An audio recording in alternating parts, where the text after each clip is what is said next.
Hello and welcome to Lord's.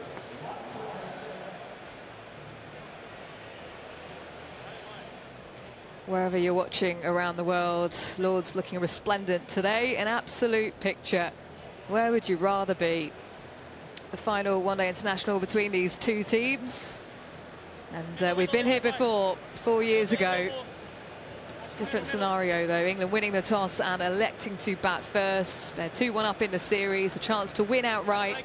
New Zealand an opportunity to draw level. But both teams still trying to fine-tune ahead of the World Cup in India. Jonny Bairstow to open the batting. He's definitely on that list of England's starting 11. And will it be David Malan to join him in that first match in Ahmedabad? Matt Henry back into the side for New Zealand. One of two changes. He's in for Ferguson, Tim Southee in for Trent Boult. Expect that to be the opening pairing. Henry and Southee.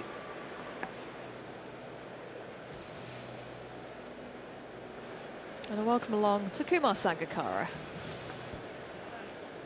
What a beautiful day. Easy, spot on. Sun's out, not a cloud in the sky, a few wispy ones in the distance. Lord's bathed in sunshine. Memories of 4 years ago must be flooding back into the minds of those watching, definitely into the minds of us up here in the con box. Not so much as on stake today in this game.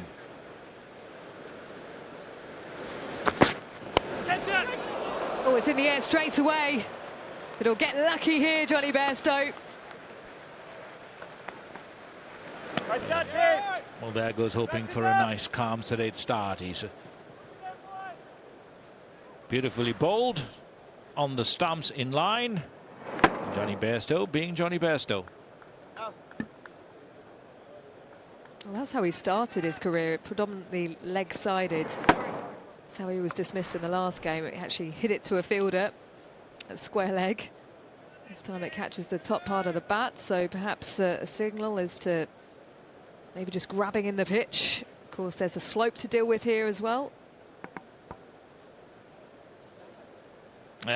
Always talk about the slope when you're bowling or batting. Understand that sometimes the ball will go with the slope, and bowlers at times will try to maneuver it against the slope as well. As a batter, got to be ready. Yes! It sounded good, is good, and a race away.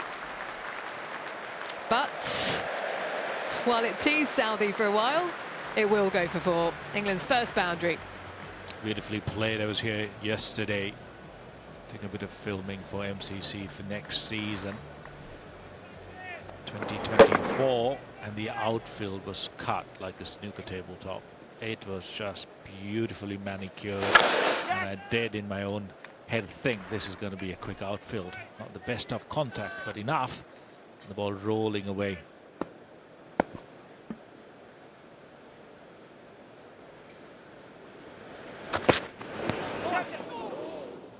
He might have got something on that. Falls before the keeper.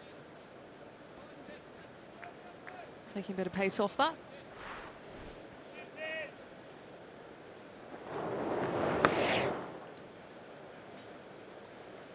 Just coming off the hip.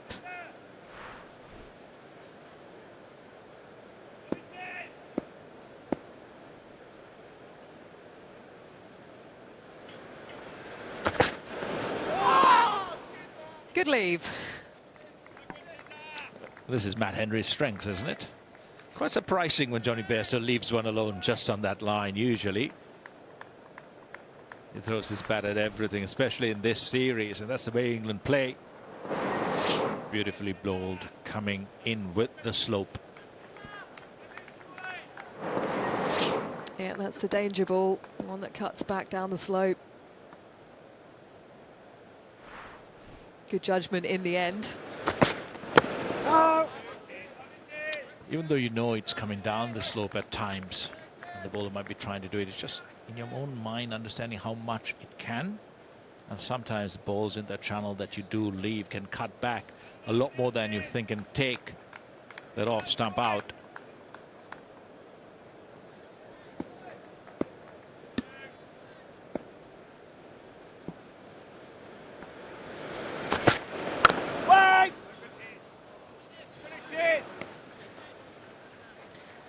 First over done, 6 for no loss.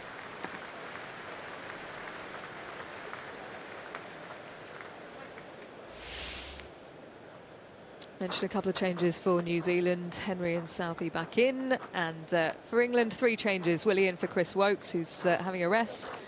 Harry Brook in for Ben Stokes after his magnificent century at the Oval, and Bryden Cass comes in for Gus Atkinson.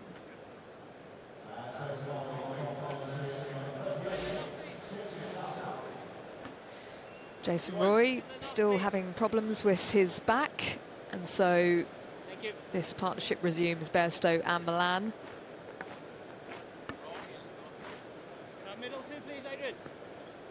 Currently not in the Ireland squad, Jason Roy, but I just wonder if they might look at that if they want to find out where he's at. Tim Southey coming on from the nursery end. It's a good opportunity for him to see how he's recovered from his injury and just get into form if he is in that final squad that they might decide to change. Perhaps not, Isha, but all cricket is vital if you're not having game time. Tim Southey with the first ball again. There's one thing you can be guaranteed from the New Zealand bowlers is accuracy. First up, setting the tone. They'll always be challenged in the front pad or that outside edge.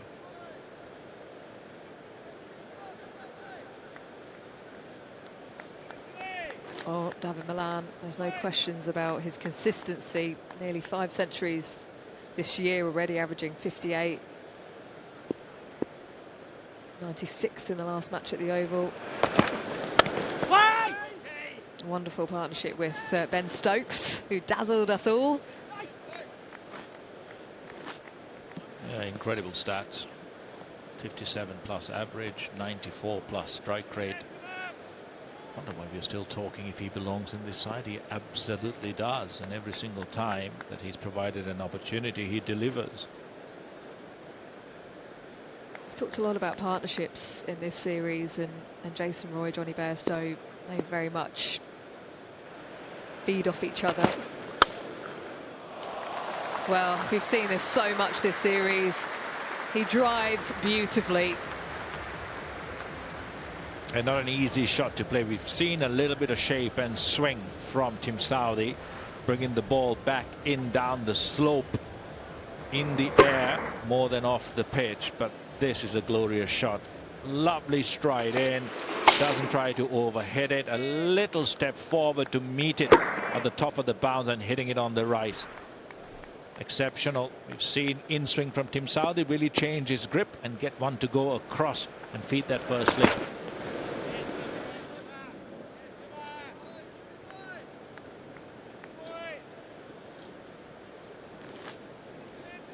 Go back to Bairstow and Roy, and during that 2019 World Cup, it was evident just how much they fed off each other. And Roy, when he was absent from the team, you could see that Johnny Bairstow felt a little bit more unsettled.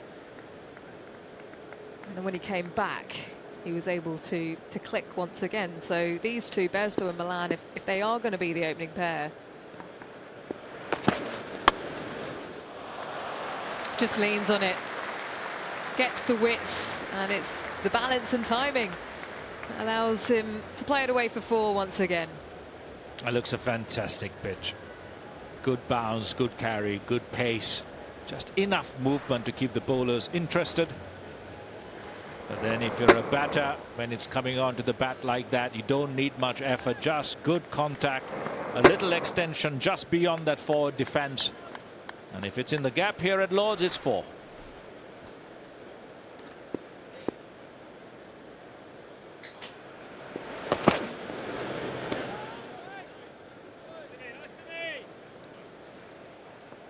Eight runs from the over, 14 for no loss.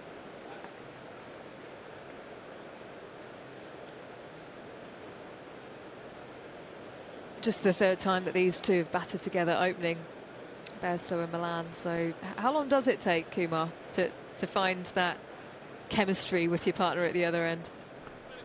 Well, it's not just about batting together, it's also about the understanding of how the team wants to bat and what each one's specific roles. And there'll be, of course, someone who's more aggressive than the other.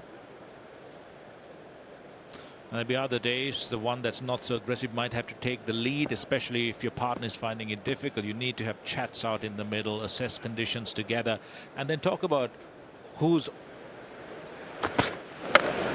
in rhythm on that day. Now, who's finding it easier. You might find a certain bowler easier than your partner, and you share the burden. Sometimes what happens is, and we've seen it in New Zealand, especially the way Finn Allen goes about things, even if he's not in rhythm and the partner, he just keeps trying to muscle the ball, hit the ball even harder rather than trying to share that burden. So good communication really helps, and of course spending more time together continuously helps as well. And this is where that role might change a little bit for Johnny Bairstow from the last World Cup. Jason Roy, very much the imposing character, intimidating opposition. But if he's batting with Malan classical, he just goes about his business. Yes, he's looked to maybe be a little bit more positive, but Bairstow is very much that player that can take bowlers down and might have to be the aggressor more often than not.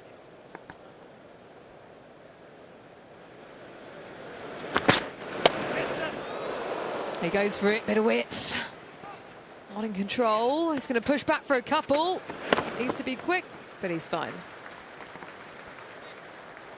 I mean, you saw David Malan, his one-day strike rate's 105 to start off with, getting up to 130 as his innings progresses, and then even up past 150. So there will be strike rates. All of these things that you look at from selectors and coaches and captains' perspective, what kind of player do you really want in these positions? But up at the top, it's usually almost like a specialist form now in any format, and you need to have a really settled opening partnership. You sometimes think, oh, anyone can do that job, hit the new ball. But it's not just about hitting the ball, it's about hitting it well, doing what the side requires, setting the game up, setting the tone initially, and then allowing the freedom of the rest of your batters to be put into the game in ideal situations. You don't have to worry about a number 3, 4, 5 or 6 if the openers are batted well and set the stage for a particular batter's skills, and it's suited to a batter who might usually be batting traditionally at a number 5 position. You just put that guy in. So that opening and that partnership is such a crucial stage in getting the best out of the rest of your batting lineup.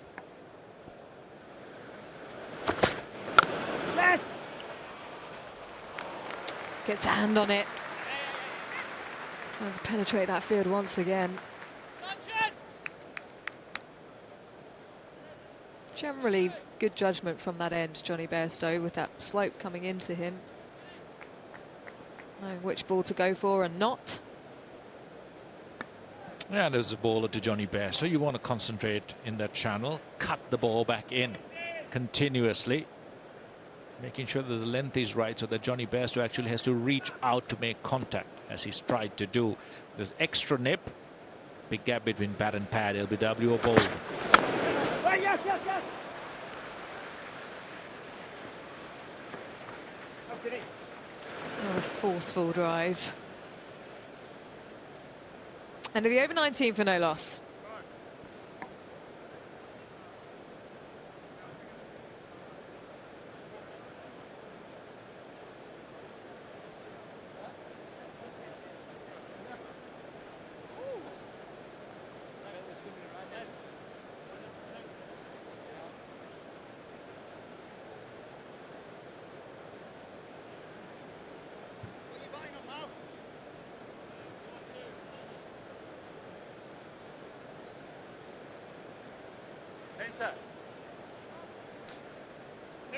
Definitely not as much movement in the air as we saw down at the Oval, especially when England bowled and the lights came on.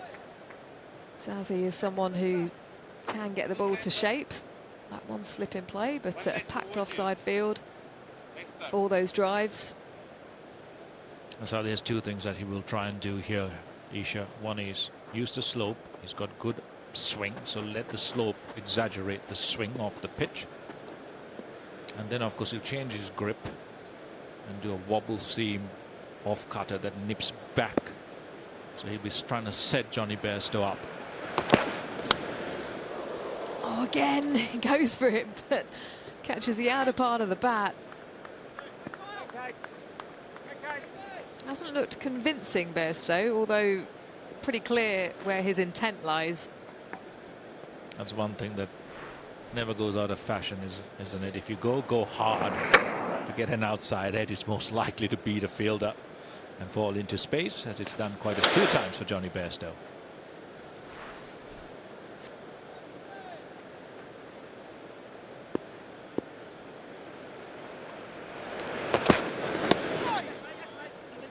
Yeah, again, some gentle shape back into the left-hander. Come back for a couple. The one that David Malan needs to be wary of early on in his innings, while he's such a good driver of the ball, it's the one that pitches on a good length and goes at, and is angled away from him. Has a tendency to just flirt at the ball, bring that slip into play. And that's what Southey has worked on for quite a few years, with his grip change on the ball, both right-handers and left-handers. If you're a batter, when I played against him, kind of watching the ball and the grip for as long as possible, just like that. Asia relates it very similarly to his in-swinger, to a lefty, but just the grip and the wobble seam as a result after pitching just cuts away. And that's where David Malan looks a little bit more settled, especially after that innings at the Oval. He's usually wafting at that delivery early on in his innings.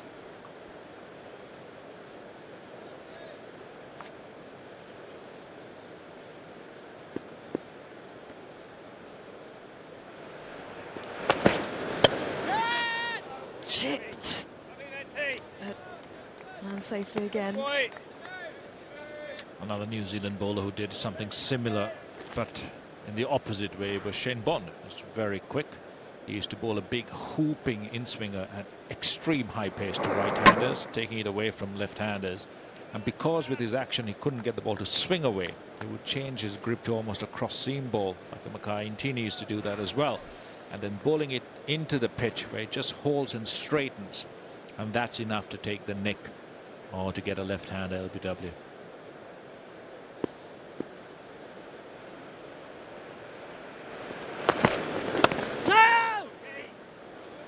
It's a good plan to Malan. You don't want to give him any sort of width to bowl at the stumps. He's set that fielder back at deep square. He's getting some shape back into him. And at times similar conversations to what we're having now goes on in the batter's head and the bowler's head about how do I get on top of this particular player? What do I do next? Batter David Malan, we've seen, used his feet, a little shimmy to try and get closer to the ball. He might try something. He might move across the stumps, access that mid-wicket gap. There's no short mid-wicket in place. The offside is packed. Various things that you're planning in your head. The key is once the bowler starts his run up, just watch the ball and react to that.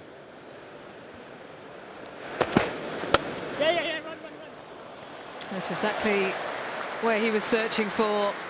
Leaning into it beautifully, David Malan. He knew he was going to bowl straight. He might get a bit of shape. Perfect placement. 26 for no loss.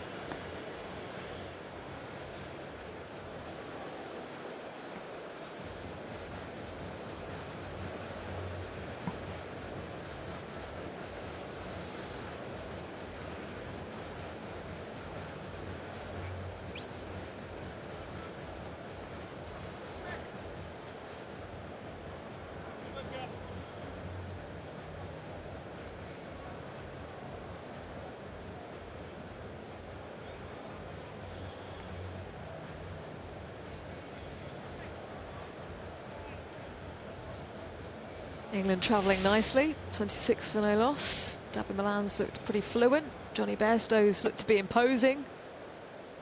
Batting to come. Harry Brook into the side for today in place of Ben Stokes, having a rest after that phenomenal century at the Oval. Joe Root would like some runs in one-day cricket. Yes.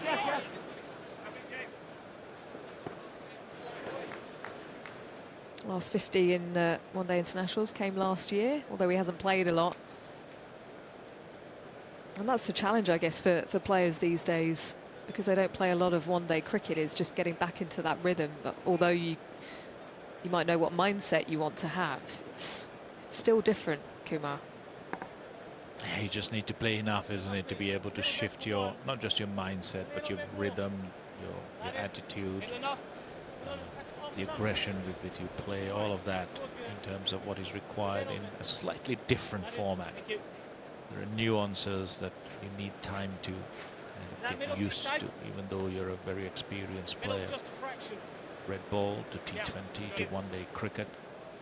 The attitude in terms of England and the philosophy they play with is very similar, but those adjustments and subtleties need to be taken care of. Different field here for Malan, with Henry bowling from the pavilion end. He'll want to angle it across, maybe pitch it on middle and off. Brings Slip and Gully into play.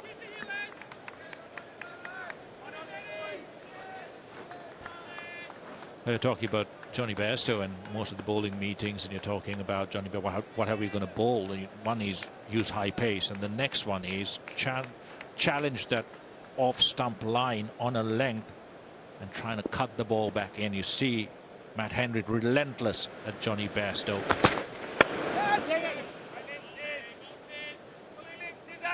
And executing what should look like and what does look like the plan against Johnny Bairstow. The way he plays, he leaves the gap between bat and pad, and with the slope here at Lord's to that right-hander, keep that length and that line tight around exactly where you've seen on that pitch map. And once in a while, when Johnny Bairstow misses or leaves a gap large enough, you have the option of getting that LBW or that bold, and we've seen it happen many times, Isha.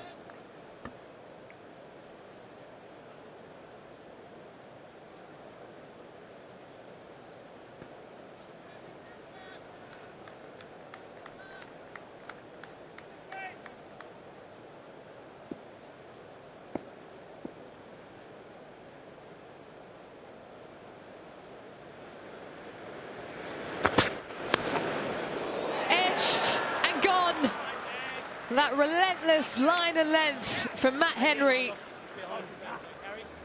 And it's a good low catch. The umpires are having a chat. Johnny Bairstow asking the fielders, have you caught it? Latham going up to the batter. Johnny Bairstow going up to the umpires, but they will have a look to see if this carry. Director, we've got a review for a fair catch. We've checked the front foot, it's a fair delivery. We just have your best angle of the catch, please. Hearing the voice of TV umpire Paul Rifle. No soft signal anymore.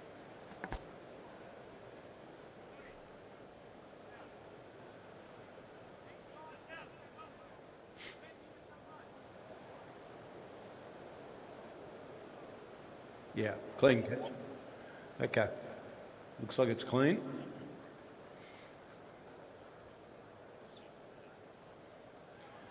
Yeah, fingers are under the ball there. Yeah, clean catch there. Ready to make my decision on the big screen.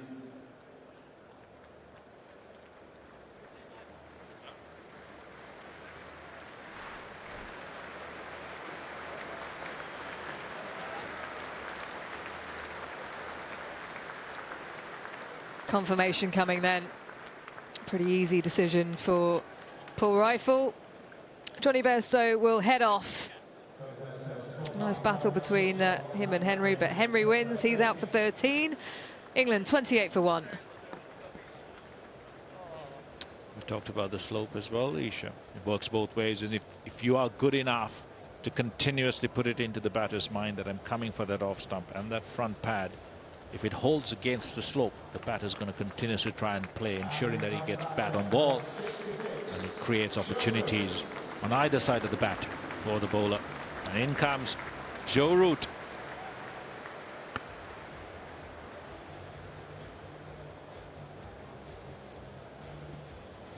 And his last 8 innings, he's only passed 12 once, Joe Root. We know about his quality and his ability, especially when it comes to playing in India in the World Cup.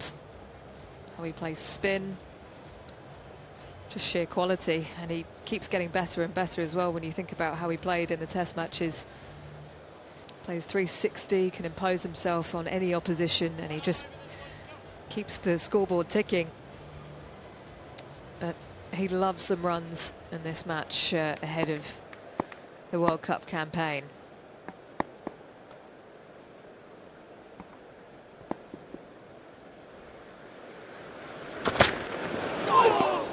Oh, we saw this a bit in the 2019 World Cup. Joe Root to Colin de Grandhomme. He was moving his feet. He moves his feet early here, and nearly, very nearly, Henry has another. End of the over, 28 for 1. Beautifully bowled as well. Matt Henry has been very good right from the start. You talk about your opening bowler setting the tone. That's exactly what he's done. He's been at that off stump time after time to Johnny Bairstow.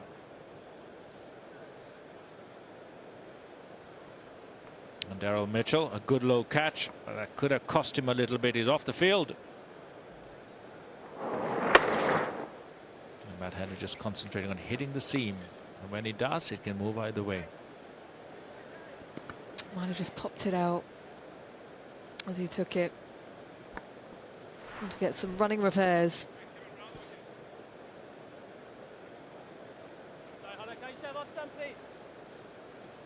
Change of angle here for Tim Southee. Again, just doesn't want to offer him any sort of width. It's got that slope in favour, Southee, of the ball coming back into the left-hander.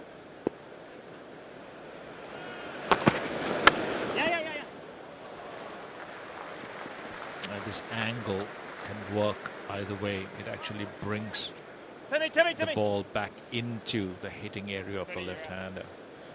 You can see Malan immediately. He's moving into the ball. He doesn't have to worry too much about the ball straightening, because with the angle and the slope, the ball straightening away from the edge is minimized, and then you can actually set your sights and making better contact through that offside, or even going across to work it leg side. Gives the lefty a little bit more in terms of options with the new ball, with the fill set as it is.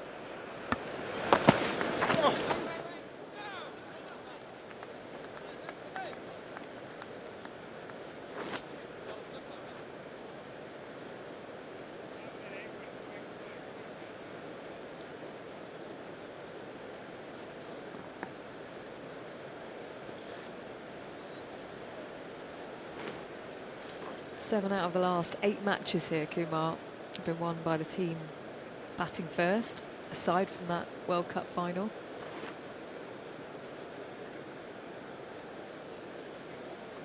Did England bat first in the Super Oval? There we go.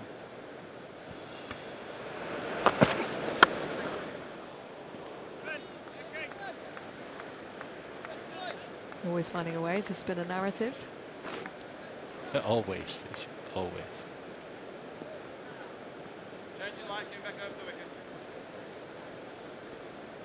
That's what Bolty's real ambition is. Batting, not his bowling. Bat in hand or as a batting coach. Does he push you out of the way, does he, when he's at the Rajasthan Royals? For sure. Always close, it's really close. Pitched in line. Was there bat involved? Experimented with round the wicket, and he's gone back, and this is a better angle to the left-hander with the new ball and the slope.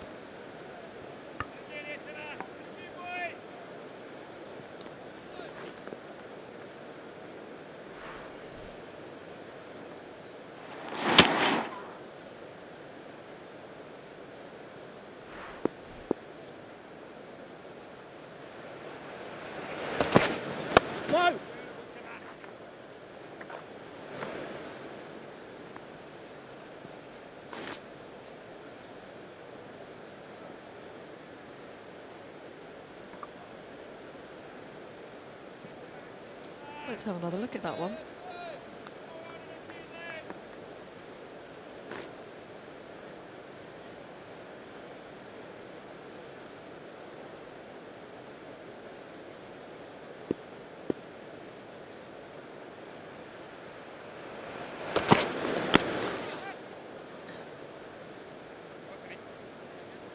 Excellent control here from Tim Southey. Wonderful skill with his wrist. Just get that shape, and the length that he's bowling also key. They've just brought it back, New Zealand, in the last couple of overs. Retained a bit more control. Yeah, confirmation, bit of bat.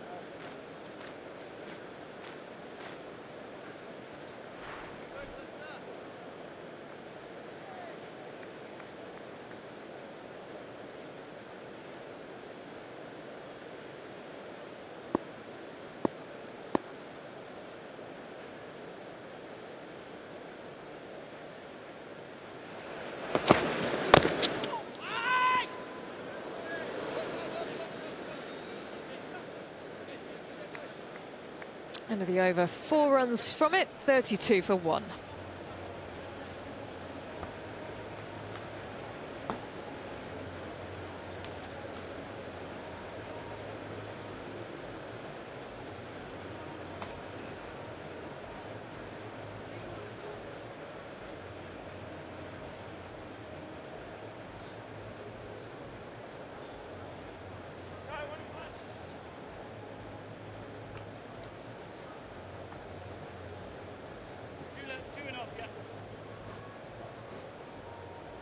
What a picture that is. A stunning mid-September afternoon at the home of cricket. Perfect conditions for play. Mid-20s, not much of a breeze.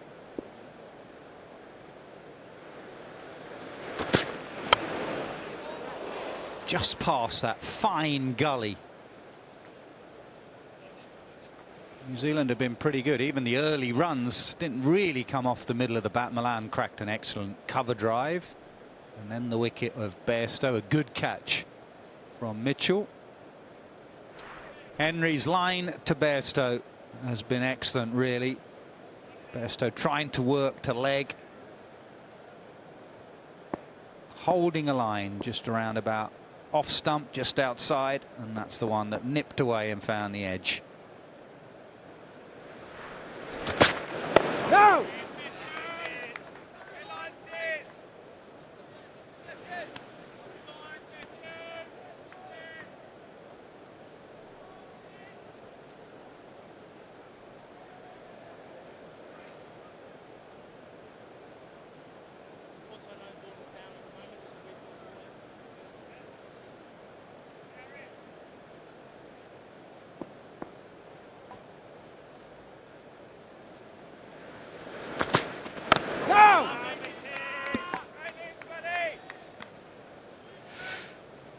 Joe Root light on runs in this series so far. Scores of 6, 0 and 4.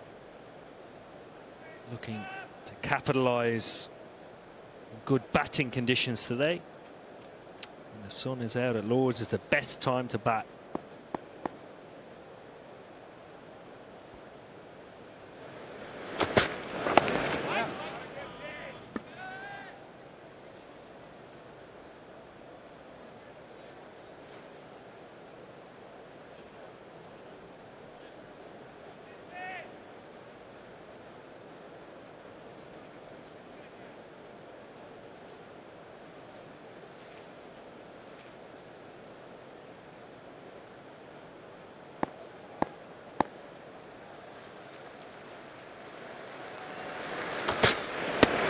Reverse scoop now. Has he nicked that? Has he got a little bit on it? Latham is going to have a word with Henry. 10 seconds. 5 And seconds. they're not going to have a look.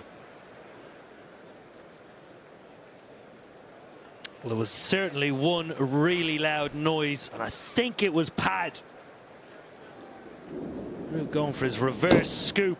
Yeah, topper right pad. Henry just continuing with his wobble seam, regardless of the shots that the England batters are trying to play, whether they come down the crease. Sweep, scoop, clip, holding his own at the moment.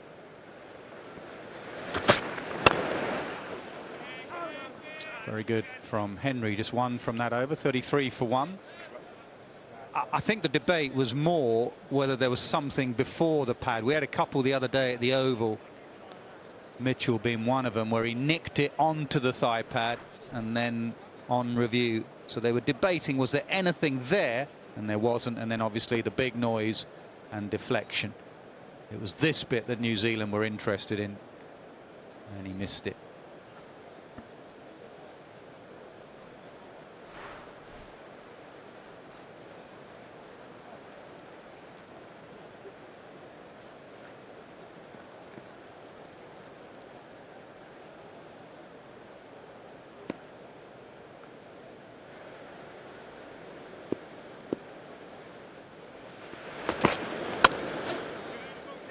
Bit of swing again. We've seen that from Saudi, and what it means, it doesn't offer David Malan any room. He loves to free his arms.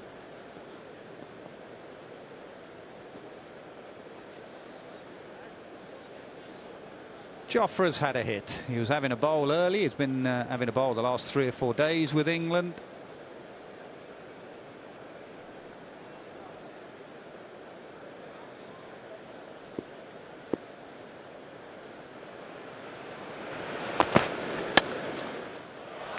Jos said he wasn't offering up any width. That's exactly what he does, and Malan doesn't miss out. Certainly doesn't miss. That is his area, square of the wicket, on the offside or even through the leg side. Very slight bit of width, particularly in this type of form that Malan has shown throughout this series.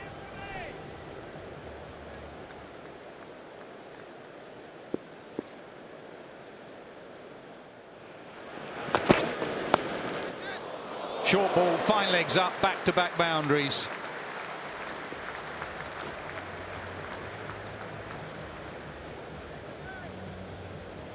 Just an overcorrection of length here from Tim Southee. Too straight and an in-between length. Wasn't short, wasn't full. Malan just helps it on its way.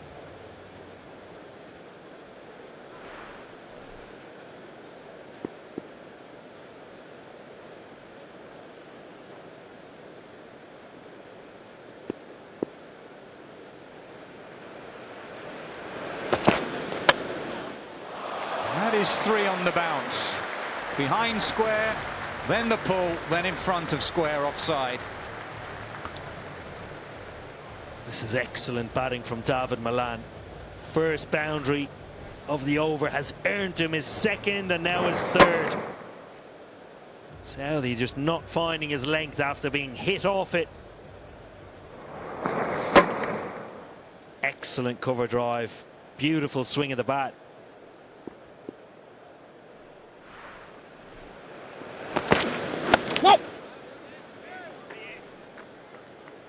News from the New Zealand camp is that Daryl Mitchell is off the field. He dislocated his left ring finger when taking that catch off Johnny Bairstow.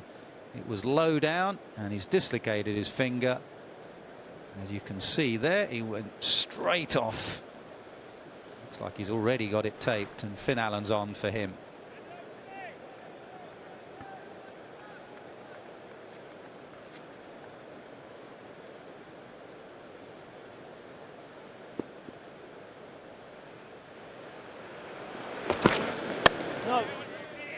That's where he's good. He shouldn't have left there. Tim Southee, 45 for 1.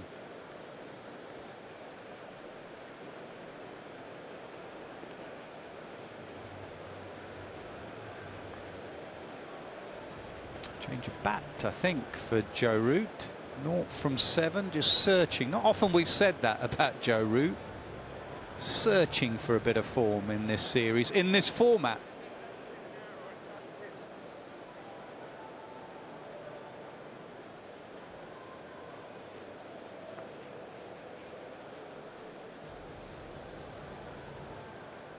Change of bats and maybe some.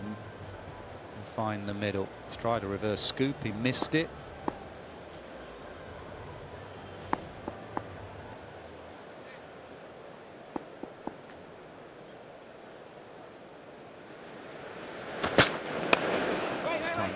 pitch and he's off the mark.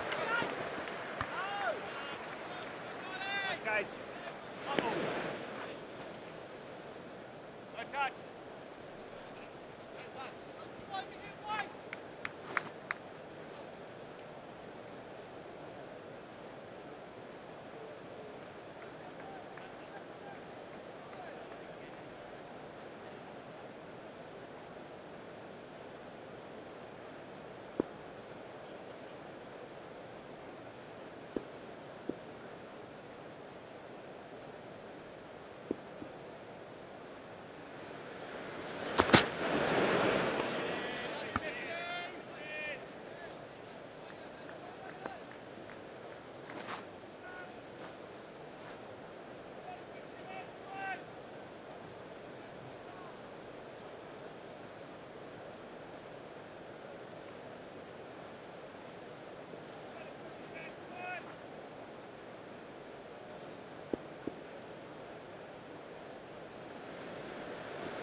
Good stop, really good stop. I hope his shoulder's all right there. I think it is. It's more his elbow he's worried about, Jameson.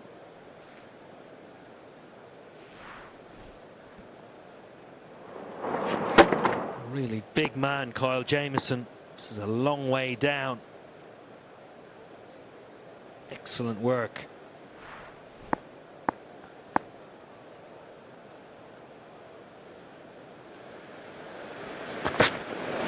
Scoops again and misses it again by a long way.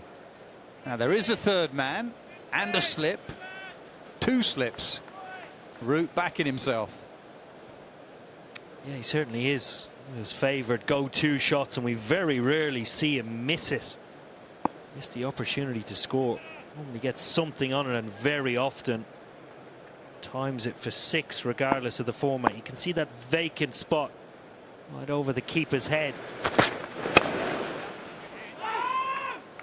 Root wanted a single. Malan said no. I think I've only seen him get out once, maybe, to the scoop in New Zealand. Against New Zealand in a test match, he reverse scooped it straight to slip. Slightly different, obviously, in a one-day international. There is a third man, which there often isn't in test match cricket, but he's still going to it.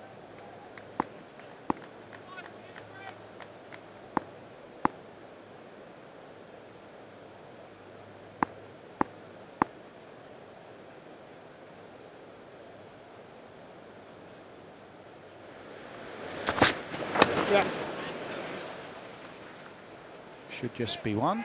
Another good over from Henry. Impressive figures from him. 5 overs, 1 for 17. 48 for 1.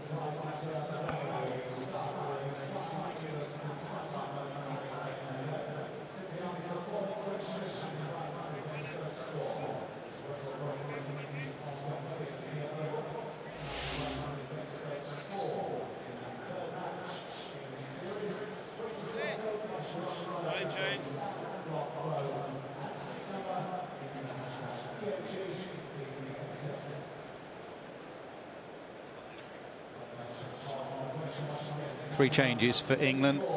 Willie, Brook and Carson. Woke, Stokes and Atkinson out.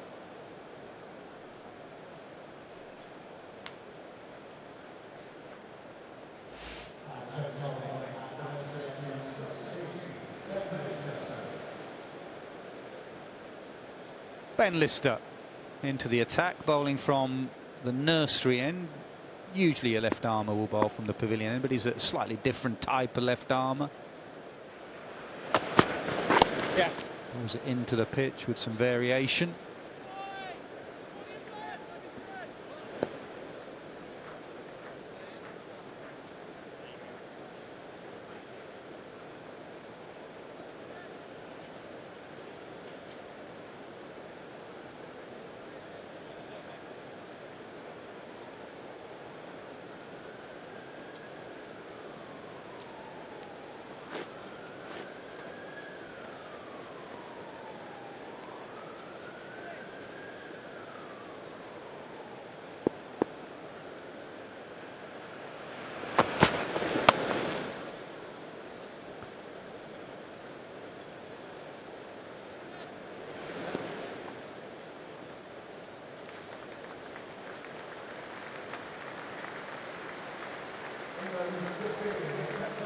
50 up for England, 50 for 1 after the loss of Johnny Bairstow.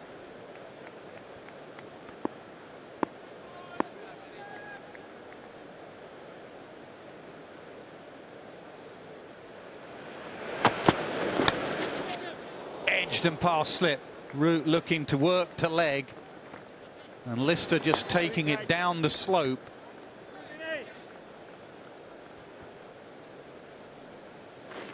Yeah, just working against the slope. This occasion, Joe Root. Lister will look to run it across him. Just evades Finn Allen. That slip.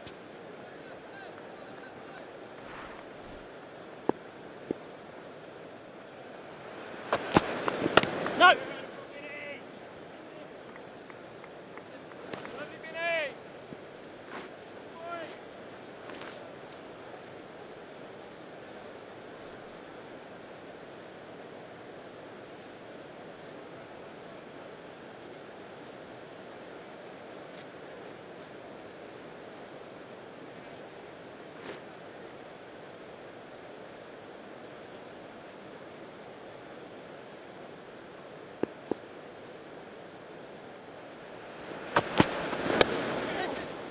Again, pass fine leg. Leaking boundaries from the nursery end. Henry's been excellent from the pavilion end, but England have scored heavily. Anyone bowling at the nursery end.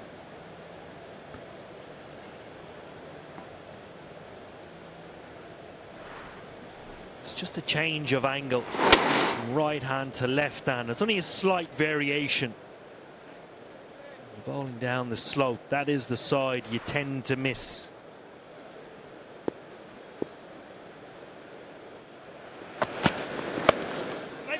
Corrects his line. Malan just opens the face. It'll only be a single. Power play is done. 56 for 1 scored. It's been a reasonable start from the England batters. Even when New Zealand conceded runs, they still held their lengths. Beautiful cover drives from Malan. And then the wicket of Bairstow. Beautiful line and length through to Mitchell.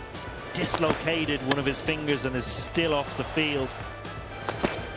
Malan took Southee for 3 4s in a row.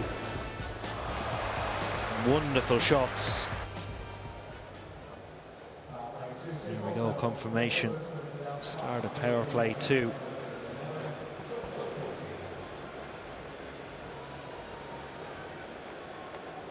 Kyle Jamieson, 11th match now, averaging 38.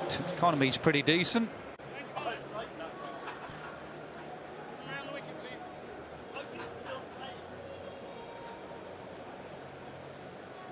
Slips have disappeared. Malan looks in great touch, 36 from 31. Root just trying to find some form, which is words you've not said about his international cricket. For about 11 years when he made his debut, he's always looked in great touch, just searching for some rhythm.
will be a couple.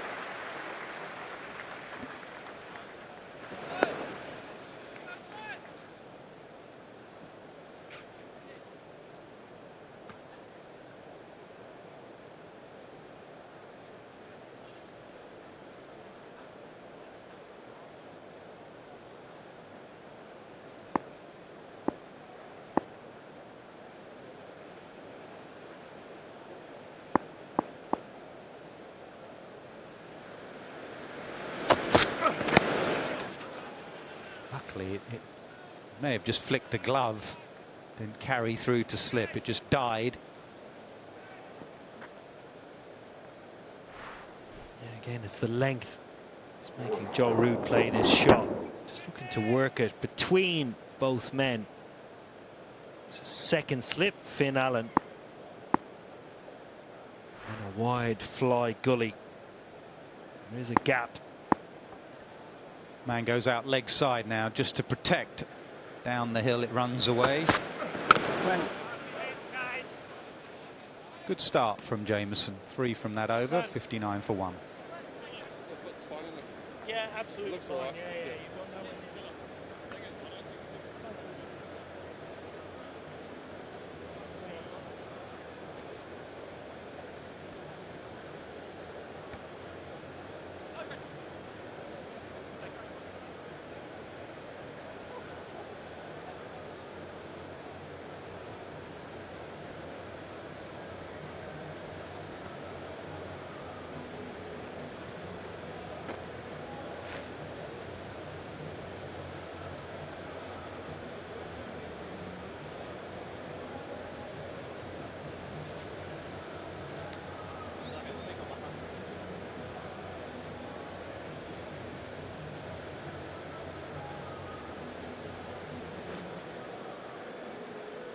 England haven't got away from New Zealand here. Scores generally at Lord's a little bit lower. You'd say Lord's and Cardiff are two of the grounds where bowlers can hold a length.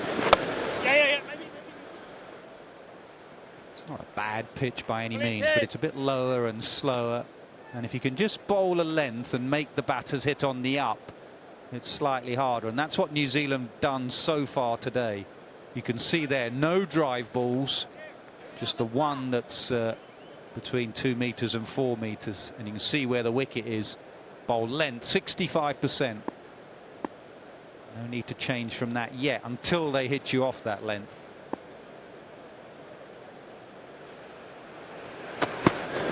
Yeah. Push. No. Oh, yeah, brilliant. Yeah, I like that graphic, Nas. The thing I like about it is not only the accuracy that they've bowled at, but England have tried to counter it. Bairstow coming down the wicket, looking to slash at anything, hit over the top.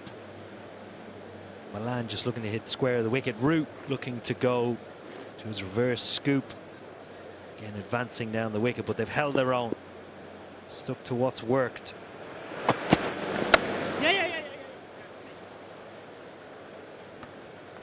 Because often, if a player advances down the wicket and gets a little bit of reward, the bowler always tries to overcorrect, a little bit like Tim Southee did against David Malan. So a good shot earns you more runs, or a mistake from the bowler. Not many times today at the New Zealand bowling lineup wavered from a good line and a good length.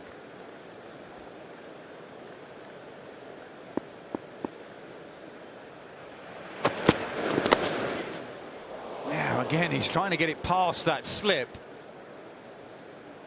There's a third man behind him. Did that just carry? It was low to his right. Finn Allen on the field for Mitchell. Mitchell took a low catch. Oh, it did comfortably carry. Comfortably. It's definitely carried. I think he's just beaten for pace. Thinks it's coming a lot quicker than it actually does. High risk from Root with third man and a slip. Wait. Most he's going to get is 1 run. He's just fretting a faction here, Joe Root. He's not happy. 7 from 19. The skipper has said be positive, be attacking. This is it again. Just has bounced ever so slightly en route. Only controls the ball, hitting in that region, into the ground. And it looks like Finn Allen has just been moved out of there.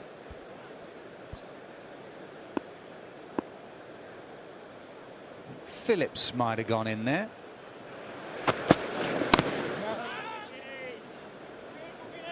Well, excellent from Lister. He could have had a wicket of route there. He didn't. 62 for 1.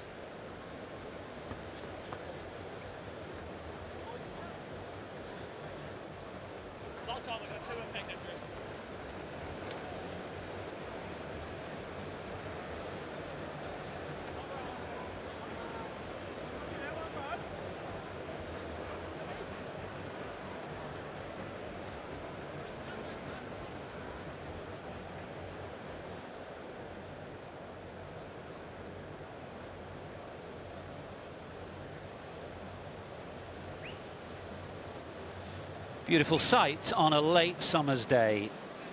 A packed house here at Lord's to witness this final one-day game between England and New Zealand for the summer.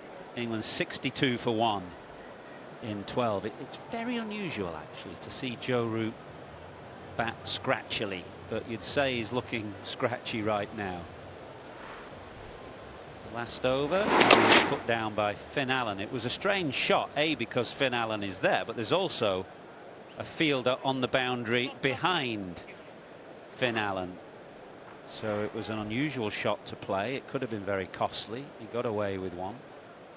Could do with a few runs in 50-over cricket, Joe Root. But 7 from 21, not yet found his role. No, Rookie!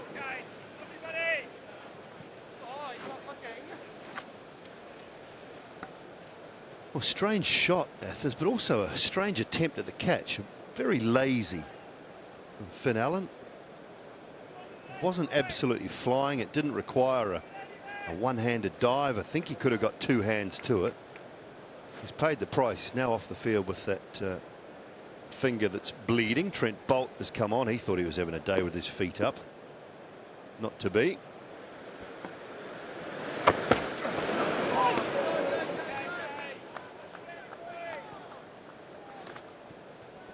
Daryl Mitchell's dislocated his finger as well.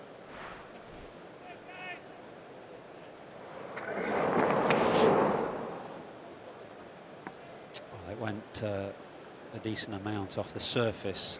It's Jameson's natural shape to the left-hander, and he's helped by the natural gradient here at Lord's as well.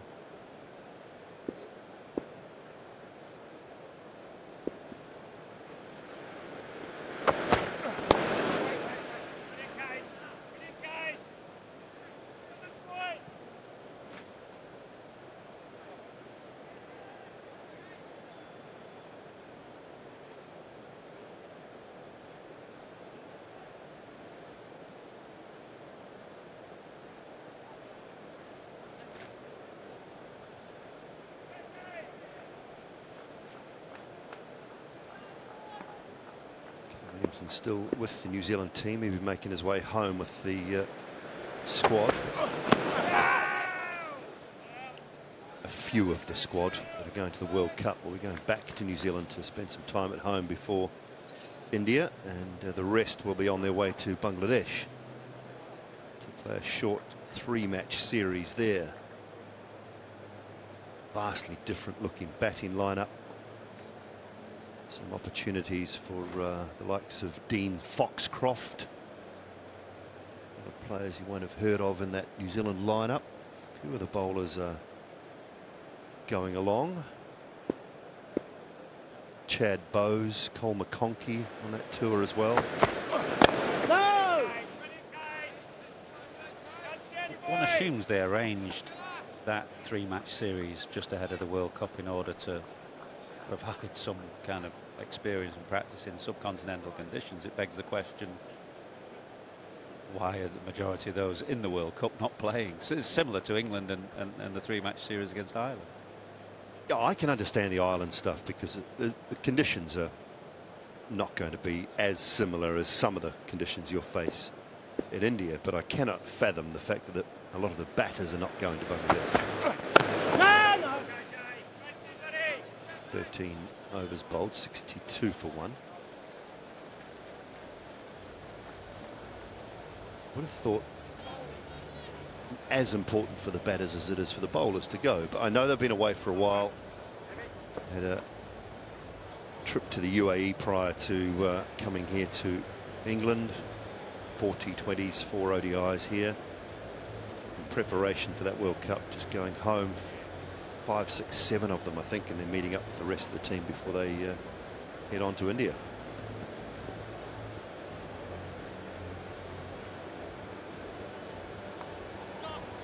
Also a matter of quite a long flight. To be honest with you, from here to India is what, 7.5 hours I think.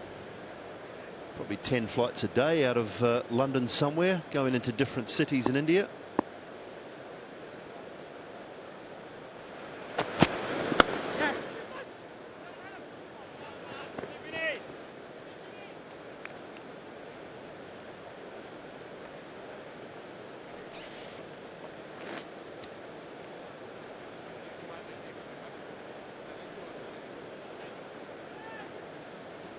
It's just been noteworthy watching Joe Root just struggle to find his rhythm and form because of how rare that is. He's been playing for England for such a long time now, 10 years, and I can remember very, very few instances where he's looked a bit out of sorts. He's been an incredibly consistent player for such a long period of time. Virtually always comes to the middle looking in good rhythm.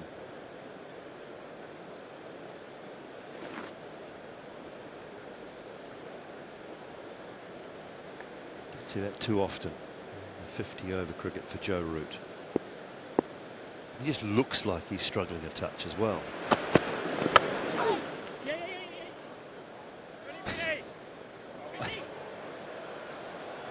He's cricket all round here. Not quite sure what Trent Boult was doing. Well, first of all, it was right off the cue end from Malan.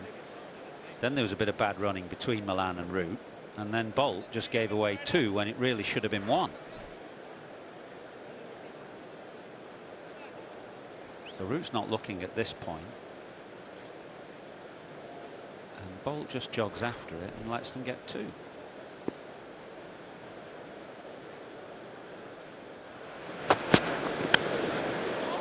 Edge just past the keeper.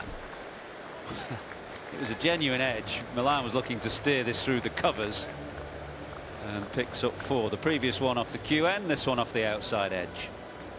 He's actually got a big dent in the bottom of his bat from that one off the cue end, right in the middle at the bottom of Malan's bat. He's got quite a large dent that I just picked up on that shot we just showed. Now he's got a little one on the edge as well. Hard to pick it up when he's moving it all over the place.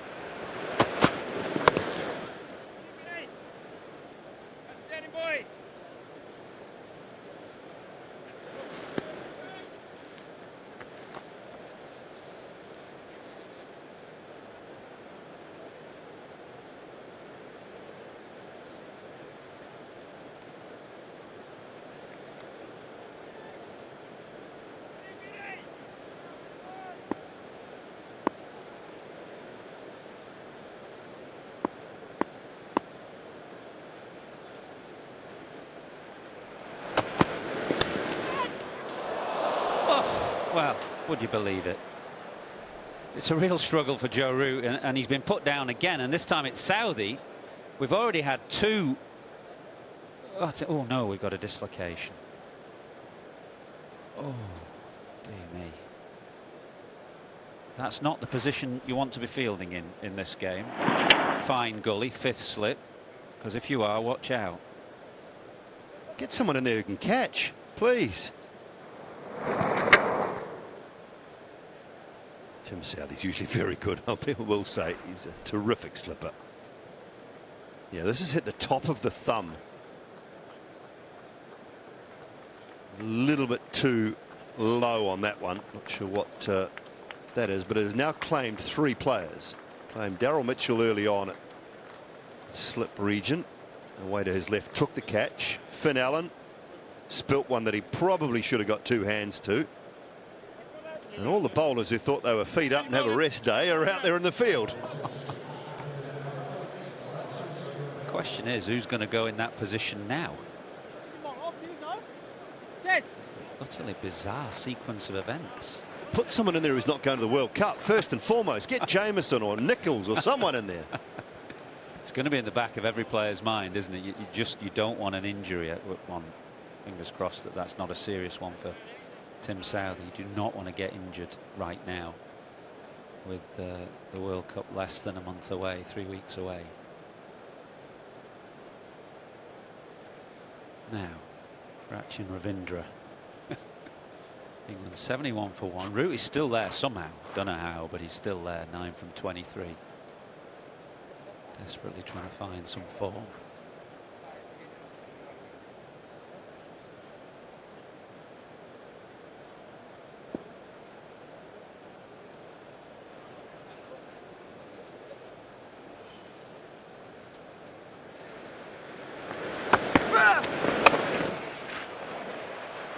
Gets it away. I'm not sure how cleanly he hit that, but it is a boundary, and that takes him into double figures. And Ravindra's feeling sorry for Joe Root. Chinny. A little half tracker to get yourself underway, find the middle of the bat. 100 lads. Down ball. Still didn't get it, I think, Athers, as you mentioned, but better to pick up a boundary and get into double figures. I'm looking out thinking, why have they changed Kyle Jameson, who bowled a couple of really tidy overs from the pavilion end, 2 overs, none for 3, unless he's changing ends. But that also doesn't make a lot of sense to me if you're looking to bring Ravindra into the game. Could easily bowl from the media centre end and use the slope to turn the ball. It's not going to turn a huge amount anyway. Lovely, Chinny. Lovely, buddy. Beautiful, that chin. Good work here, boy.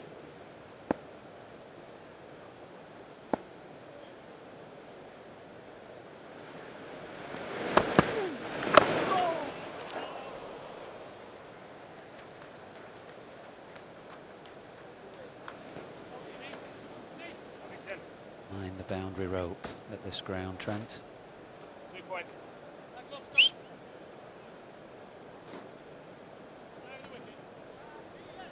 He loves playing, Trent Bolt. Not a great watcher or I would say he's the best 12th, 13th man going round. He just loves playing. When he was obviously not selected for today's game, it's played a couple of games in a row, bowled beautifully, shown that he's still got every bit of ability at this level. Therefore, I think he just would have been looking forward to putting his feet up and having a bit of a relax, and to find himself out there for the best part now of maybe 30, 35 overs. I'm not sure he'll be overly amused. It's that boy. Put a couple on it here, lads. Put a long stint in actually in practice with the ball, which was a telltale sign that it wasn't going to play. Beautiful, Chin. Lovely, buddy. And it was down there at long on, which is where Phillips has just fielded the ball, that Trent Bolt stood on the boundary rope, didn't he, in the World Cup final. An unbelievable moment, really, at which point you felt England were destined to win. Down, Chinny. Come on, buddy. Come on, Chin. Boy. 79 for 1. Of all the unbelievable moments in that 2019 final, I still think that was the most astonishing, because he was in no danger at all of stepping on the rope until he did so.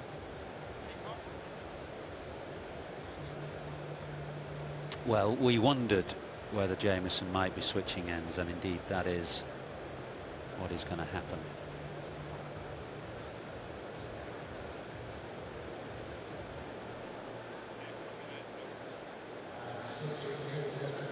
.51 these two have added. Malan has looked by far the more fluent of the two.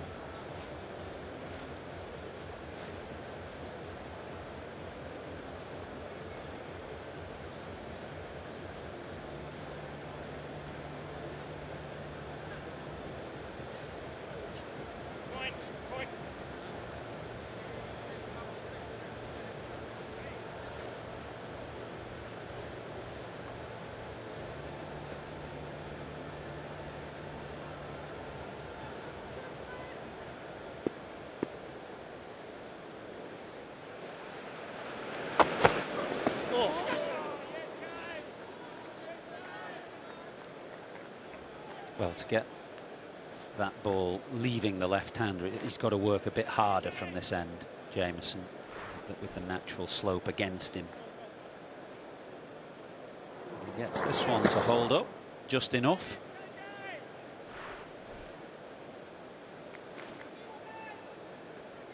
Early stages, but he's looked better already today. Just a little bit more rhythm in each game that he gets through, each spell that he gets through, and that back holds up and he gets confidence in that body, he will get better.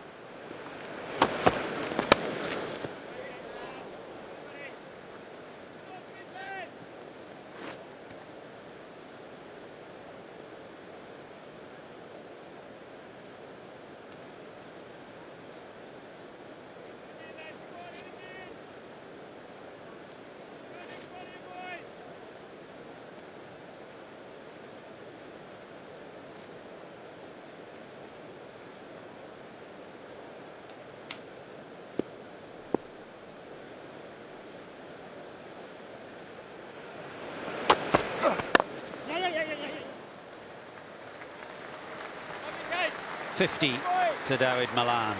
His third in this series, a model of consistency.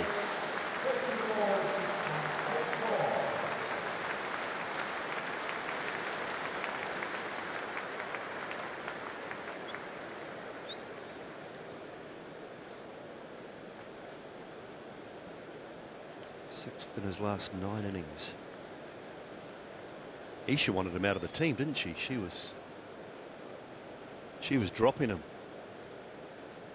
Owen Morgan had to stand up for him. Oof, tough one to drop now.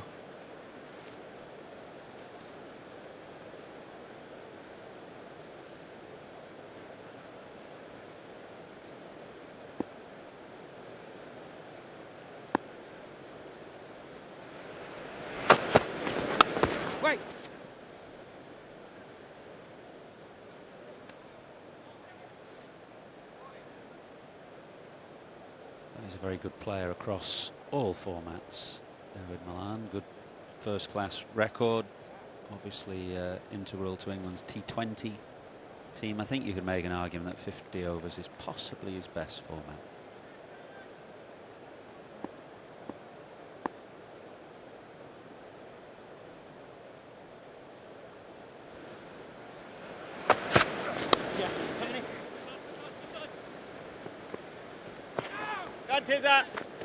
Brilliant boy. I think this format suits him the best as well, and it just this side, the way that this England side want to play, I think it suits his style of play too. Johnny Bairstow, probably slightly more aggressive at the top. It's not that Malan can't be aggressive, and his strike rate across his career is still really good for a bloke that averages in excess of 50, 60 now. His strike rate is still exceptional. 95 strike rate, averaging 60. It's unbelievable numbers. Oh, very good ball again from Jameson. Somehow, though, it beats the outside edge rather than scratching it, so Malan survives. 81 for 1. I think at this point we're going to take a drink.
England lost Johnny Bairstow to Matt Henry for 13 early on in the piece, and since then partnership at 53 between Malan and Root has taken England to 81 for 1. Malan has looked in really nice touch,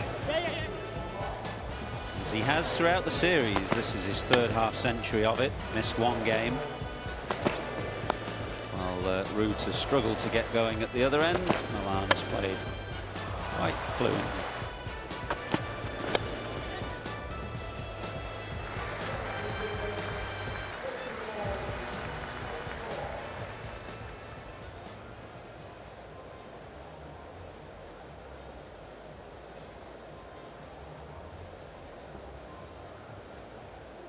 As ever, very strong square on the offside, and a very fluent player there.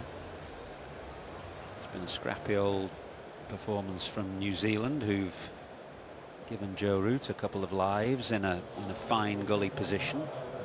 Put down 2 catches. They've suffered 3 injuries. Simon, you have news. Yeah, unusual from New Zealand's point of view. That this one was taken. Very good catch from Daryl Mitchell off the bowling of Henry, and he's gone off for assessment. This one was Finn Allen diving away to his right. He ended up with blood all over that right hand, and he's left the field. Take him out, move Tim Southey into that position. Good delivery from Lister. Southey cops one on the top of the thumb. He is now gone and needs further assessment. Will not return to the field, Tim Southey. So my worry is, at least I've got some black trousers on that actually fit me.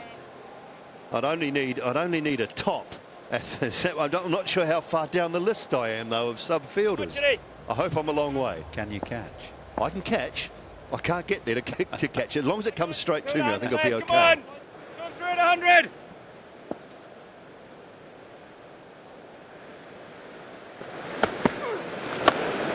Ooh, a real pie that was from Ravindra. Knee-high or waist-high full toss that Root helps himself to 4 through the leg side. I thought about the pie actually on the lunch menu. It looked quite good. Is it ham and leek, I think, on our menu for today?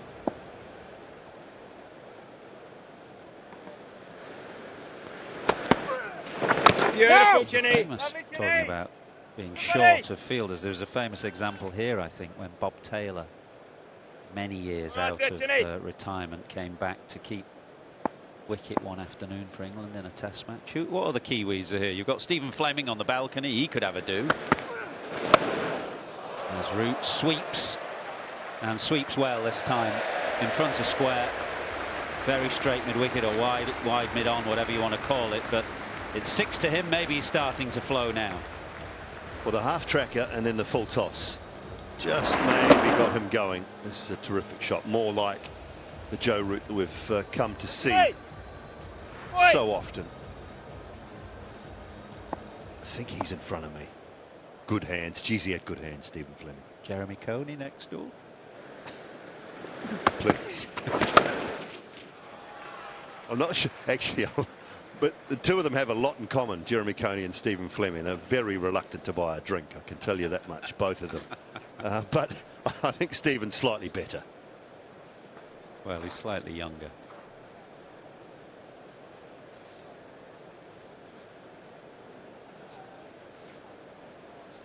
He's a good slip fielder in his day.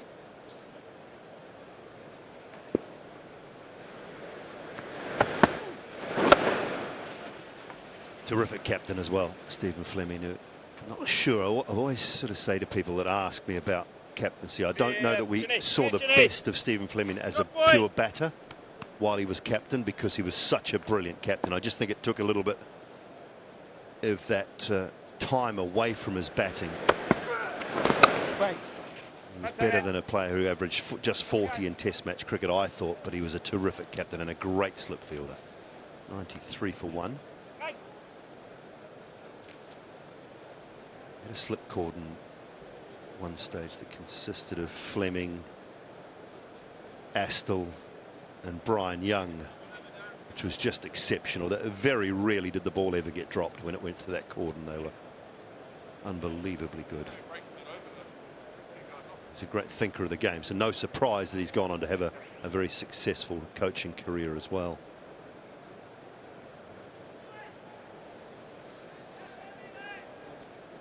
And who would have been the wicket keeper? Perore at that stage? Yeah, Adam Perore. Or Jamon did it for a short period of time, but Adam Perore throughout the 90s most consistent.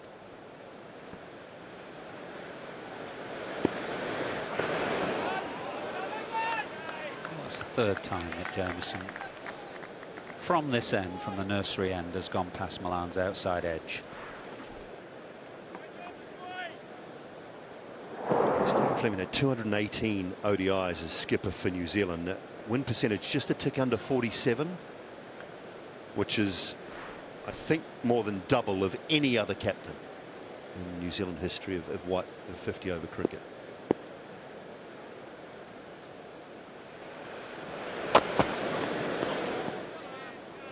Make that four times past the outside edge.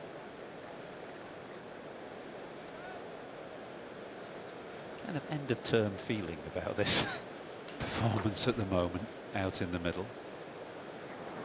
Half of them have been where Bob Taylor was dragged out of in that game.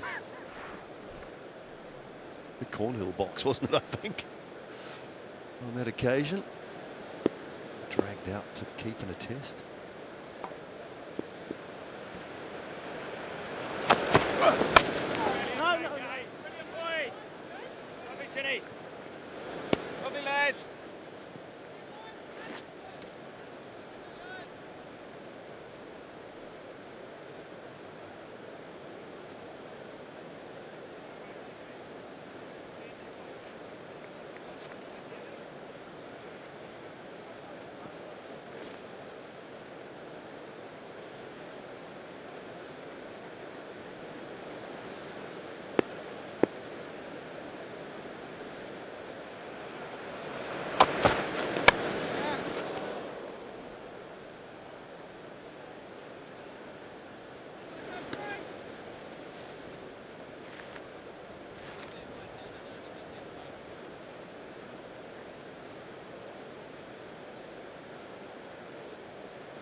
Well,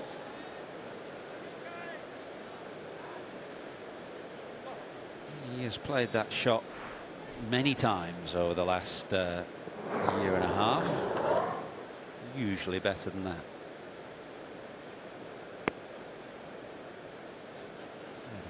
Very rarely looks out of touch, but he has today. And, struggling a little bit to find his timing and his rhythm. Yeah, push.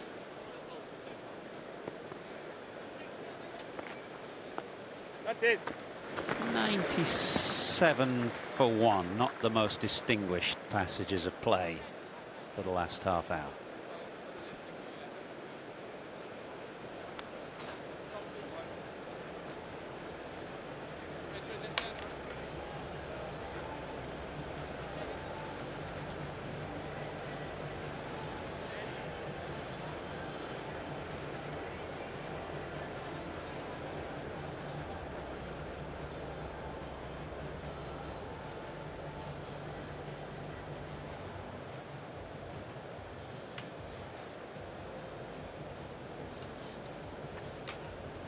Good crowd in here at the home of cricket. Game started in bright sunshine. The clouds have rolled in, but it's an extremely pleasant day in the capital.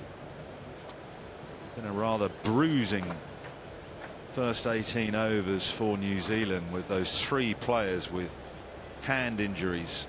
Not what you want And we're 3 weeks away from the start of the World Cup. Go, Chinny! Malan is 52. And Chinny, good Chinny! He's played See, some boy! princely drives. He's also had his challenges when See, Carl Chinny! Jameson swapped ends and operated from the nursery end.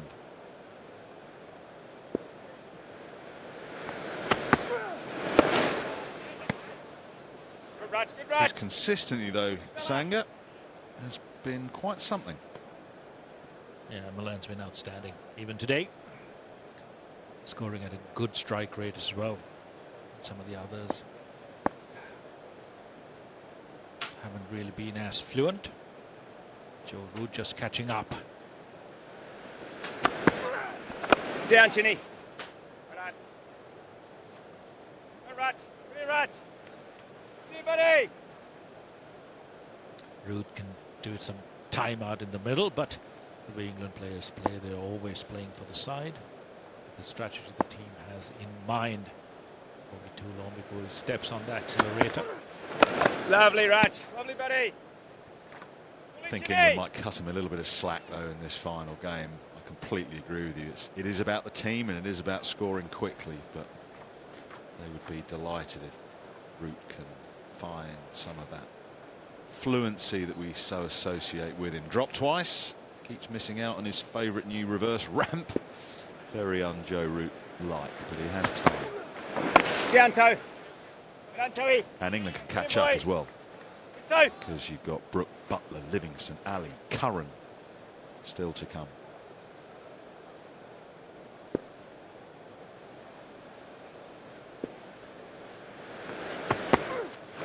Beautiful, Chinny. Lovely boy. 99 for 1.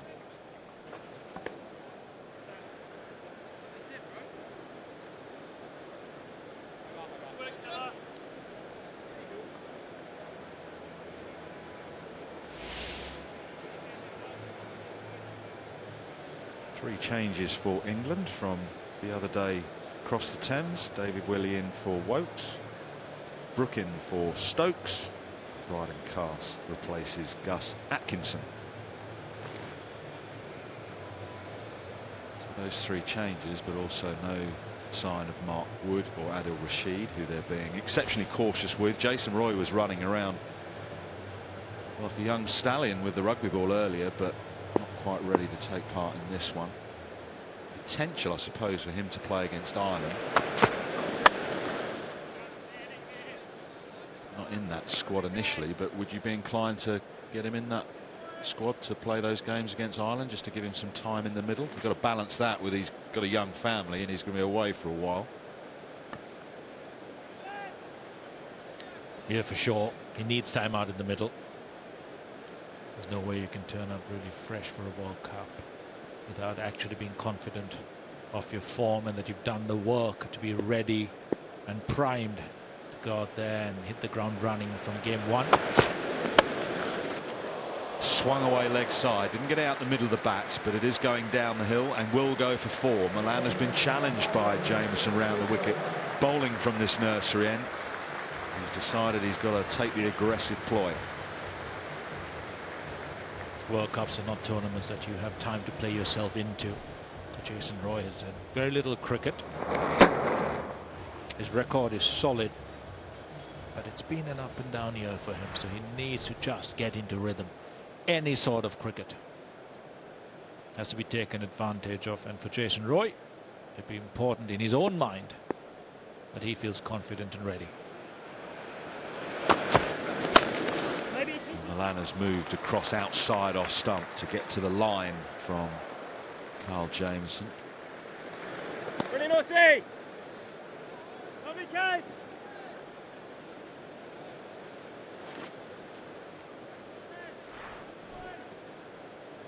A good example for the rest of the batters as well, especially in the top order, for someone like Root, even though he's so much more experienced, is to just look at the tempo of David Malan's innings. The fact that he's just timing the ball, hitting it into gaps. And then once in a while, because he's set, He has a heave. Root just needs to keep trusting his ability, keep getting into that rhythm.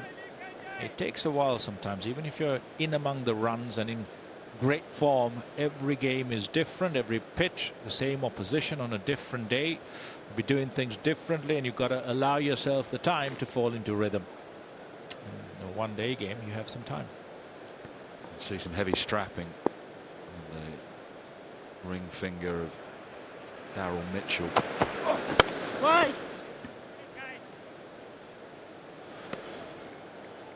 Look at this guy. And two Englishmen on either side. James Foster and Ian Bell.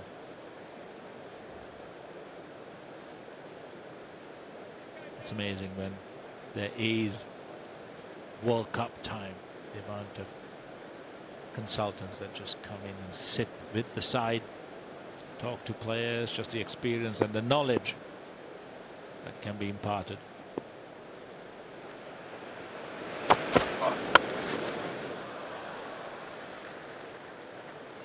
.107 for 1. Got to be a little bit careful bringing in consultants, don't you, that you don't sort of cloud the thinking and move away from what you want to achieve as the head coach and the captain of the side.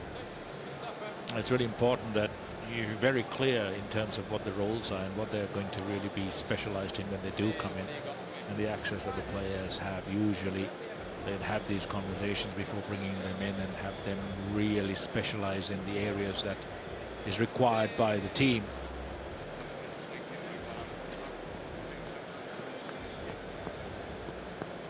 Stephen Fleming also roped into the New Zealand side in terms of his coaching and experience in India. Been hearing a lot of good things about James Foster as well around the circuit, his ability as a head coach in the 100, his support role in England and at Kolkata Knight Riders.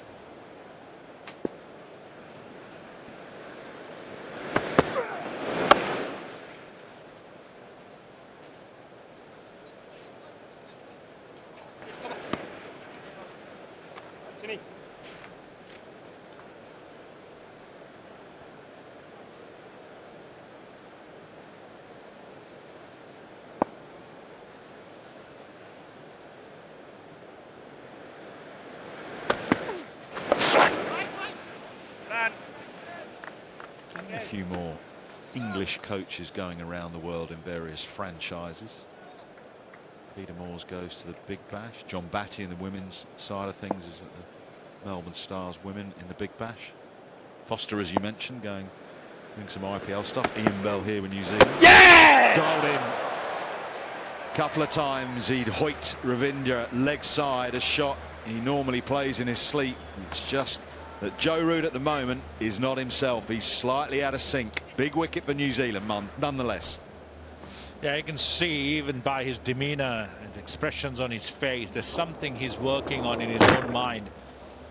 He thinks deeply about his cricket and his technique, his tempo, the way he constructs an inning. So there could be something that he's working on that is not quite in sync with the game that he wants to play. Perhaps he's just lost a little bit in terms of his headspace, trying to work that out. But it is Joe Root. He is one of the best players in world cricket. Unfortunately for England, he's gone for 29, 107 for 2.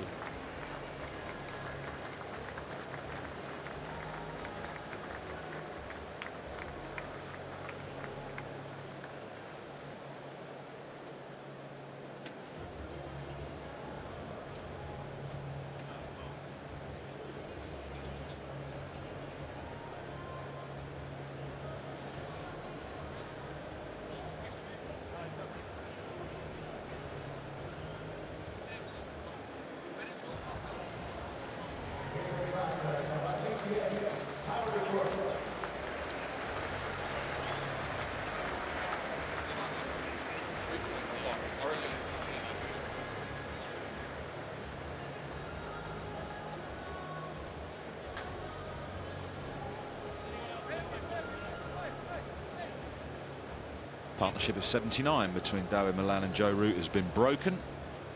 107 for 2, and Harry Brook gets another opportunity to impress, this time in a more favoured position, coming in at number 4. Played in the first couple of games of the series at Cardiff and Southampton as an opener. Didn't play at the Oval on Wednesday. And he comes in to replace Ben Stokes. Big boots to fill after what Stokes did the other day. The end of Joe Root. Targeting that side down the slope, which is a shorter, slightly easier hit. Clever bowling from Ravindra. Sliding it down the slope towards him. Not Joe Root at his fluent best.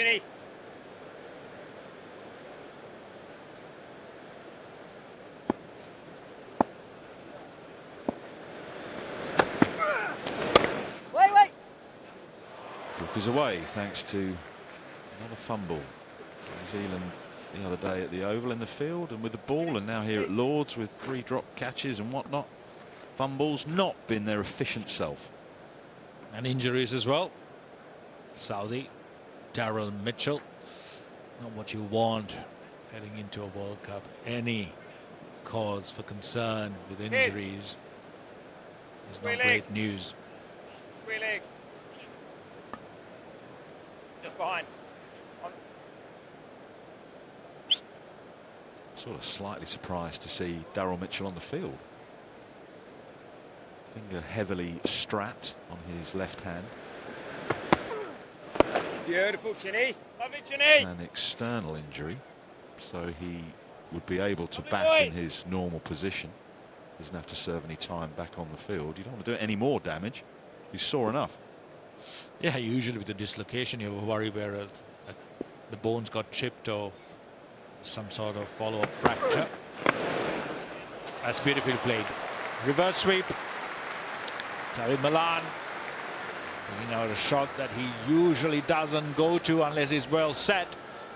It's a surefire sign that he's in form and confident as the over ends 1-1, 2 for 2.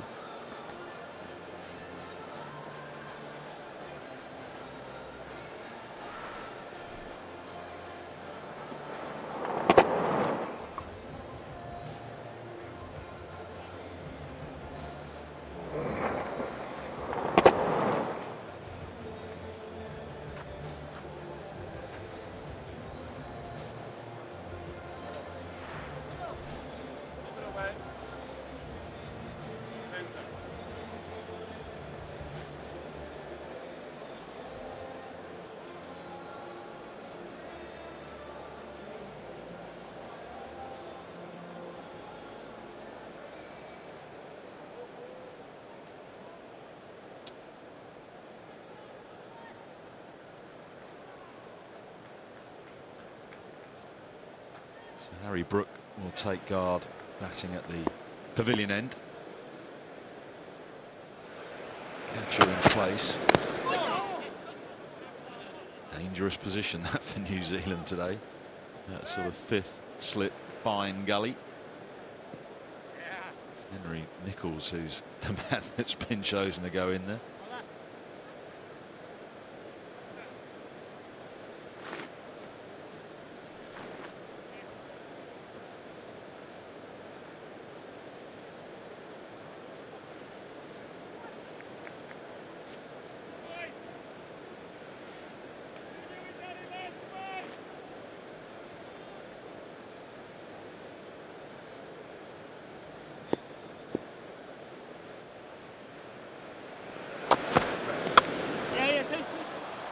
Very sweetly timed. Been a feature of Dawid Malan's batting in this series so far. An absolutely beautiful shot. A cover drive, technically perfect. A nice stride in, great contact, no great flourish. Just the timing and power behind that. It's been a hallmark of his batting throughout when he's in form, especially the last game and this one. He's in imperious form.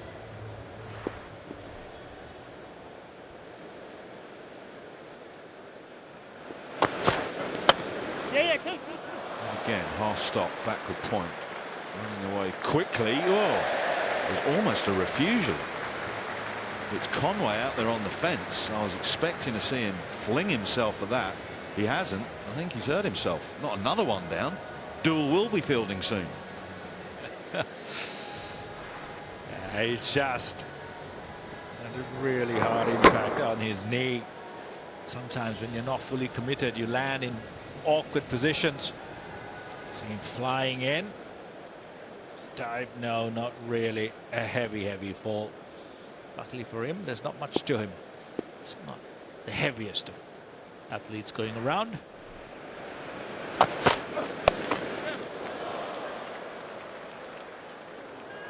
This one is fielded.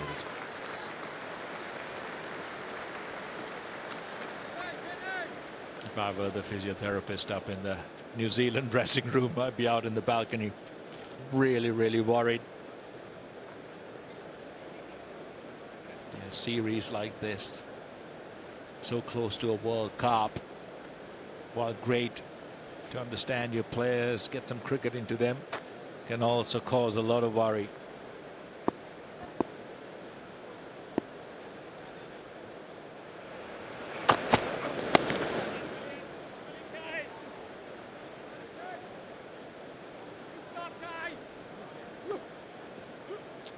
Busy today in New Zealand physio. Most concerning one you'd think for New Zealand is the way Southey went off in a great deal of pain. It looked like there was some blood. Not good. Good for them that Mitchell is back on the field. Not sure why he's back on the field. It seemed prudent for him to remain off and then just bat, not do it any more damage, but he's back out there doing his part. Heaved away leg side, smashed away leg side, all the way for 6. Superb from David Malan.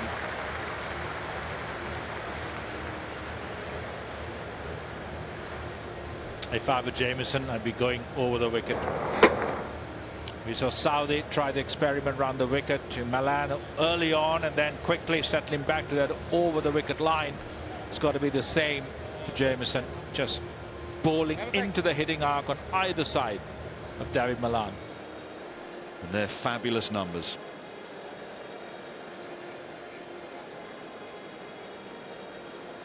Really remarkable figures from Malan. 21 matches to make it to 1,000 runs, 400s. The strike rate is just a tick under 96. Fabulous consistency.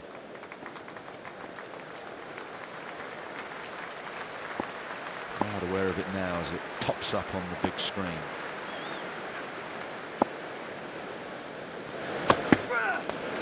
Wait! Right catch. Right catch. Chinny! Chinny!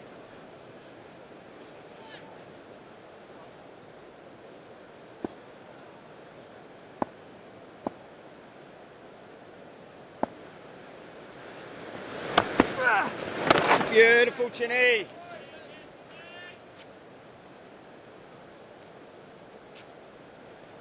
Over Chinny.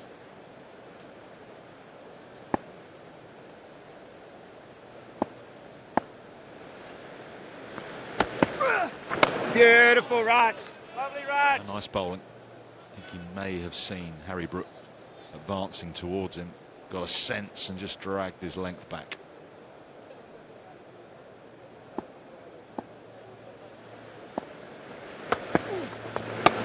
Lovely, Chinny. Beautiful, buddy. So 1,000 runs in ODIs for Malan. Fastest to 1,000 ODI runs by innings. Zaman leads the way on 18.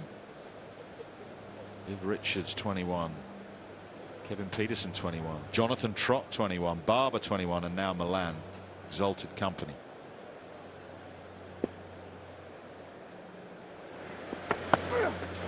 White.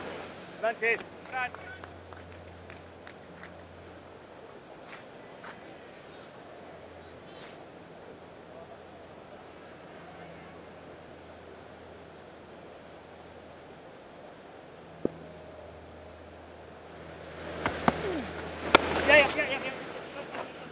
Quick run.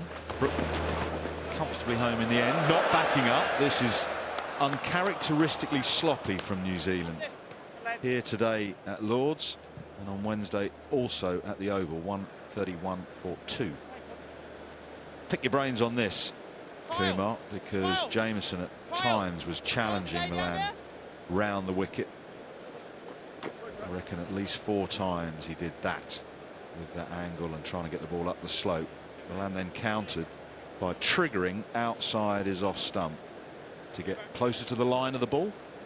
Close, and in his own mind he's made the decision, all right, I'm looking for the ball from around the wicket to come back into me, so I'm playing inside the line and I'm being tentative, so let's take that out of the equation, get back outside off stump, and let's start really committing to play a stroke. If it's slightly outside my head, I'll hit it through the offside. If it's in line, I can go through the leg side. Forget getting out LBW. Take that negative thought out of your mind and just commit. The moment you do that, it just triggers your body into better positions. It's not just about getting rid of the dismissal, but it's about counter-attacking with a positive option. That's what the trigger outside off stump has done for Malan. But Glenn Phillips places Jameson.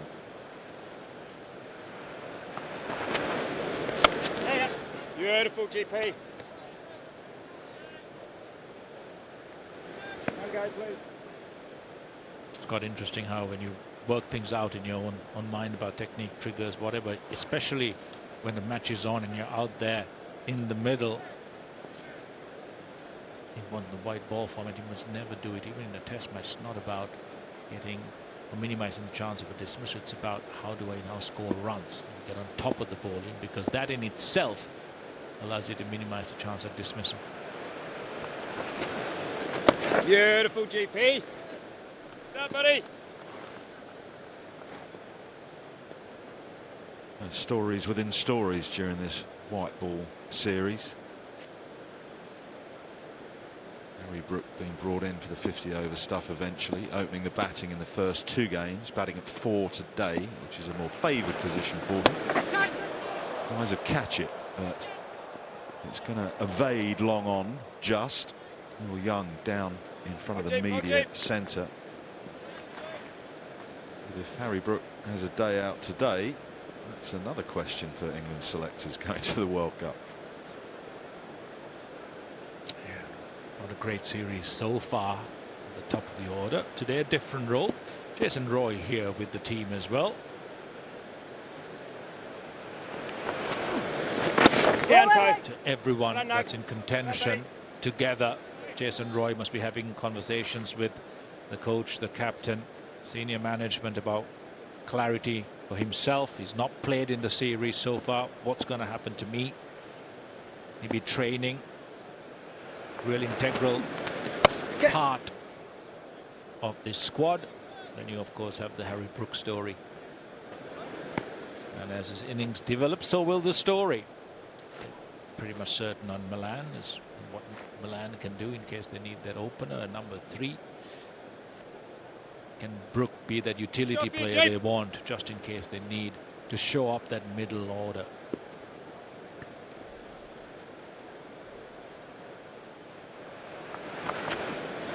Down. Well done, buddy. Well done. Nash and Isha for you next. 135 for 2.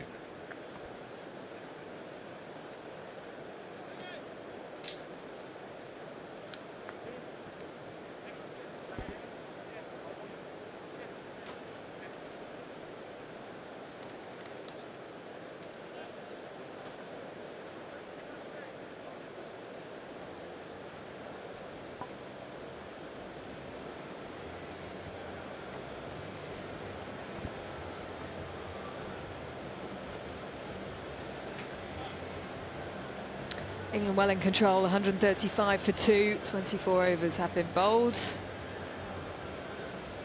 Final one-day of this series against New Zealand.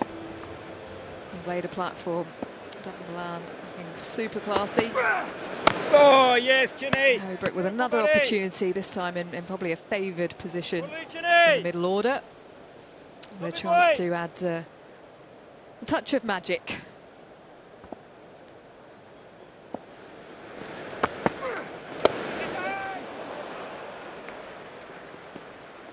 Loves that scoring area, loves going in to out, especially against a left arm spin.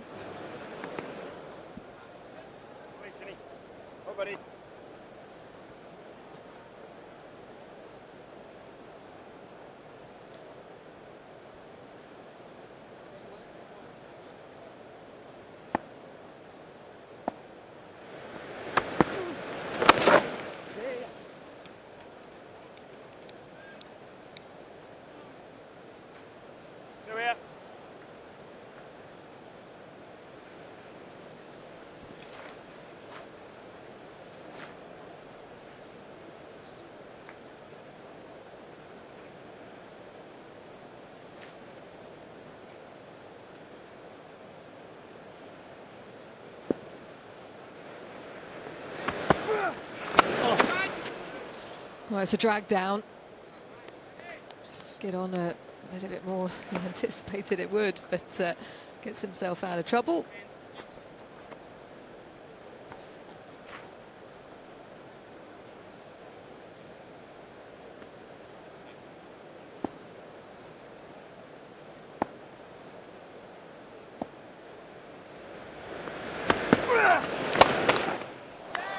Got him. And he drops it short again. It was there to be hit. He's such a good reader of length, Harry Brook. But on this occasion, it's a miscue straight to the fielder. He is a good reader of length, especially off spin. It is one of his shots. But as we saw with the previous delivery to David Malan, it sort of sits in the pitch and he ends up clothing it to mid-wicket. No timing at all. Phillips, who is a super fielder, is not dropping that. So Brook back in the middle order, misses his opportunity to stake a claim to a World Cup spot even. He goes for 10. It's 139 for 3.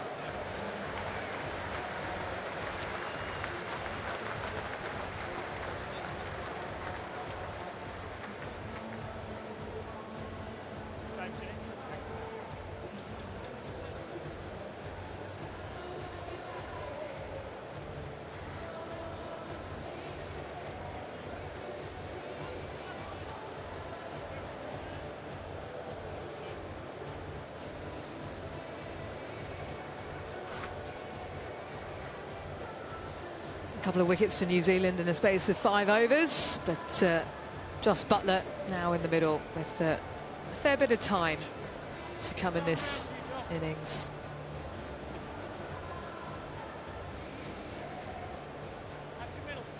Fabulous strike rate, averaging over 40 as well.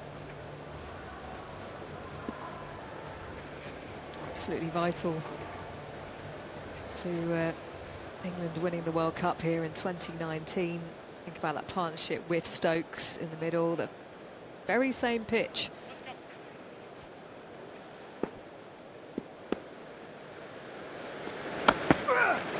Lovely, Chinny. Lovely, Chinny.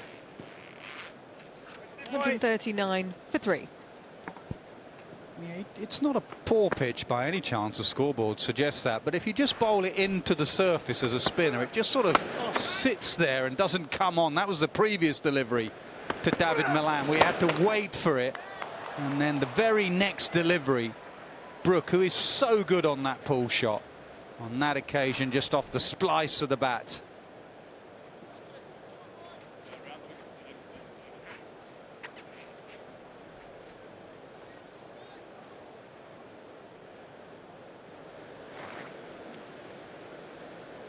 If you look at the scoreboard, they've all struggled with the exception of the man on screen. Malan has 84 from 78. Every other batter has found rhythm hard to get on this surface.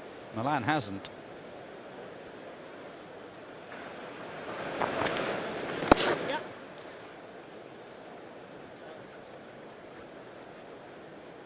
And now England's high score against New Zealand at Lord's, going past Ben Stokes in that World Cup final. The runs just keep on coming. Knows this ground pretty well, of course, having played at Middlesex. Used to the slope, used to the pace of the wicket. Can be a bit too paced.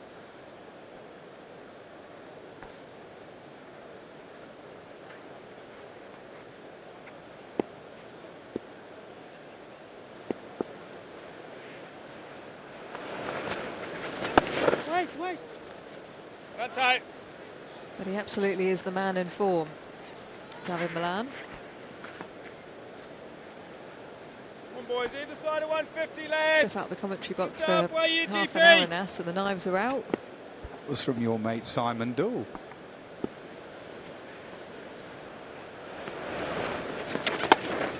Get threw you under the bus. David Malan got to 50 and Simon Doull said Ishagur would have him nowhere near the England side. Which is not true at all. Can I just clarify that?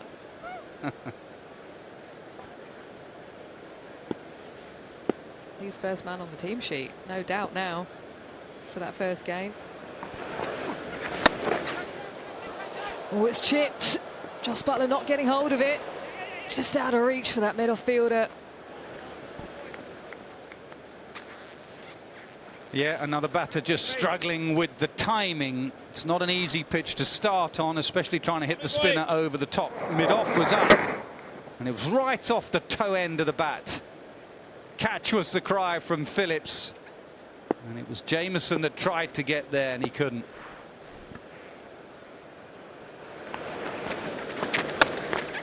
Right hand. The conversation actually went, if Jason Roy is fit and in form, then he's quite an imposing opener, and that partnership with Bairstow was such a crucial one during the last World Cup. So if they're both fit and performing, then it's hard to say no to both of them. But Malan is the man in form. He's provided runs consistently. Jason Roy hasn't even featured in this series, still struggling with his back. So that decision becomes a lot easier for England. 144 for 3.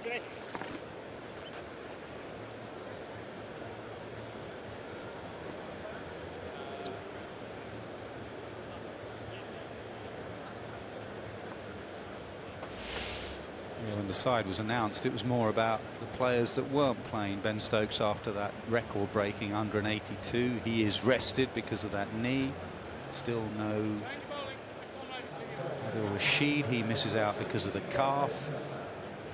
Still no Roy. Still no Mark Wood, and that's the core of that side that won the last World Cup. An opening bat, all-rounder, spinner and fast bowler. Most of it is just precautionary. Most of them will be fine.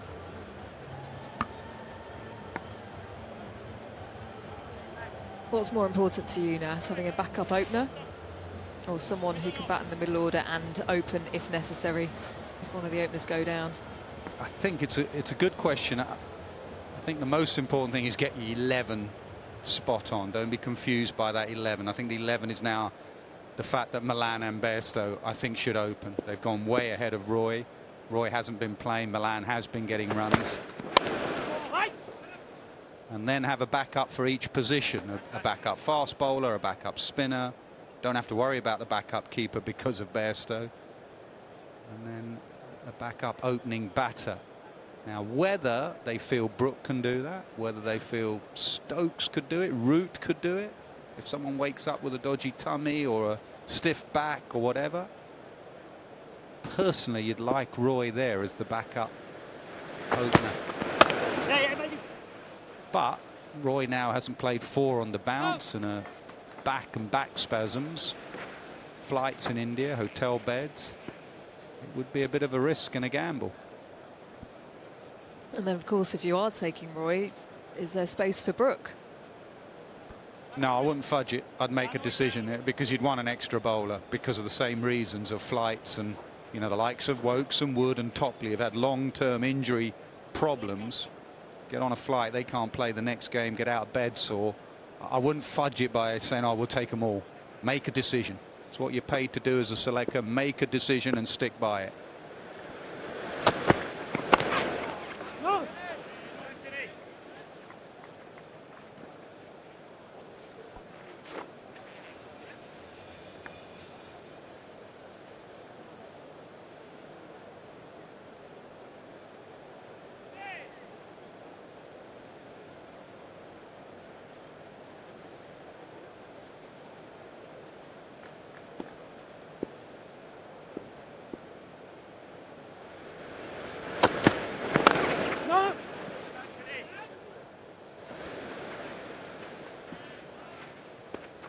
New Zealand just retaining control again.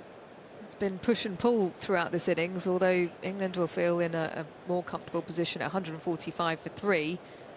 There have been passages where New Zealand have been able to squeeze. England just giving themselves another opportunity before they go again. I don't know if it still stands, but a decade ago, maybe less than that, the saying was double your score. If you have wickets in hand, which they do here, they have 7, double your score after 30 overs. Now the game has changed, power play has changed, but that would push 300, and on here that's a good score. Par here over the last 10 games has been 272, so that would and that's what the current run rate gets them to. Yeah, 30 overs at the Oval, they were on about 200. Yeah, and that was a real collapse after Stokes got out, and that will be a little bit disappointing. How you finish your game, it's going to be absolutely vital. 146 for 3. So maybe they'll learn from that. They've got a lot of batting, haven't they? Livingstone, Ali, Curran, Willie, Carse, and then Topley to come.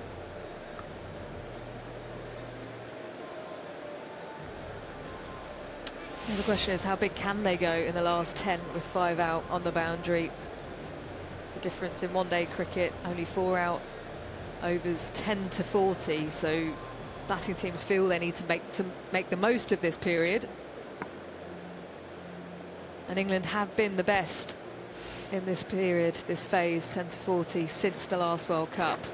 The other thing to factor in is Southee's not coming back on the pitch after that thumb injury. So in this power play, you may want to go after Phillips as their backup spinner. Just like that, Jos Buttler has given himself a little bit of time, and now he's set himself to go big. Absolutely. He is a real smart cricketer, Jos Buttler. No Southee, so Phillips has to fill in. This is the power play where you've got one extra fielder up. So why would Buttler just let Phillips bowl? He isn't going to.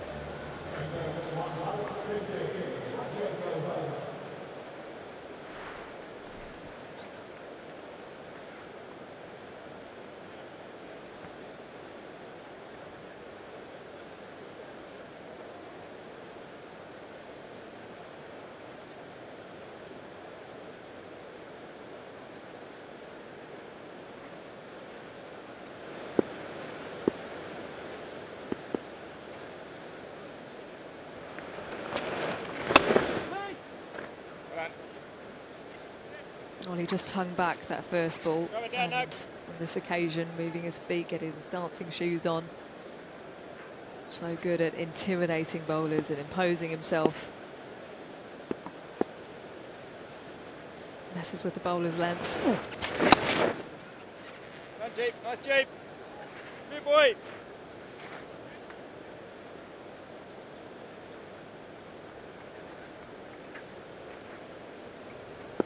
Bowling a lot straighter after that last one, where he got the elevation. He's got the field set with the leg side back. Oh. Bit of width on offer there, and he's going to pay for it. Yeah, it was a little bit edgy from Jos Buttler. He probably meant it to go to the right hand of Mitchell. It goes to the left hand, but he'll take it. No slip in. May have been wide of slip anyway.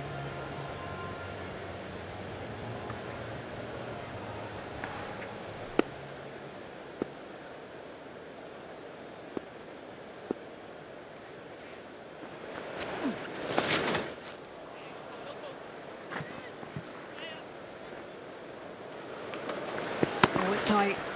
He does well, Buttler. He set himself off quickly. He was in and out. He knew it was 2 from the off. Mitchell back on the field after an injury to his left hand. Could probably bowl a few overs. Might be quite useful on this. Remember Colin de Grandhomme in the World Cup final in 2019? He was their best bowler.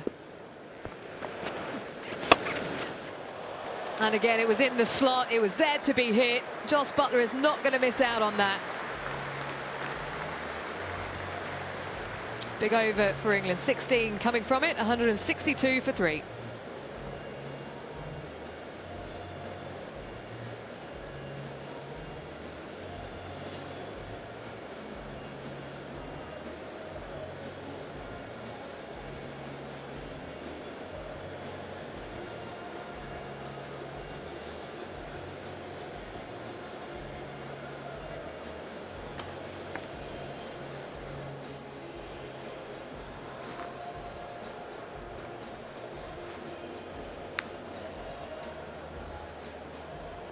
Sixes taking England to just under 300, eights to 338.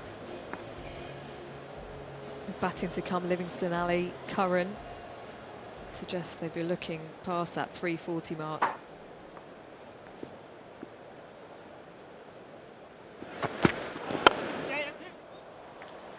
That's pinged off the bat, down the slope.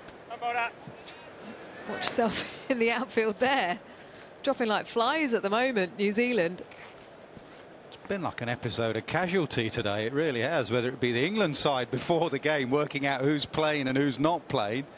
And during this innings, there's been 3 fielders come on, go off. And then Trent Boult has just had the carpet pulled away from underneath his feet there. One of the flattest outfields in the world, apart from the slope. Maybe the slope did him.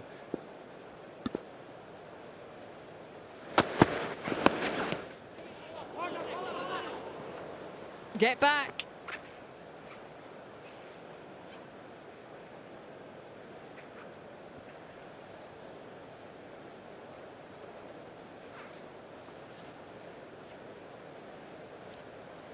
And Lister has been fairly impressive since he came in the last game. Left arm quick, just offers something different for New Zealand.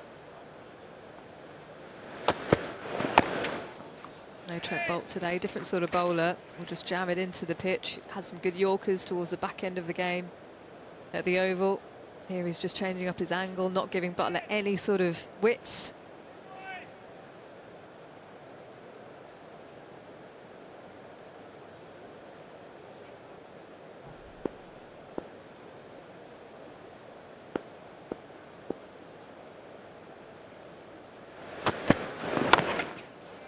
Not the sort of player that's going to whip it through mid-wicket and up and over mid-wicket for 4, which is that angle that's coming into him. He'd rather get leg side of the ball and pop it over extra. But if he drops that length, he'll definitely go after it. Over to the leg side.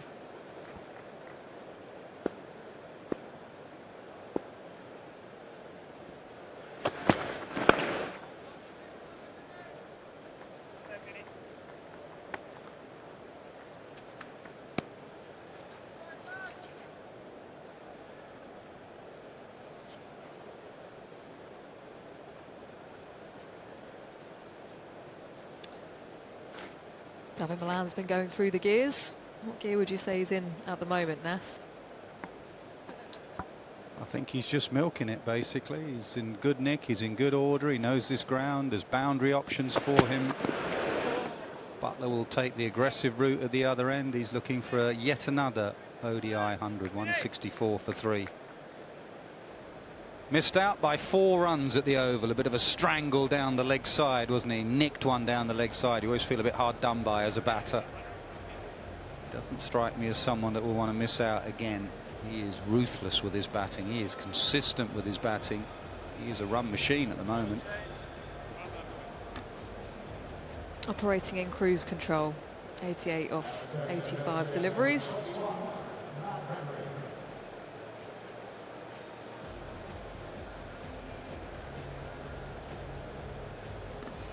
And Buttler has got his wish. He's just smashed Phillips out of the attack so that they have to go back to Henry. No Saudi. So problems for Latham. Maybe they will have to turn to Mitchell and his little dobbers as well. This is a stage as a captain you start thinking down the line. Who am I going to bowl at the death? How am I going to get Buttler out? It's definitely worth it, especially on this pitch. It's not coming on as well as it was at the Oval, so those Darryl Mitchell medium paces could be effective.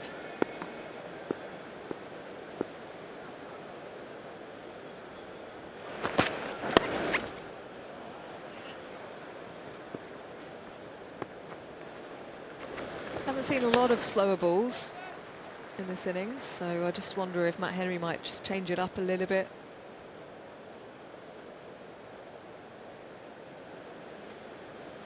It was brilliant from the pavilion end, opening up.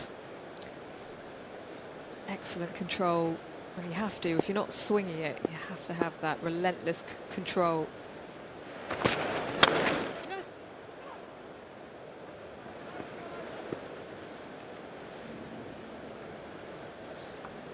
As you head into the last 20, though, it's all about mixing it up and not being too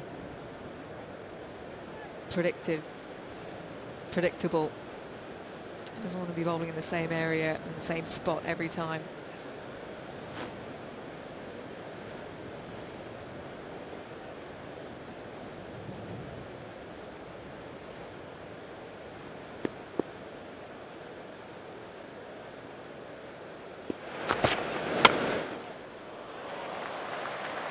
Back in the driving seat, David Malan, bit of wit, he's just carved that away up the hill. And into the 90s. And Henry will know that you don't want to be offering up width to David Malan. He is so strong. We showed you a wagon wheel when he got to 50. He is so strong square of the wicket, and that is bread and butter to him.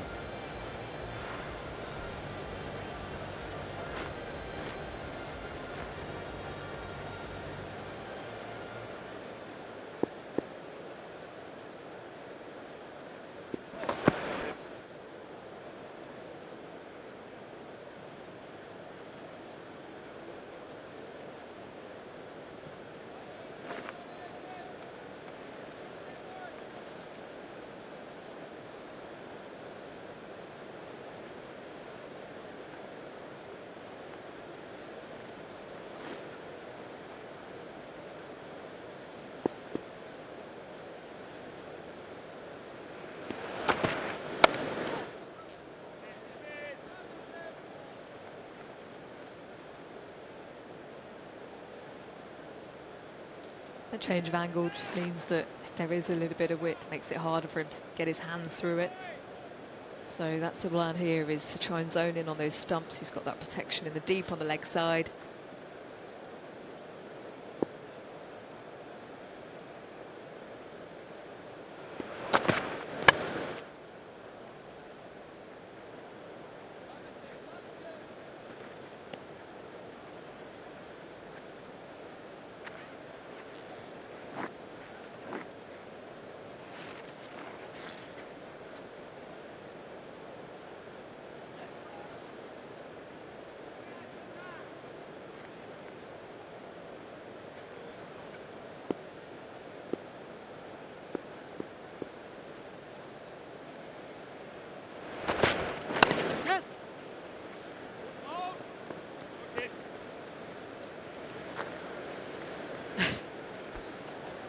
.173 for 3.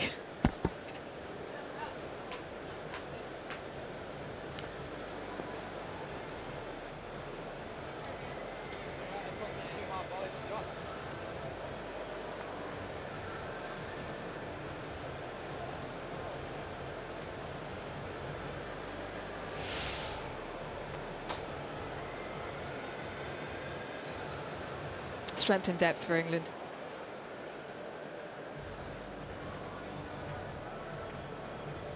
So much batting to come for England, and that's why they can be a little bit more aggressive at the top, because there's Livingstone, Ali, Curran, Willie.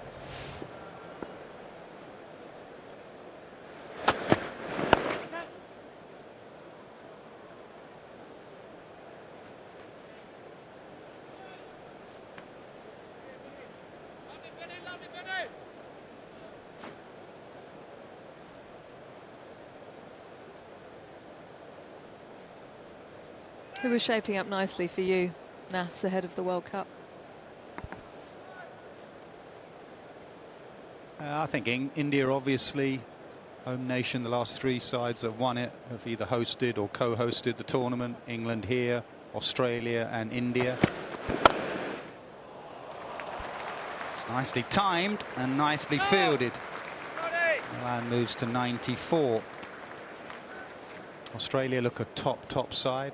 A lot of batting depth, a bit similar to England, a lot of batting depth, so they can go hard up front. Pakistan are a good tournament side, and they're up there in the rankings. They may have slipped to second with that loss yesterday. I keep looking at every side that's announced, and you look at that side and you go, they look seriously good. South Africa look a good squad.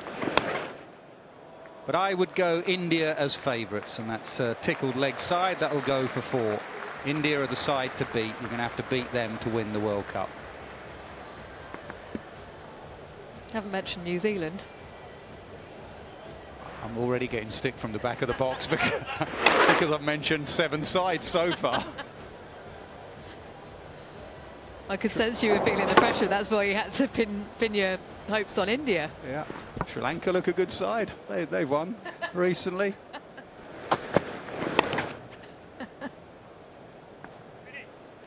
We will be looking ahead to the World Cup and various teams and some of England's selections problems as well. Who would we pick for that first game in Ahmedabad? Heard it here first that Isha Gur would leave out David Malan. David 94 in 89 deliveries. Looking forward to you calling his 100, Ish.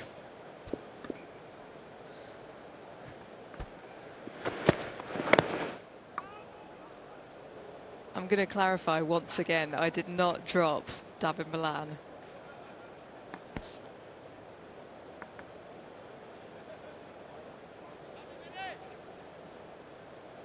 I think it's fair to say David Malan will be one of the first names on that team sheet for Ahmedabad.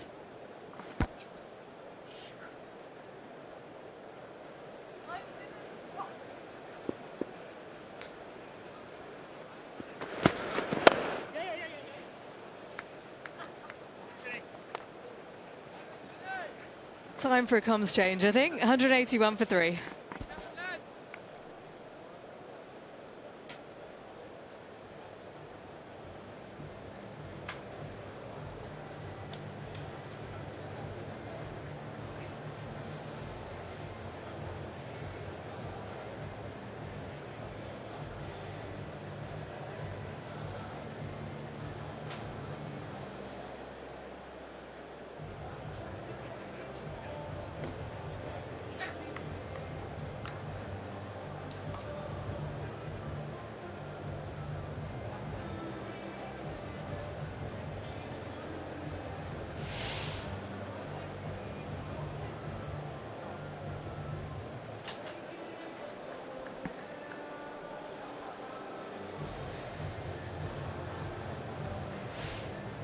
Overs remaining, 181 for 3. England set again for a late innings onslaught, perhaps more to come from Malan and Buttler, Livingstone, Moeen Ali and Sam Curran. Edged away past the keeper again. Had some fortune at times. There's David Malan, and he moves through to 99. Sanga, afternoon to you. Good afternoon, Julie. Yeah, you need some luck sometimes, and you need both the inside and the outside edge to work for you when you're batting. This time, a neck, a low catch, a full-length dive. You see the interest on Matt Henry's face, but not to be. 99. Brilliant batting by Malan, on the cusp of wonderful 500.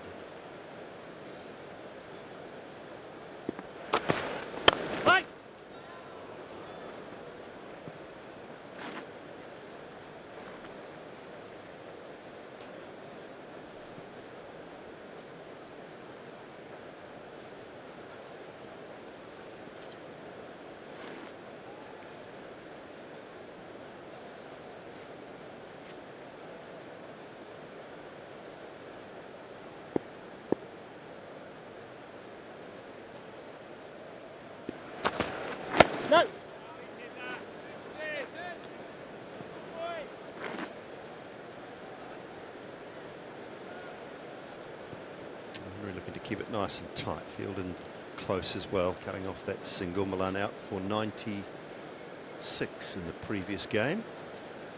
In terrific form.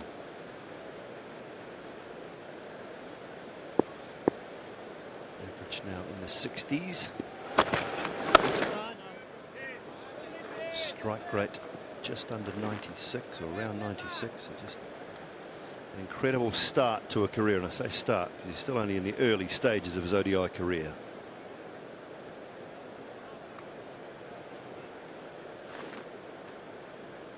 Yeah, and each time he plays, just goes on to prove how good he is in this format. Set away for a 5th one-day international 100 does David Malan. An esteemed company as well. That is the first by an England opener since Sir Alistair Cook in 2011 here at Lord's. And a much-deserved century for Malan. Restrained celebrations, but a fist bump as the England support staff are all out on the balcony applauding a magnificent century. But with so much on the line, squad's yet to be finalised. What a statement by David Malan. He's looked in absolute control, striking at 105. What more would you want to?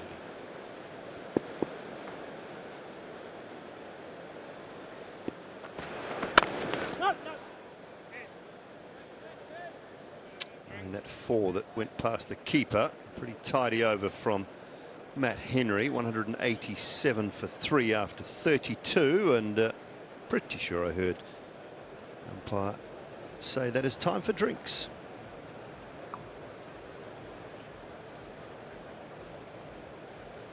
And 187 for 3 after 32 overs. Time for the umpires and players to take drinks.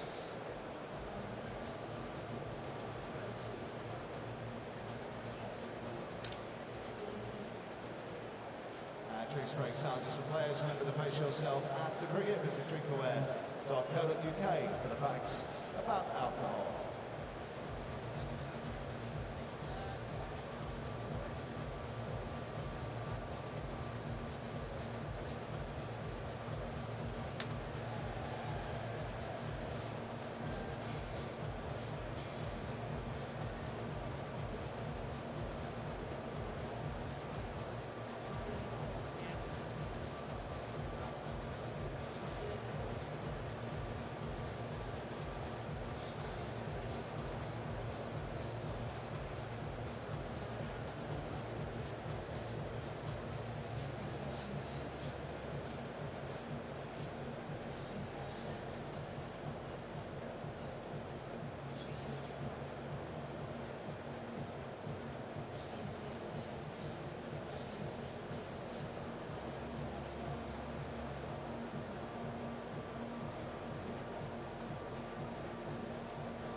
$18 overs remaining here at Lord's, the 4th and final one-day international between New Zealand and England.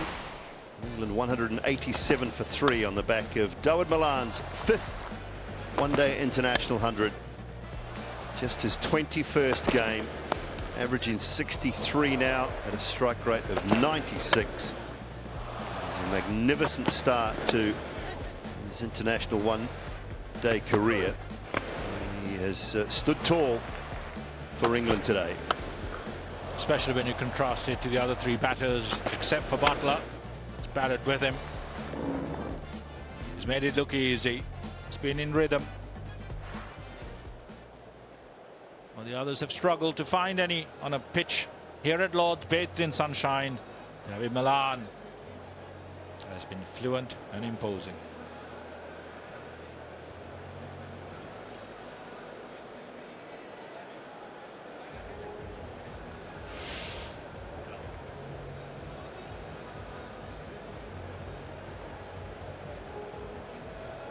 Joe Root struggled for the most part of that 29. Harry Brook out for 10 and Bairstow out early. Daryl Mitchell was back on the field, which is good news from New Zealand's point of view after getting a knock on that finger, taking that catch of Johnny Bairstow.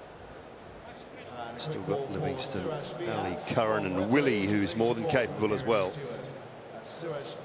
to come. Please contact the nearest steward. Thank you. With 18 overs to go, England looking well past 300 here. That's going to be challenging for New Zealand. But what we've seen in terms of these high chasers, Jameson to bowl his 7th.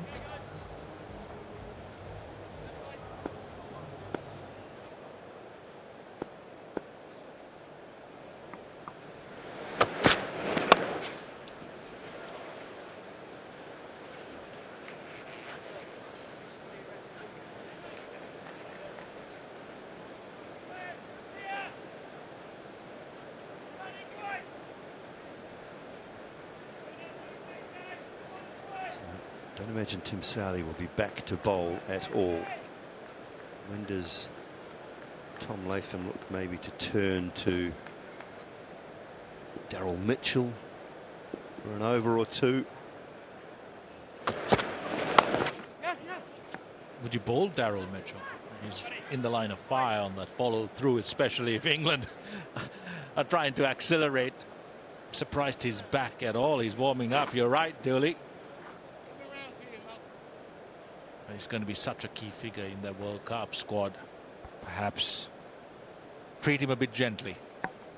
I would bowl him because New Zealand looking forward to that first game in the World Cup and throughout the World Cup. Again, don't have to think about whether they play Ravindra as their all-rounder or whether they go with Neesham as that all-round bowling option.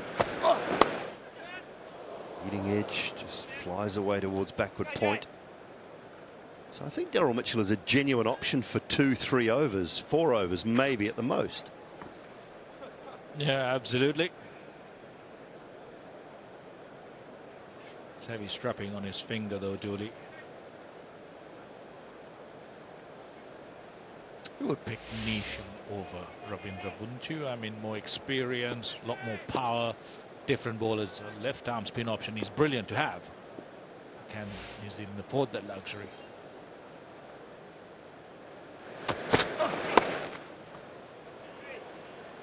Yeah, I think I would, for the most part. Mitch Santner is the #1 spinner with his Sodi. You'd say that that's your better option. Another finger injury here. Let's hope that one's okay for Phillips. Oh, it's happening. It's catching today.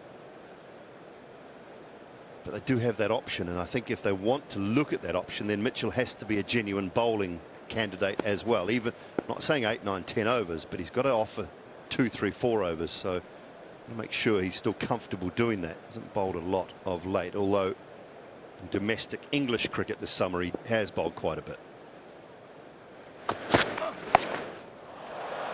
And it's scooped away, not perfectly timed by Buttler. It'll bring about a couple. There's not many places open there when Williamson comes in. He slots into 3. Young and Conway. Then you have Daryl Mitchell. You have Glenn Phillips. You have to make room for Latham with the gloves, unless Phillips takes them. What about Chapman? Wouldn't he make it?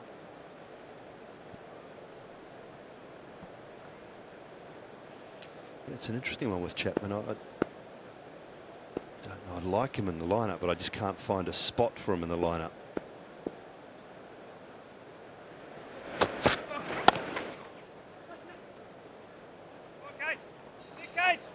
Ends the 33rd over. 192 for 3.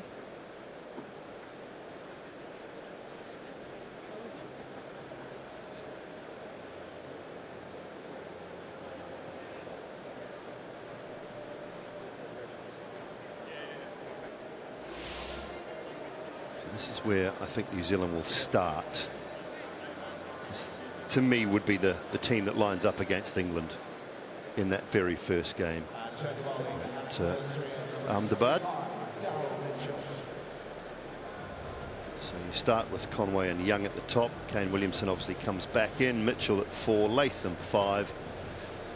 Phillips giving you a little bit of spin option at 6, and then Neesham as your 4th seamer all-rounder.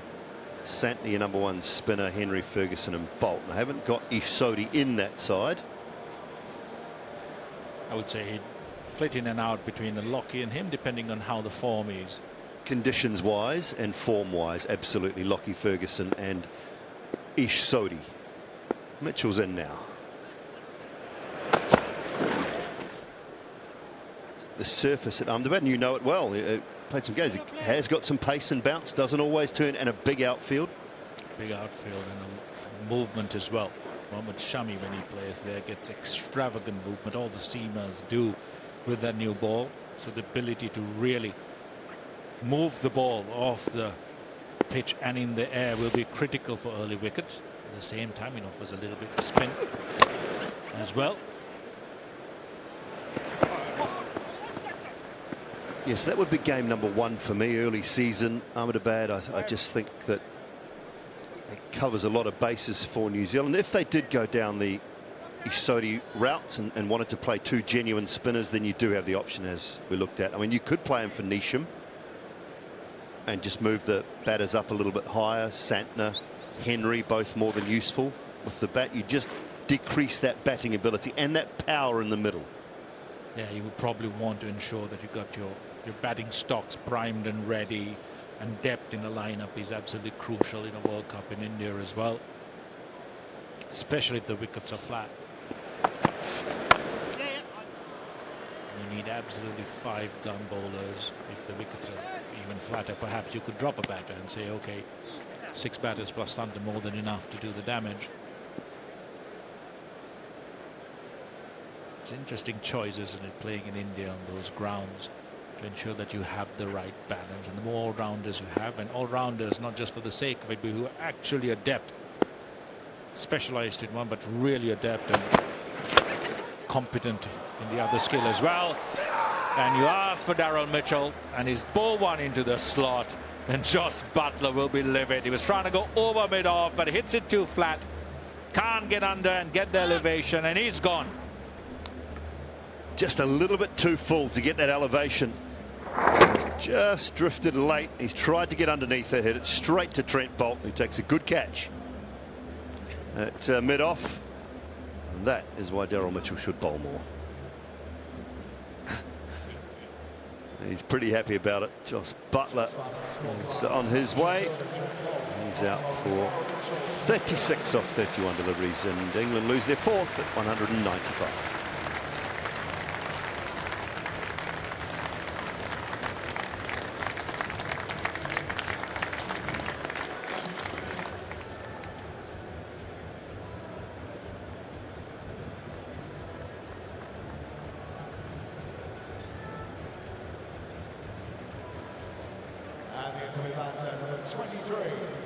Livingstone.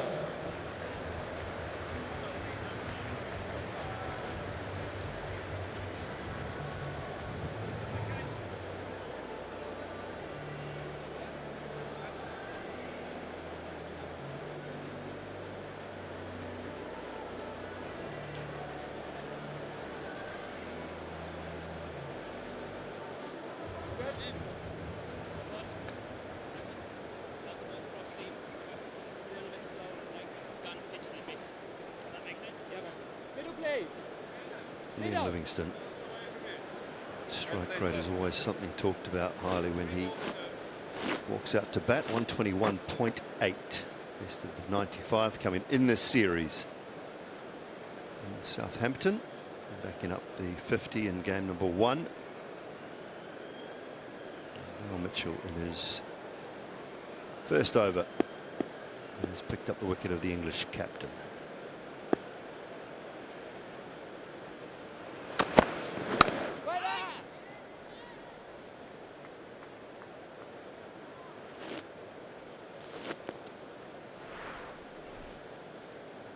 Got a bit too full for him, didn't he? He was trying to go over long off, mid off, and it was too full, bottom of the bat, and just found Trent Boult. Just trying to go a little bit straight as well. That's a shot he plays really well. Actually, he plays it better when his weight's more on the back foot, so he can actually get that back wrist snap and break and get under that ball. think the lack of pace got him too much onto their front foot. But a wicket nonetheless, and a welcome one for New Zealand and Daryl Mitchell.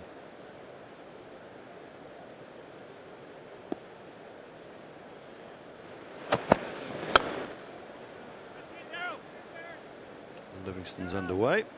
Where we go?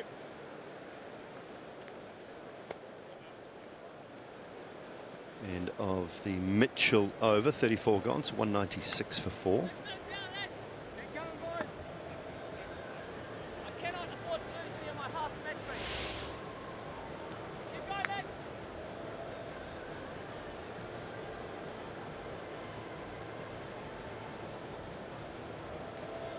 Well, that 5th ODI 100 for Dawood Malan. 3rd fastest to reach 5 ODI 100s in terms of innings played as well in world cricket. Only 2 quicker. Both left-handed. Both openers as well. Quinton de Kock and Imam Haq. Both with 500s in 19 ODIs. In their first 19 ODIs, picked up 5 centuries apiece. When you talk about significant events, we just saw Liam Livingstone leave one outside off stump.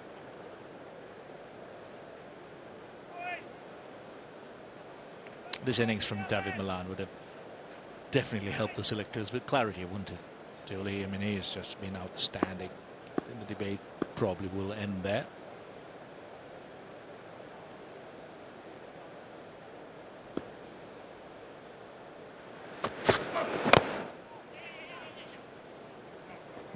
Yeah, the clarity now is Jason Roy. What do they do with Jason Roy? Do they bring him into that squad for the England-Ireland games to give him some game time? I don't think with that back issue you can take him away from England straight to a World Cup if he hasn't played any cricket.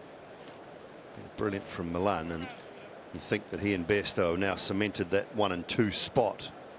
So Roy, if he goes, is only going as the spare top order batter. But he must be fit to go, and he's got to get some game time. Absolutely, game time is essential. World Cups are not competitions you play yourself into. You want your players in absolutely top form, going in high on confidence, knowing that they're ready and primed to do the job that they're supposed to do for their country. So you definitely want to see Jason Roy play some games. It doesn't matter what the opposition is. Get him some game time.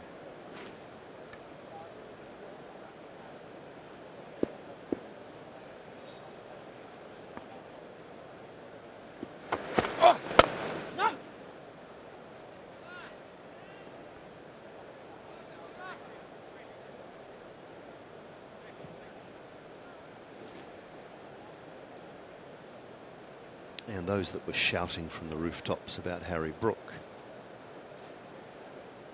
25, 2 and 10 for Harry Brook in the series so far. So he hasn't exactly said, well, if Jason Roy's not fit, I'm banging the door down. It's just a different level, isn't it? Coming from domestic to international. Good time of it in the Ashes. I understand that, but we heard England selectors have talked, and England coach has talked about the fact he hasn't actually played a lot of ODI cricket. He's had 3 good opportunities in this series so far, and hasn't said to the selectors, you must pick me. So he's not exactly put an enormous amount of pressure on Jason Roy or the selectors either.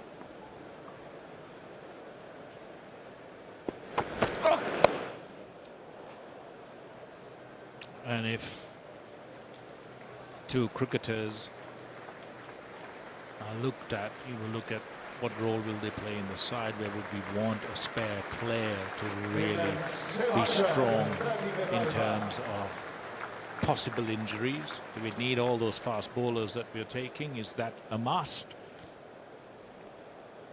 And if 2 players are closely tied together in terms of not having done much or not done exceptionally well, one above the other, Livingstone makes his intentions clear. You probably want that experience, having played in World Cups, having played in India, having done the hard work and delivered under pressure.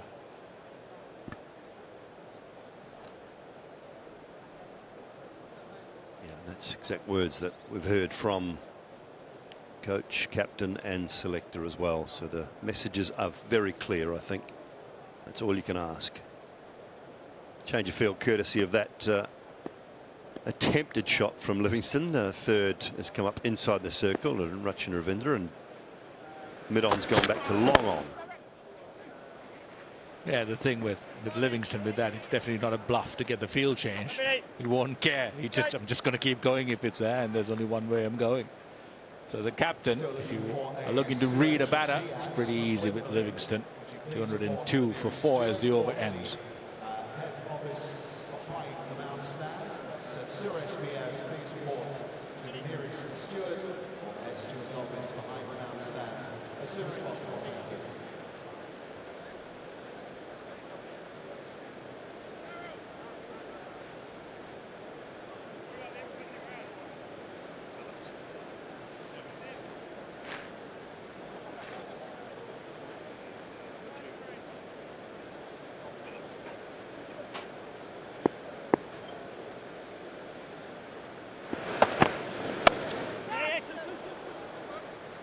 Aerial, but it's gone past backward point.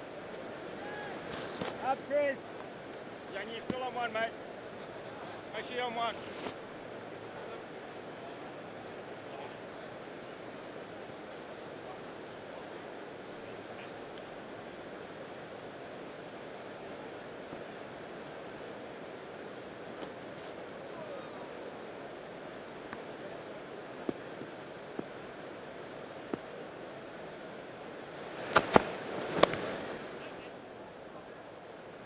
So far from Mitchell, he's been pretty tidy. Good line, good length.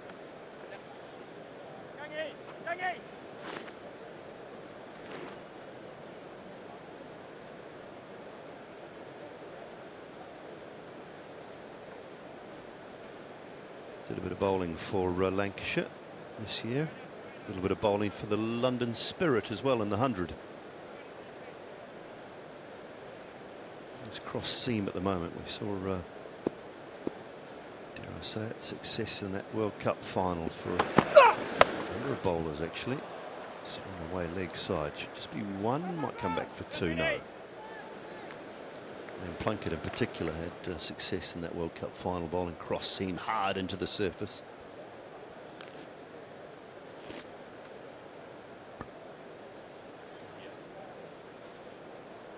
Bit of a difference in terms of a pace though between the two of them, but Mitchell quite wily.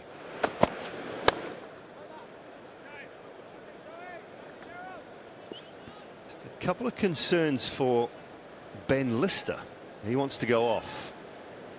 He's felt a little hamstring niggle there. That's going to mean more bowling for Mitchell. Oh yeah, just there. More bowling for Phillips, more bowling for Ravindra. Yeah, luckily it is the last game of the series. You don't need a replacement for a replacement. It's for the rest of the game, and he's off.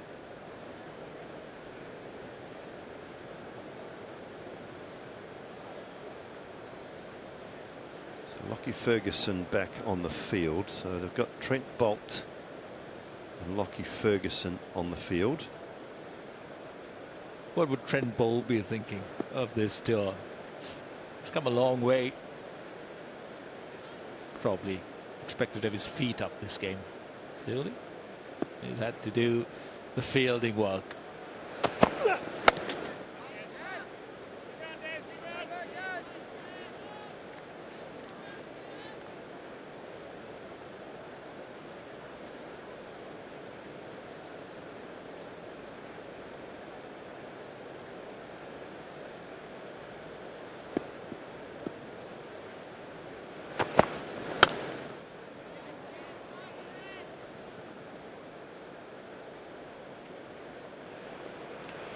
Good again from Daryl Mitchell. Just the 4 runs from the over, 206 for 4.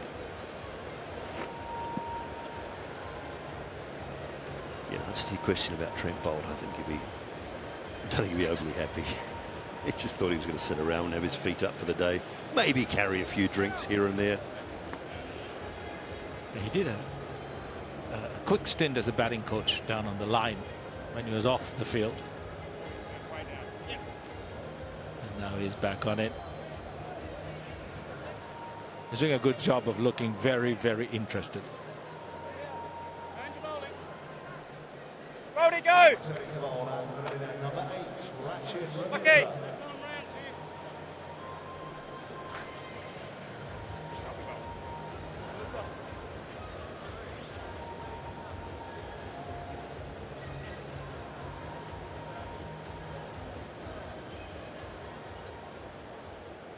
Ravindra is back 2 for 36 from his 6 overs.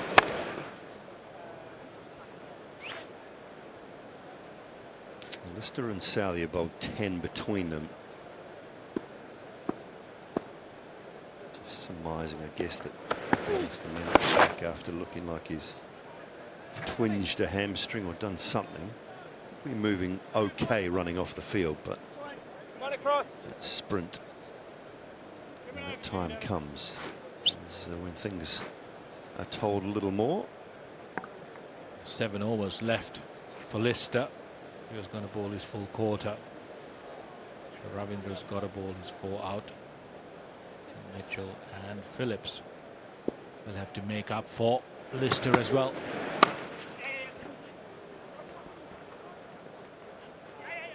Little fumble in the deep from Lockie Ferguson. He's been sitting down, so we'll forgive him that one. Good here, lads, good here! Good boys!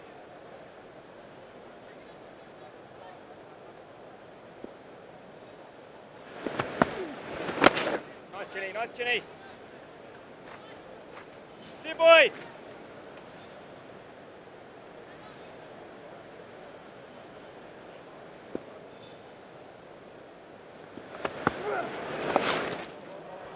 Top of Latham.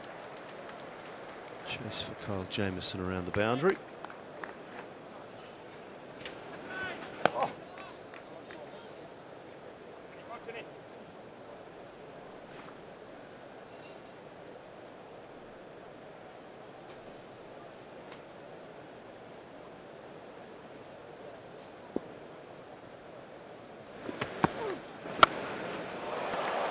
Leg side, high and handsome into the grandstand by David Malan.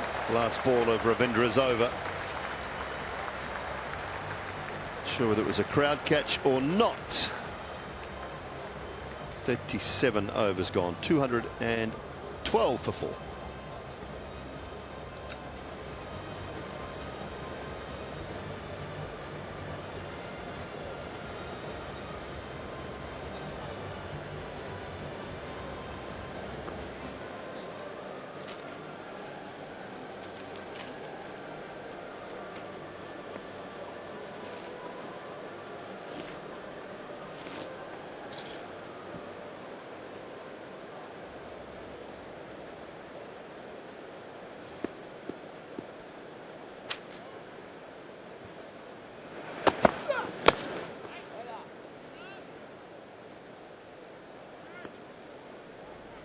David Malan marches on.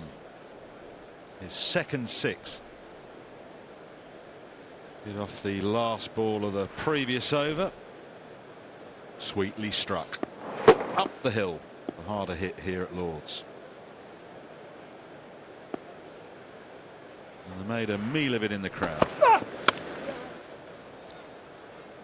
least it appears that no one in the grandstand bust a finger, which is not what you can say about New Zealand's fielders today. They've had a torrid time. 3 hand injuries. Lister off the field with what appears to be a hamstring tweak.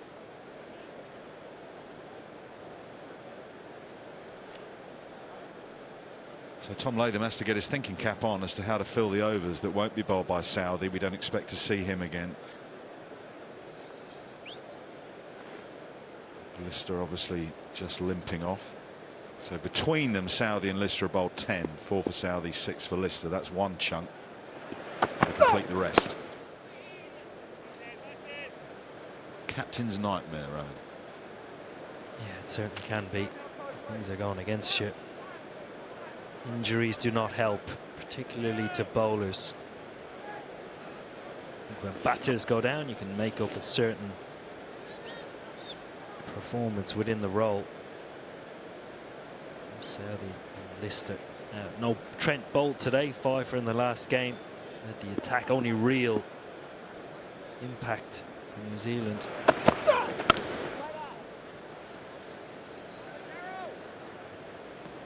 But you'd say of all the grounds that Darryl Mitchell would be most effective, you would say Lords. You know, bowlers that have been extremely effective here over the years, from Middlesex, the likes of Tim Murtagh, Angus Fraser. I'd say the fastest of bowlers.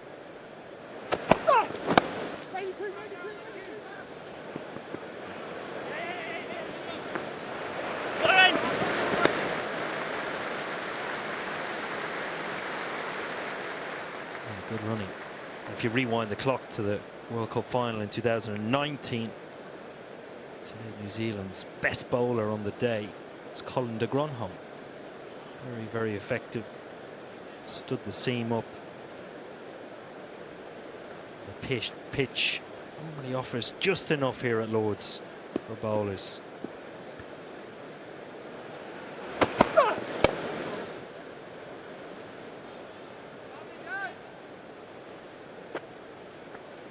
.222 for 4. 12 overs remaining. Current run rate we're taking them to 292. We go at 8s, maybe looking past 300.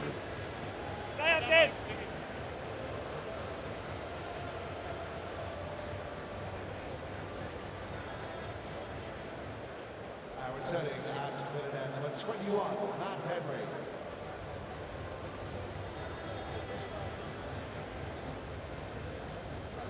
Well, it's Trent Bolt, who's not playing in the game but is on as a sub fielder, vastly experienced, and just having a chat with Henry, who's going to start a spell from the pavilion end. I do wonder about wicket keepers and being captain. Long way away from being able to easily communicate with their bowler. Latham leaving it to the experience of Bolt to give some counsel and a refusal. Not on a wicket-keeper batsman's captain's shoulder. We see that with Latham, and of course Jos Buttler. Kumar Sangakkara has done it down the years, and Alex Stewart has done it. How would you have gone, do you think, given all you had to think about as a captain, if you were having to perform another role other than captaining on the field? So much must be going through your mind. He's gone down the ground. Not sure he's got all of it, but he's an enormously powerful man. Wait for the signal from the umpire, and it is for the maximum. It didn't sound like he got it out the middle of the bat, but my goodness, he's a strong man. Certainly is a strong man. Livingstone, it's great to see him back in the runs. Just triggers a little bit deeper in the crease this time, looking to target down the ground or square of the wicket. Touch fuller from Matt Henry. The twist in the bat suggests didn't find the middle.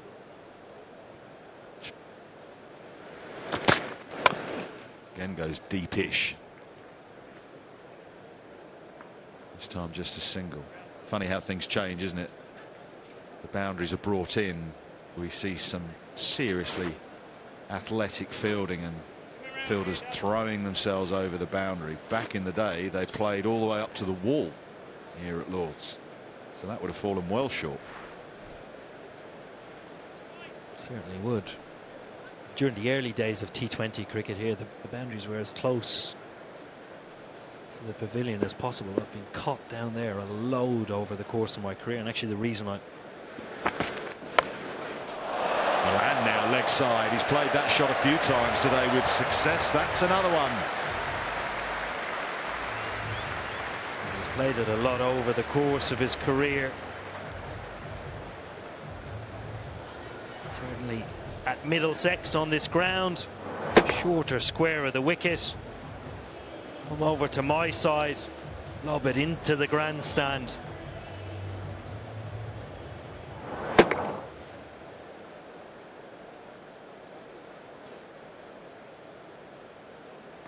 Field changes. Mitchell comes up into the circle at third. Deep mid wicket goes back.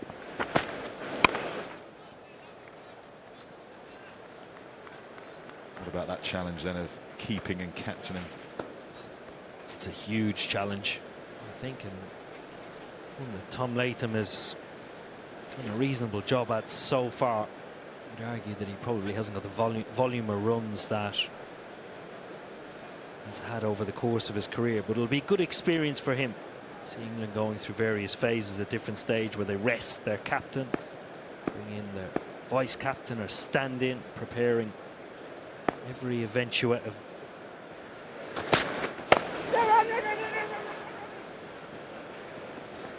You were trying to say? I struggle to get it out. I'll say circumstance. Every circumstance that might unfold during the course of a World Cup can always bank on your captain being fit. Even more so as a wicketkeeper batter. Certainly with Kane Williamson's injury history.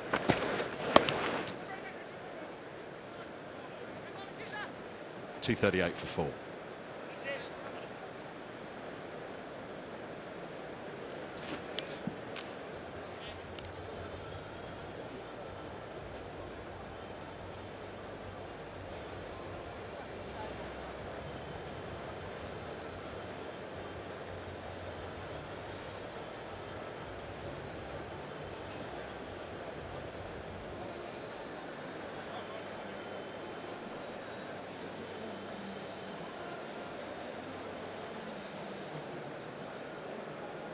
Kane has been named as New Zealand's captain for the upcoming World Cup, slowly making his way back to full fitness after that bad knee injury. Saw him at the Ageas Bowl earlier on in the series, being put through his paces in terms of sprinting and also out the back on the nursery ground in the net. Looked fine, looked like he was making excellent progress. Last over of the second power play coming up.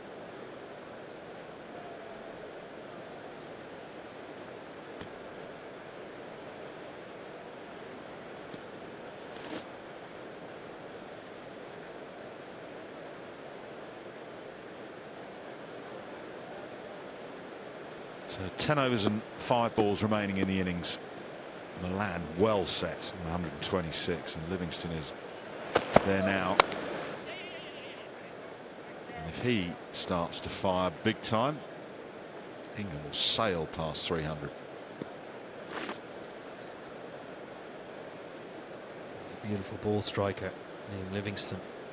I'd like to think that you will see him target down the slope here at Lord's. A different game plan, facing bowlers from the nursery end.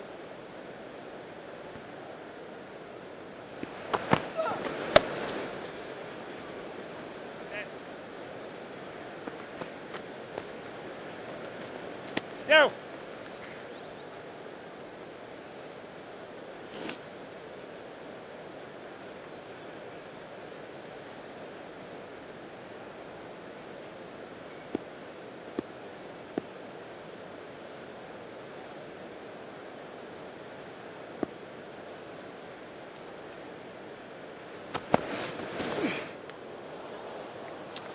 Zipped through and been given wide.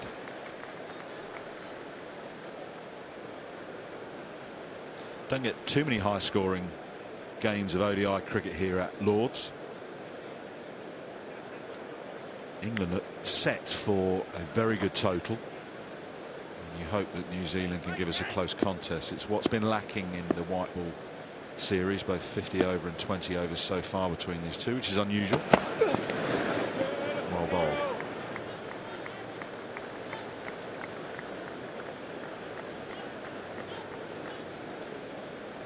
Just pointed out that that's 242, one past the World Cup score already, and we've got 10 overs and 2 balls to go. Yeah, you'd say conditions are a little bit different to that day. overcast. Wicket had been under covers for the build up to the game. Ouch. Well, we've had some injuries to the New Zealand cricketers, and that has tickled Liam Livingstone.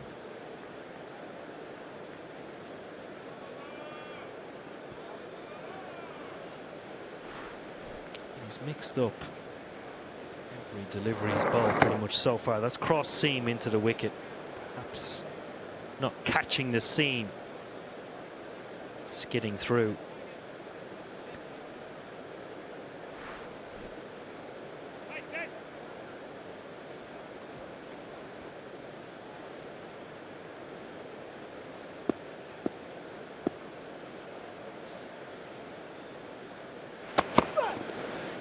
Oh my goodness, that is going to be given wide. Nearly missed the cut strip.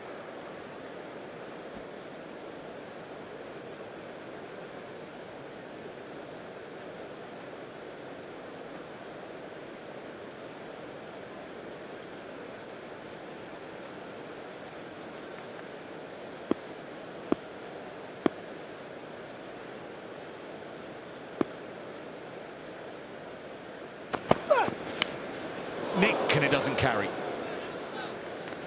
which is surprising considering the bat speed that Liam Livingstone puts through as he swings hard.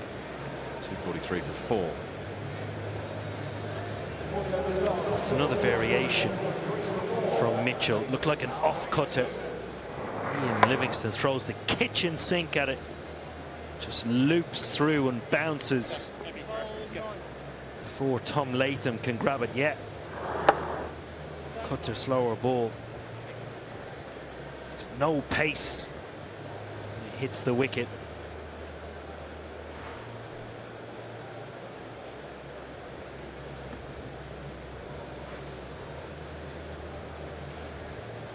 He's doing a grand job, Daryl Mitchell, for his team. A canny operator. Picked up the wicket of Buttler. Been thrust into the action with injuries to Southey and to Lister, who we understand will not take to the field for the remaining 10 overs. Left arm round. Both batsmen taking a drink. It's a hot day. Malan has been there from the start. Ravindra is now going to operate from the pavilion end. He's bowling to Malan at the minute. Maybe Livingstone might be targeting down the slope if he gets on strike soon.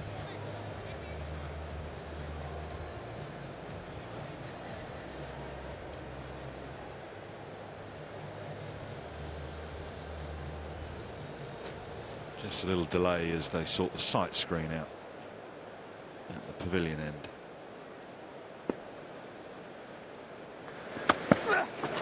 Yes! Nicked. Oh, he's played so well. He really has. It's been a pleasure to watch Malan today and on Wednesday at the Oval. Softest dismissal over the Thames the other day, and you'd say that was too. A wide one which he's tried to flash away down the slope. And it's a little nick through to New Zealand's captain, but what an innings from him. 127. Standing ovation from the crowd here at Lord's. Absolutely outstanding today, David Malan. The balcony are up on their feet. They realise the quality of the innings and the form that he's in.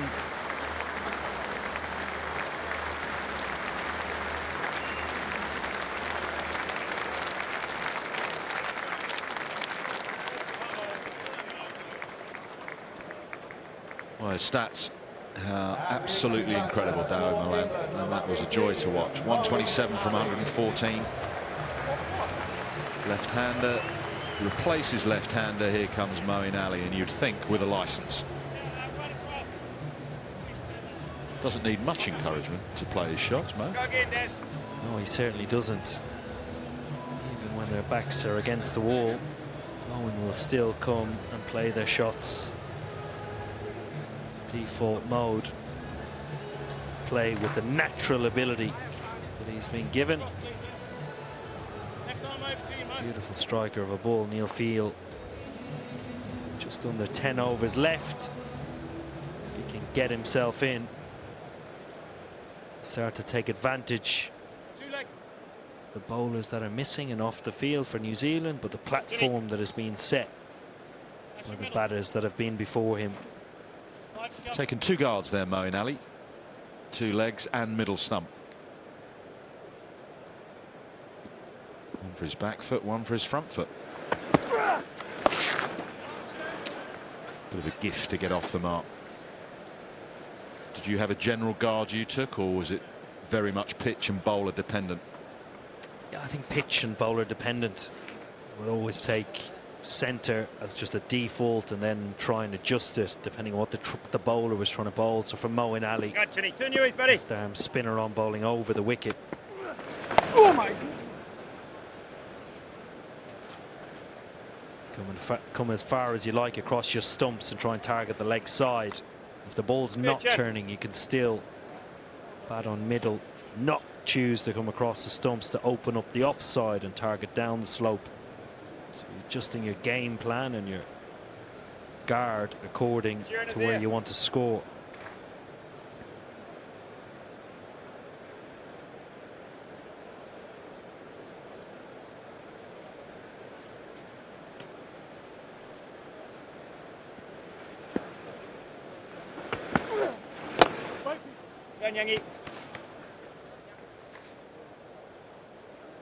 One thing England didn't do well at the Oval is finish the innings with a bat. I mean, obviously it was stardust stuff from Stokes, and from Malan also was excellent.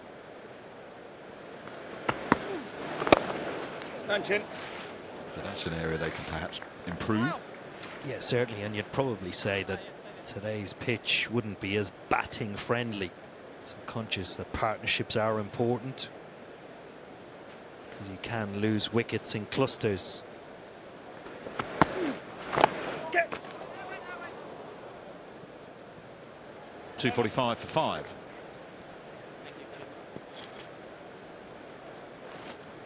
Yeah, listening to Ben Stokes talk in the post-match presentation after the game at the Oval, he talked about chasing down anything or setting anything once partnerships have evolved at the Oval. It's no different to any other ground in the world. It's just sometimes the slower the wicket, the more time you need to give yourselves to allow that partnership to build.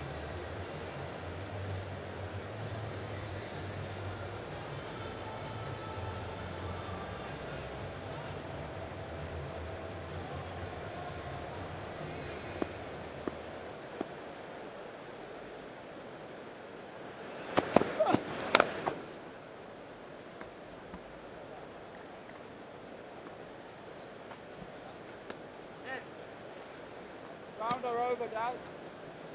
Back to Daz. Coming over the wicket to you. Centre. Towards you. Touch. 2 leg.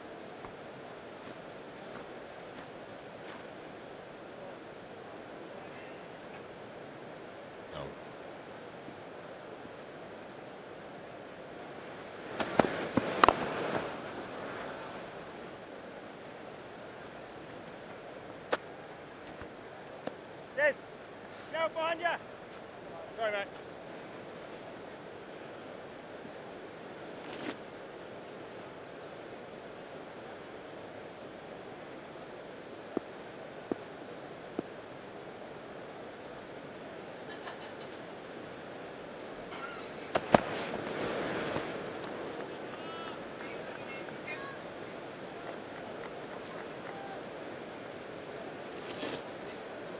He's been good, Daryl Mitchell, rewarded with some decent figures. Very canny operator, but Ian Livingstone or Philly missed out there. He had width and he was going to flash it through back to a point.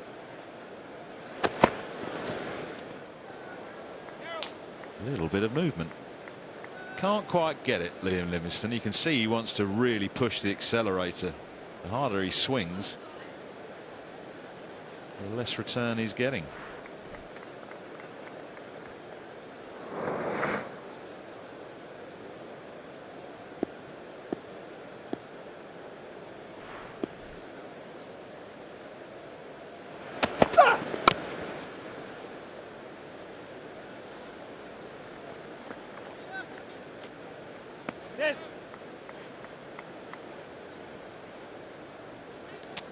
Mitchell has been impressive. When you look at the balance of sides around the world at the moment, top teams, you would say, are littered with spinning all-rounders, and you'd say the best teams have a fourth bowling option when it comes to seam, and also batting the top six. England, however, have to bowl that one again. Yeah, England, however, without Ben Stokes being able to bowl, don't have that luxury. When you look at India, the likes of Hardik Pandya, Australia, Marcus Stoinis, Cameron Green, could play valuable roles.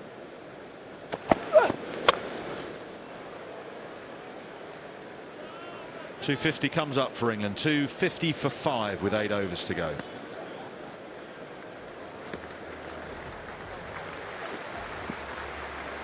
England's 250 after 42 overs.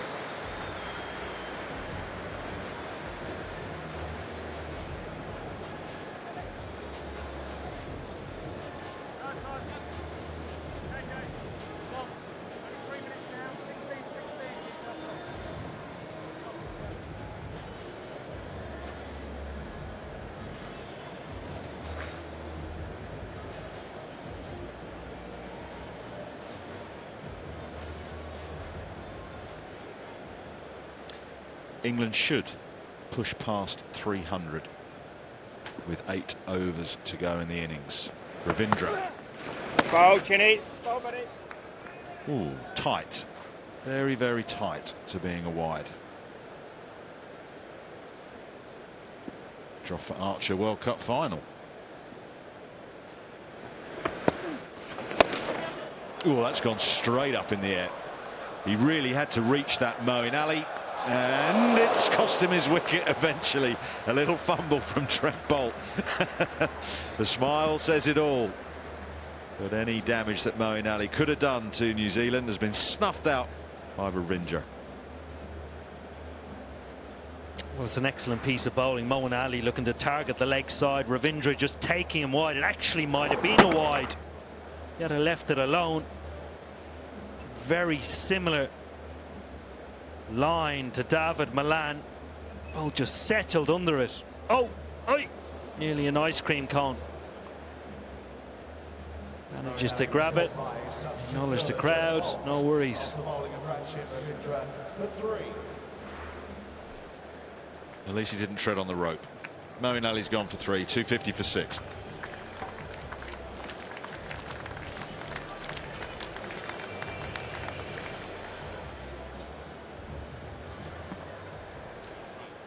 Incoming batter number 58, Sangakkara.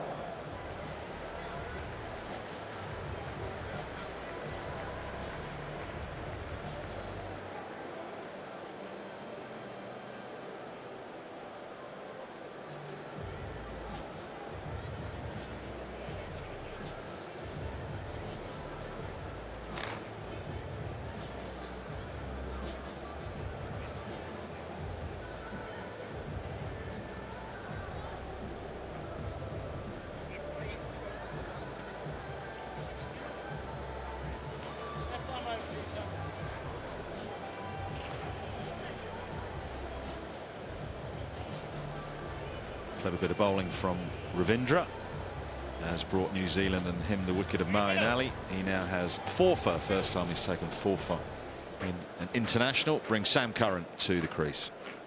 Brilliant, Chinny.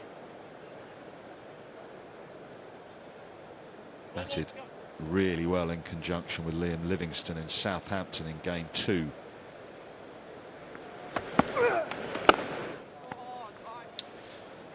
Go, Youngie. Go, Youngie. Youngie.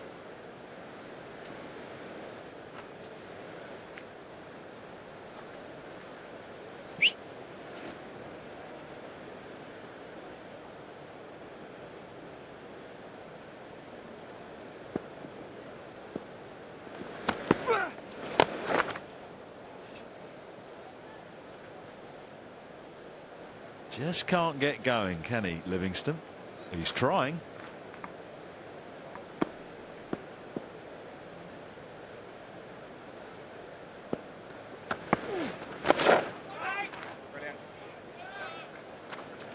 Good from the left armour.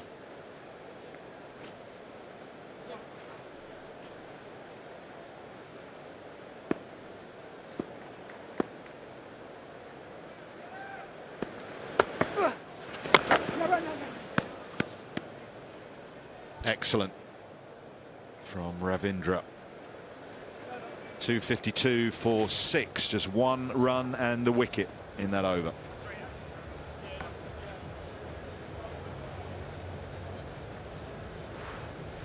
Certainly has been clever bowling from Ravindra. Watch the line. Alfred Malan and Moeen Ali both looking to target the leg side initially. Very clever, good planning, better execution. The bowler's talking a lot about getting either inside the swing of a batter or outside. There's a prime example. Ravindra getting outside the swing of Moeen Ali and David Malan.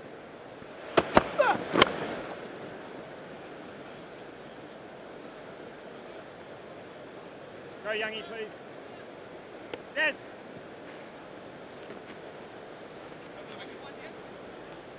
Middle.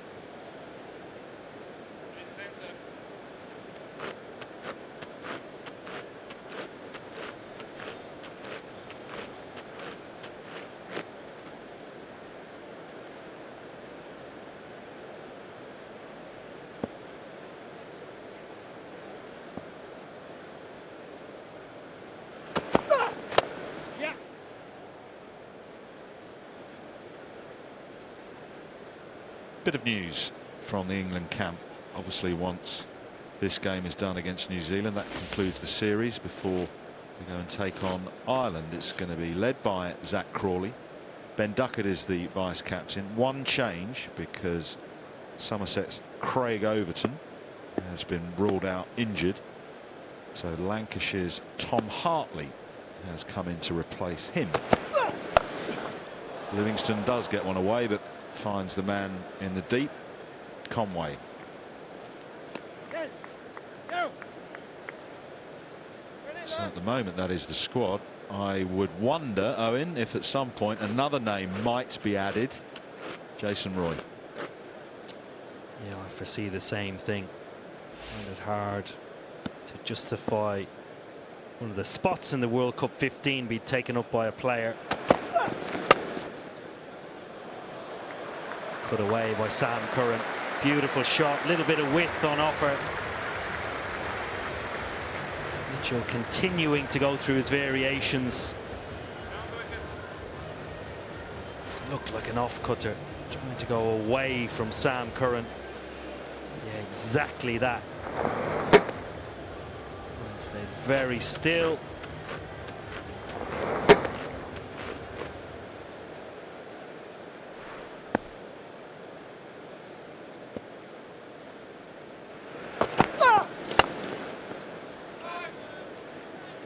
Come back to your point, Woody, about Jason Roy.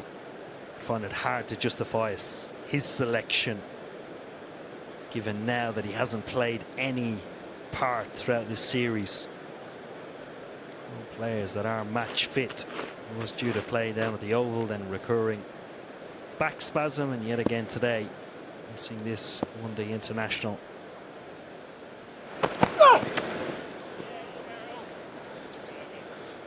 Athers and Isha for you next. It's 2:59 for 6 with 6 to go.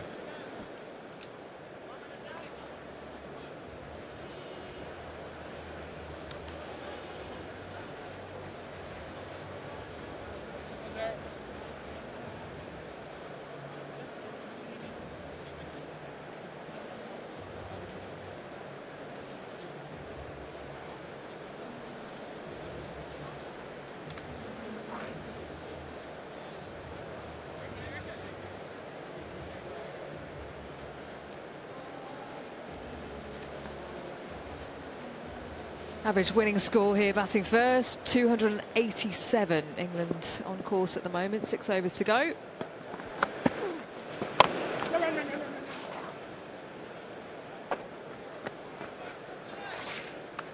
Just looks a bit dead. Not really coming on. Yeah, you don't think of Lords as you might say Trent Bridge or the Oval as a particularly high scoring ground for 50 over cricket. That would be true in domestic cricket as well.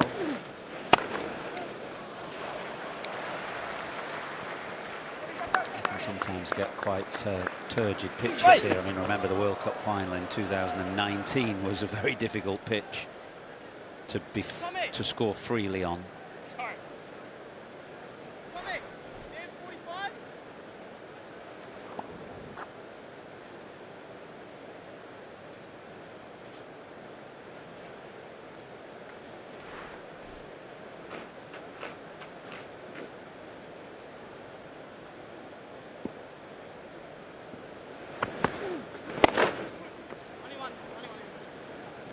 Oh well, Ravindra. Best figures. New Zealand. 4-wicket haul. He's got 3 balls to get a fifer.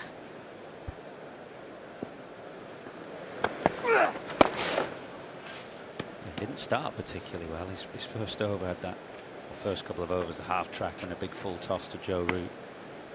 But he showed, New Zealand today have showed the value of having batters who bowl with injuries to Lister and Southey. They've needed the spare bowlers that come with this balanced side that they have.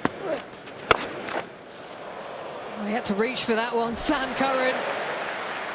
He's got it away to the boundary.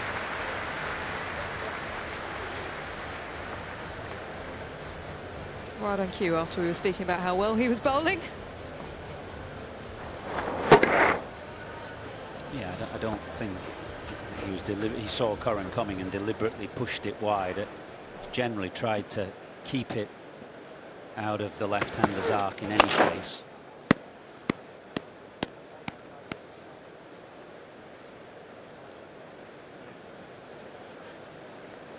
His 10 overs completed then. 5 overs to go, 269 for 6. Appreciation from his teammates on a day where New Zealand have had a few casualties.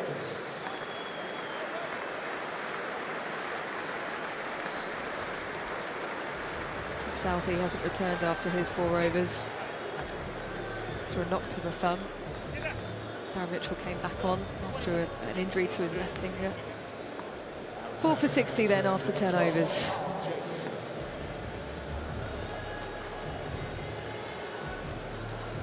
Touch expensive, but those continual wickets have helped New Zealand stay in this game.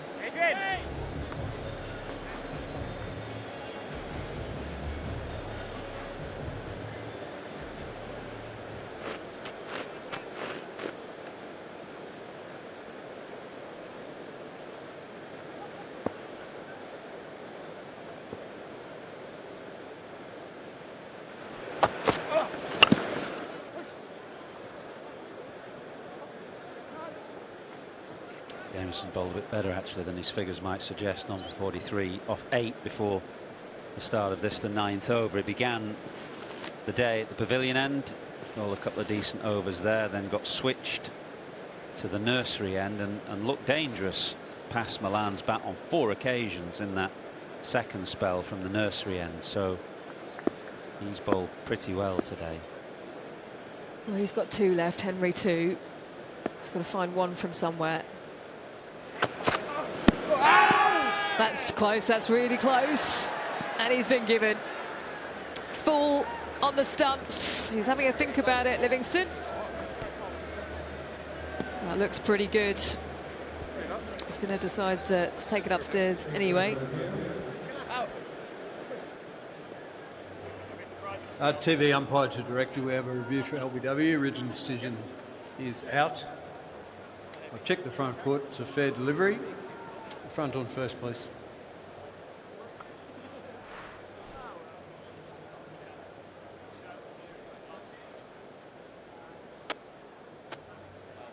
Yeah, looks like he's gone under the bat there. Could I just confirm that ultra edge, please? Coming through. Yeah, Clear gap between bat and ball. Just rock and rolling that again. Yep, clear gap. We'll go to ball tracking when ready.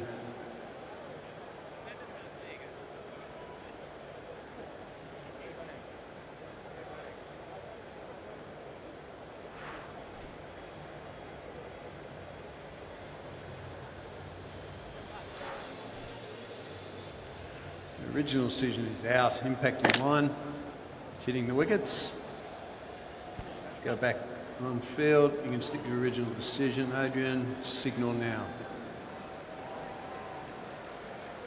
Pretty easy decision for Adrian Holdstock. And that is a big wicket. Livingstone in the last 5 overs can really make you pay. So excellent stuff from Jamieson. England now 7 down. Livingstone goes for 28.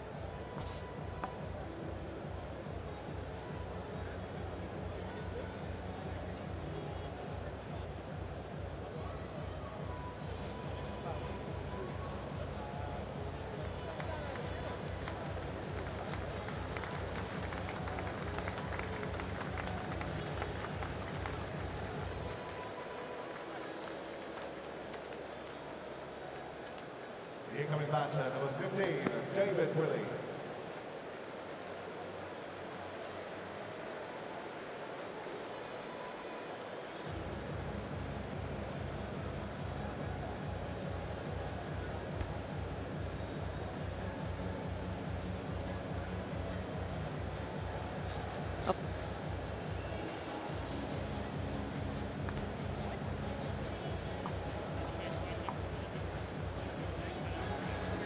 David Willey joins Sam currently, and Livingstone couldn't quite get going today, 28 from 38, and I think he feared the worst. He reviewed because England had 2 left, but it was bang in front.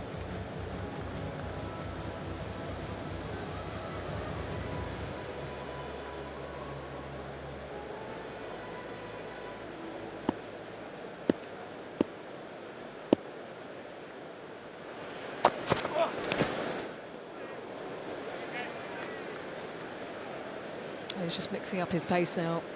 Jamieson, that one's 74 miles an hour. Bit of wobble on this. Seam coming down. It was 82 miles an hour, that delivery. Just misjudged it completely.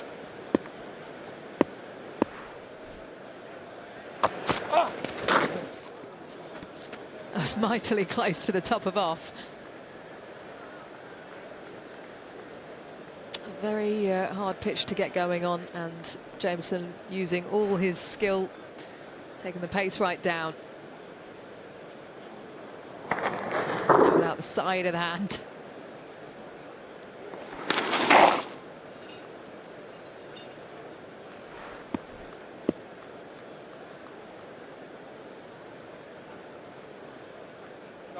Sorry.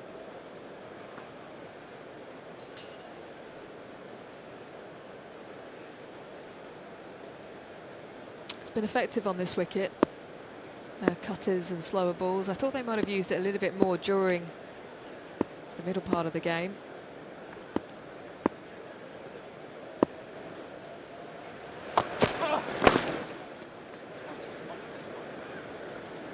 An excellent over so far for Jamieson. Can he close it out?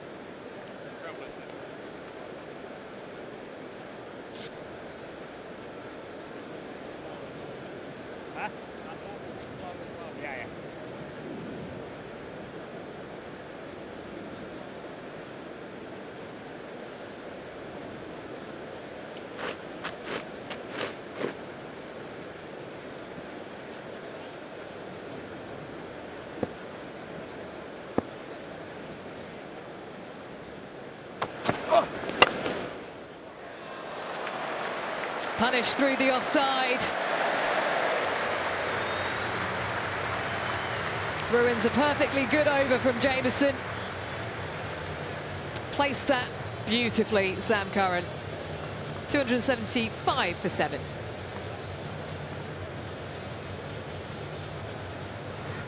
England didn't finish their innings very strongly at the Oval. chance to do rather better here in the last 4 or 5 overs now. Sam Curran will have to do the bulk of the work. He's 19 from 11 and going well. Change bowling. Waited on it really well. Another slower ball to finish the over.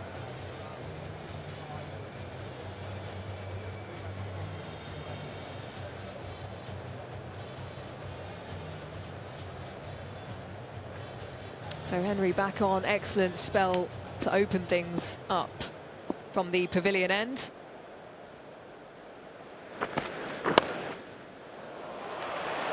Straying in line, and it's help yourself for David Willey. Important boundaries here.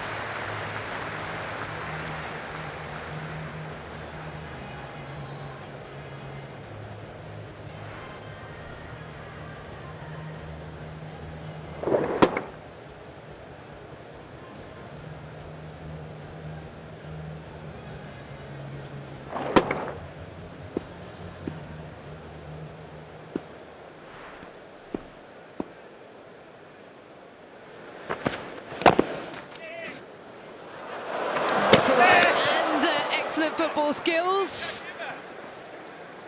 I think he's okay. Well, he might take it upstairs. Yeah. TV umpire director, we have an umpire review for run out. That'll be best side on view. Wicket keepers in, please.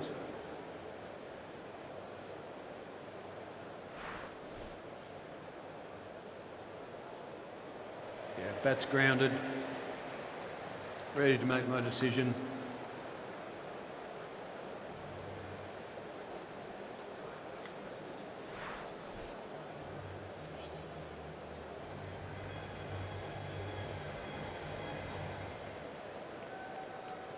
Brilliant dive from Sam Curran.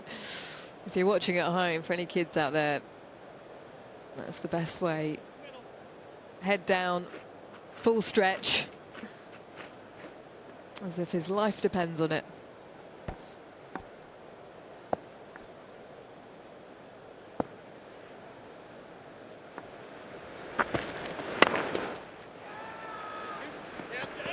Call of 2, and he's quick off the rope. Henry Nicholls, quick to the ball.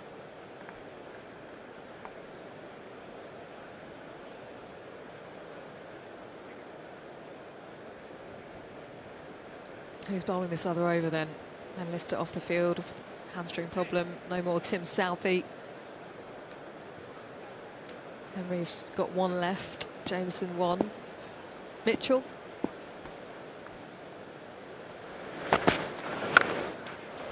Slapped away. Straight to the fielder.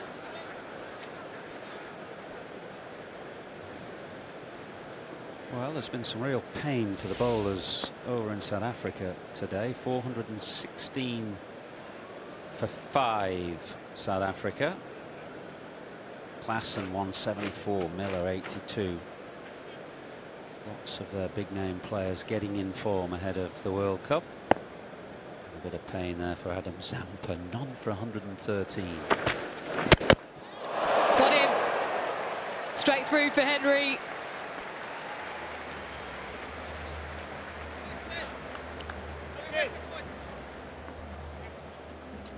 Big wicket this, because Sam Curran was looking good actually, 20 from his 13 and trying to shepherd England towards 300. But a good ball from Matt Henry. The angle from around the wicket, but a ball just holding up off the surface ever so fractionally. And that sent it past the outside edge and onto Curran's off stump. So wickets tumbling. England have lost 8 of them now. 282 for 8. And we've got 3 overs and 1 ball remaining.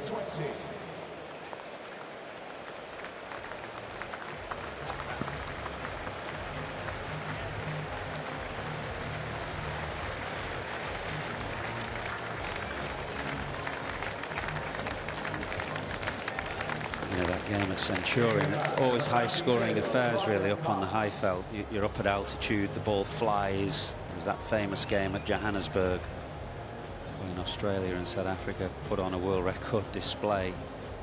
430 and lost on that occasion, Australia. because they're not easy grounds to defend on at all. Klassen is a hugely improved player. Yeah, we saw him earlier on the season playing for the Oval Invincibles. Heinrich Klassen was lighting it up at the Oval. Just the timing he possesses, very good against spin. He's going to be crucial for South Africa in India. Wesley van der Dussen as well, important for that South Africa lineup. Weidenkast strides to the middle. England lost 6 for 32 at the back end of the innings at the Oval.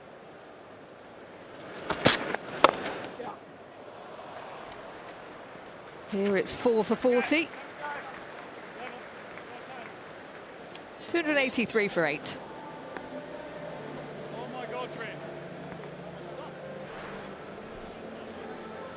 He's been a good performer all summer. And he was part of Somerset's Vitality Blast winning side, and they enjoyed his company down there in the southwest.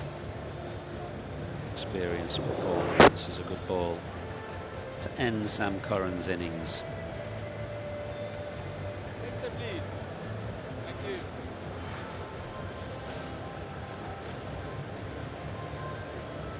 New Zealand just hoping that they can bowl England out before they get to that last over. It would be Jameson here. You'd expect Henry for another. And then they'd be looking at Mitchell for the last over.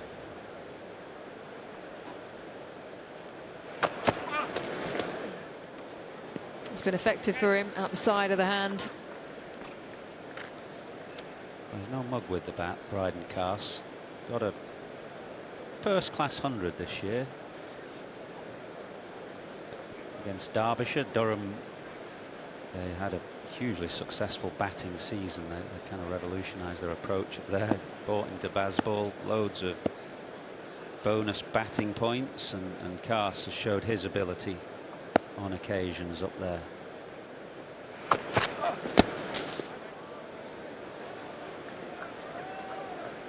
What's key here then at Ath when they're bowling the slower balls and it's just gripping or not really coming on as they would like? I guess setting yourself for the slower one, is it almost? Well, yeah, having a clear idea of who you're up against and what the options that bowler has got up his sleeve. And some bowlers, and Jameson in this instance, are bowling more slower balls than quicker balls, so that's the one to set yourself for. It's gone high and out of reach. It's a good change up. Jameson coming from a great height anyway. Yeah, you bat your instincts that if a ball comes down at what you'd consider normal pace or top speed, that your instincts will take over, but set yourself to hit the slow ball. And then you look around the field, and in this instance the field is set very square and deep, so you think that Jameson with his height might be looking to bowl into the middle of the pitch, and you can always get a sense of what's coming or what might be coming because of the field, and it's a game of cat and mouse at the end of an innings. Bowlers will look to try and mix it up and not to allow a batter to set himself, keep them guessing. And that's where the 360 players are so crucial, especially towards the end of an innings. You've got the 5 out, because you can control the ones that don't play the ramps a little bit more by having short third and short fine.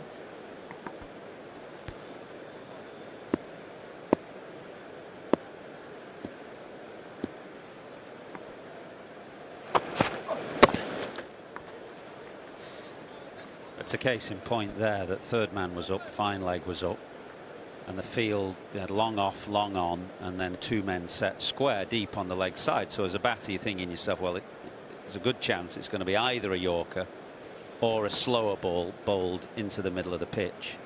Not going to give you much width or much pace to work with, because with third and fine leg up inside the circle. So those are the little clues that you get from the field, and you try and give yourself a head start.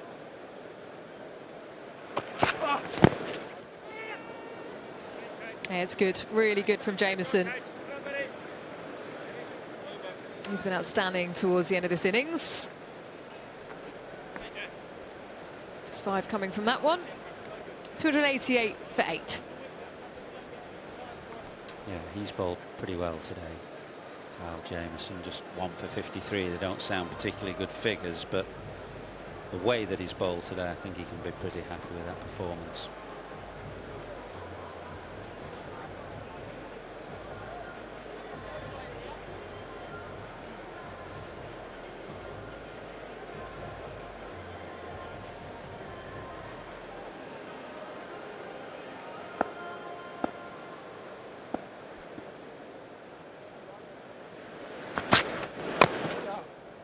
So as predicted, Henry on for his final one.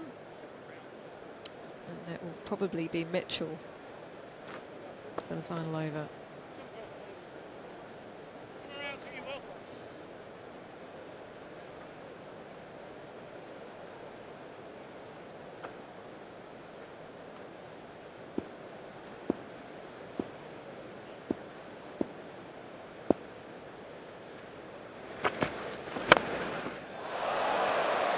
Well, plenty of power in this shot. It's gone all the way. And it's so hard to do. But Willie has got enough connection. And putting all that pressure right back on the bowler.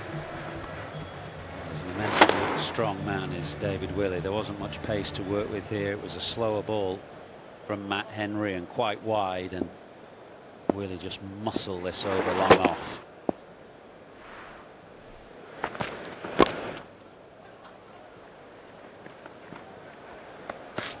That's good, a good comeback.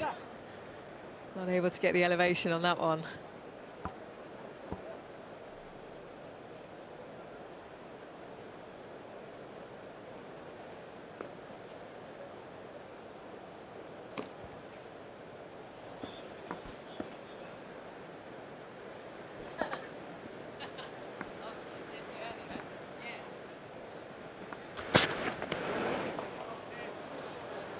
Oh, the deviation meant that it came back in, maybe down the slope as well.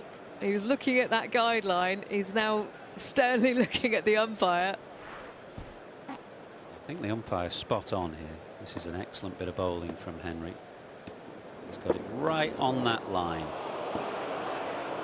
And Cass has just gone outside leg stump.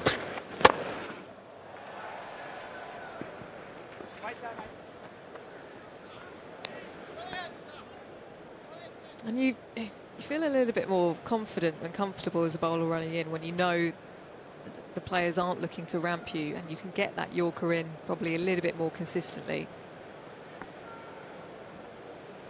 So Henry and Jameson have actually done pretty well. And that's why he tries to ramp. Felt it was going to be another Yorker. And that is brilliant batting to finish the over. 300 after 49 overs.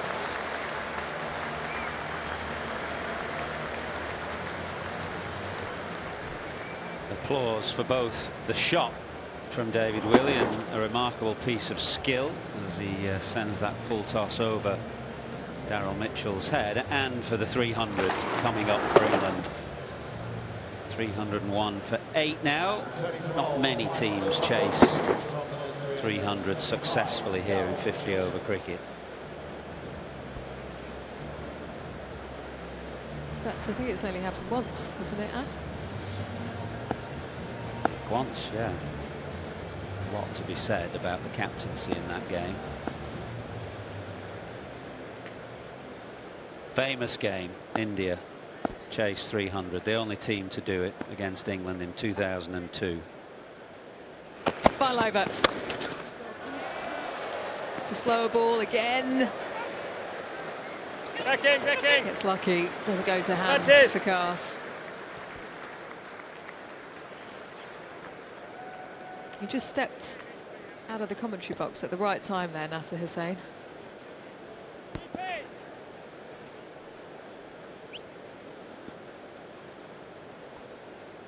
Famous game where Sourav Ganguly took off his shirt on the Indian team balcony and started waving it around. That was in response to Freddie doing it, wasn't it? Absolutely, yeah. Freddie had done it in India the previous tour.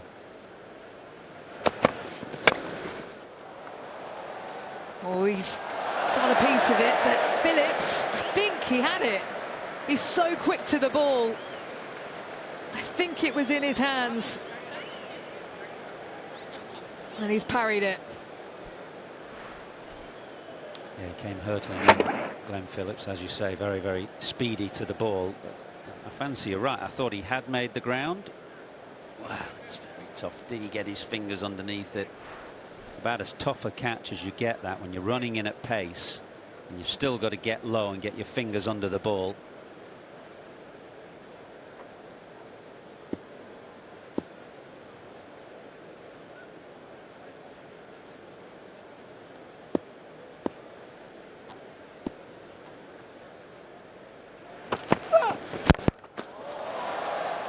Pace off again, there's a catch on. Taken. Trent Bolt, safe pair of hands.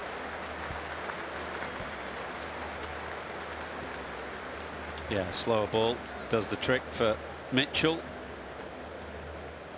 David Willey, as strong as he is, unable to get it over the rope this time. See, the ball is an off spinner. Willey is through his shot too quickly. And this is about as easy a catch as you'll get out on the boundary, unlike the one that Phillips had to try and take a moment before. So Willey, 9th wicket down, gone for 19. England 304 for 9.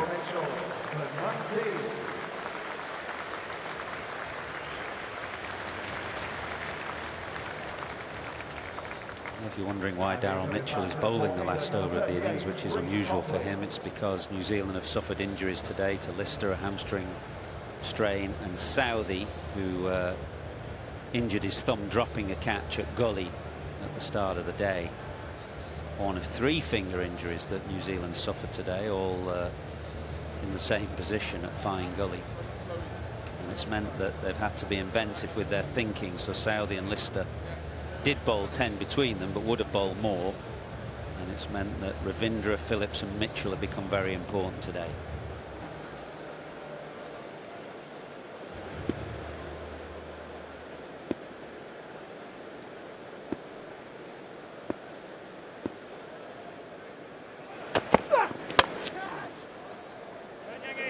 Oh, he's got to get a move on.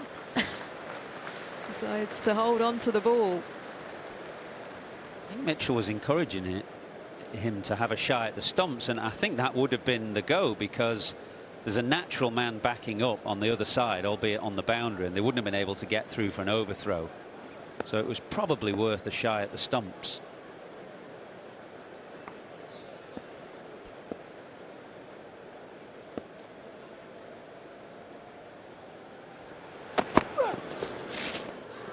As we saw in the World Cup final 4 years ago, every run vital. Think of the last ball of that game when Mitchell Santner ducked it bizarrely, and New Zealand didn't try and either hit the ball or run off the last ball of the game. Their innings in the end proved to be vital.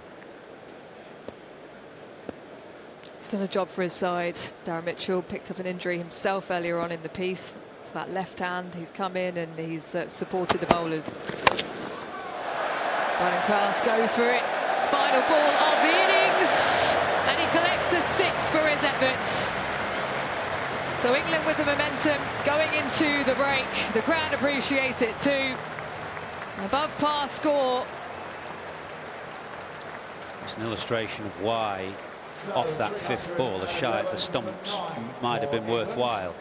Only had 1 stump to aim at, but had he hit, then England would have been all out. Cast wouldn't have been on strike, and the last ball wouldn't have flown over Trent Bolt's head for 6. It was a good strike from Bryden Cast to end the innings, and 311 is a very decent score here at Lord's. 311 for 9. Cast finishing with 15 from 13.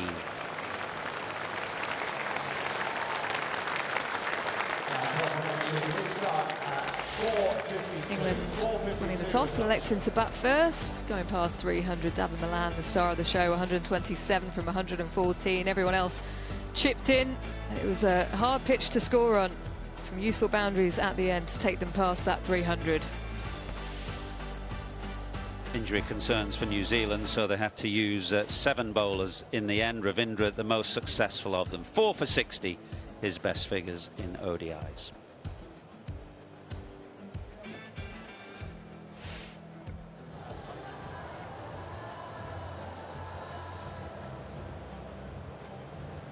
An exceptional 100 from Malan powered England to 311 for 9, which on a sluggish Lord's surface is a pretty good score. We've only ever had one score in a 50-over game here at Lord's of more than 300, batting second. That was in that famous match by India more than 20 years ago. So at the halfway stage, you'd have to say England are the happier of the two teams and in a good position to try and drive home a series victory. They lead 2-1, of course, and New Zealand need to win this game to square at the last of the 4-match series.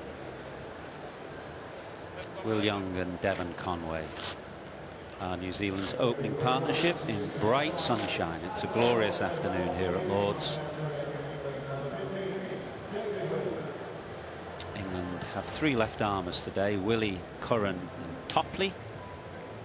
It looks like Willie will start things off from the nursery end. It was from the pavilion end last year against India that Reece Topley took 6 for best figures for him in an ODI, so no doubt he'll get the pavilion end and the slope.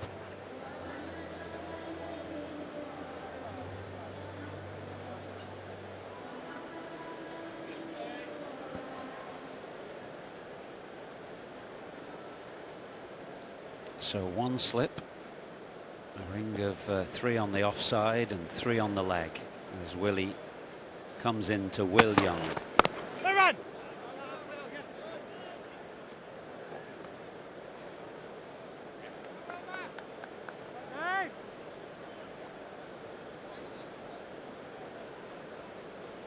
the news from the New Zealand camp is not good as regards Tim Southee. He's dislocated and fractured his right thumb.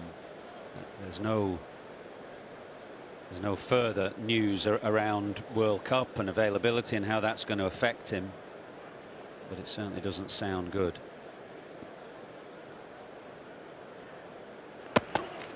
They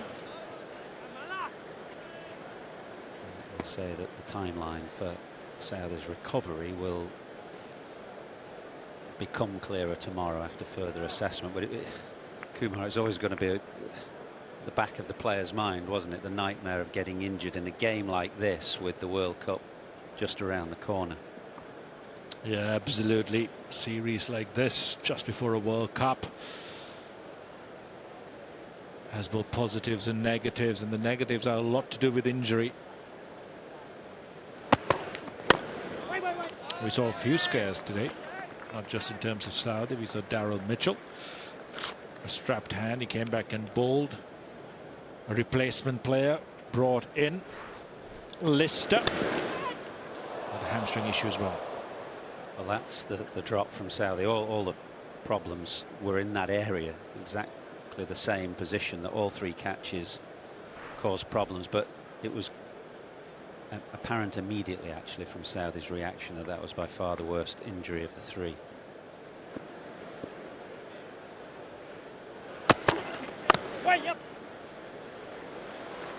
That is nicely timed by Will Young.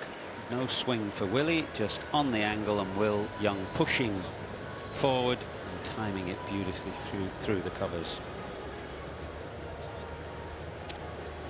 First boundary. This partnership is absolutely crucial. So in that first game, the partnership has failed to really blossom. New Zealand will need a good platform from these two today, and in terms of the recovery time, 6 weeks minimum, I would say. They're just looking at anything that's to do with a fracture. And in terms of Southee, he might not be the first choice bowler, so he might have a little bit more time to recover. Could be an opportunity for a different bowler if they feel that the recovery period is too long.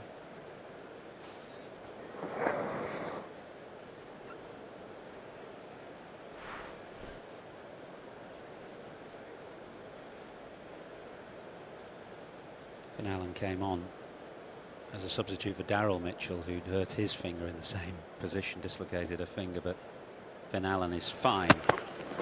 Not that he is part of New Zealand's World Cup squad, so that's not as important as Southey. 4 for none off 1.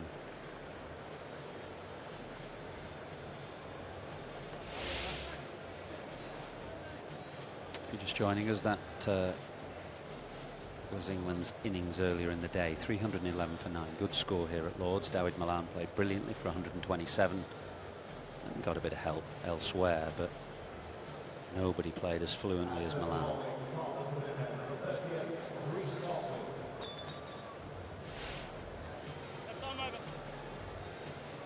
Well, as imagined and as expected, Reece Topley gets his preferred end. This is the end from which he took those 6 wickets against India. Left armer's natural end is at the pavilion end because of the slope. Should help take it back into the right-hander and away from the left-hander Conway. That's why 2 slips awaiting Root and Bairstow at 1 and 2. Hoping that if a catch comes, they take it cleanly.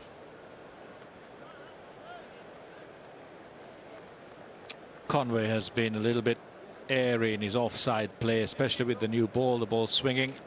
Tends to play a lot away from his body on the rise.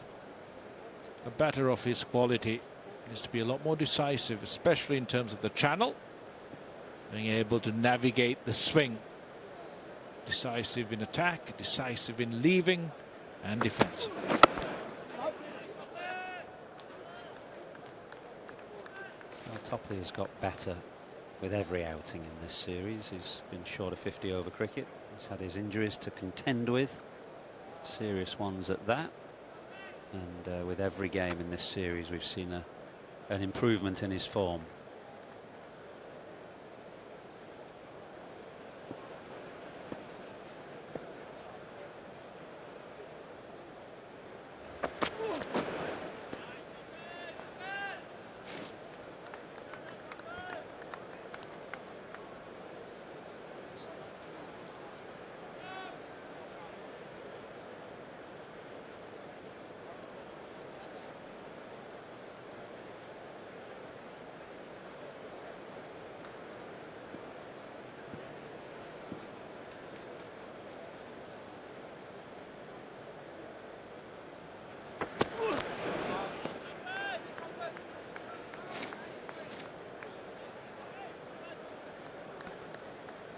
Topley in the pre-match interview said that playing all 4 games will really help him to get back into rhythm and continue his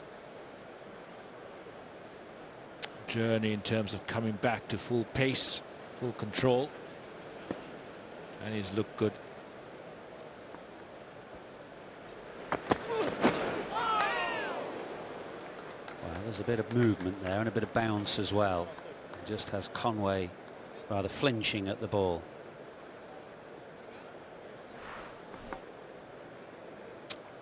Good delivery, but if you see Conway's front foot, he ends up on the toe really early on, so that means his foot is really stuck, and the only way he can go is a drag back of that front foot rather than pressing forward and being decisive in the front step. That gets him playing and not really leaving the ball with conviction. 2 overs gone and 4 for none.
Terrific delivery.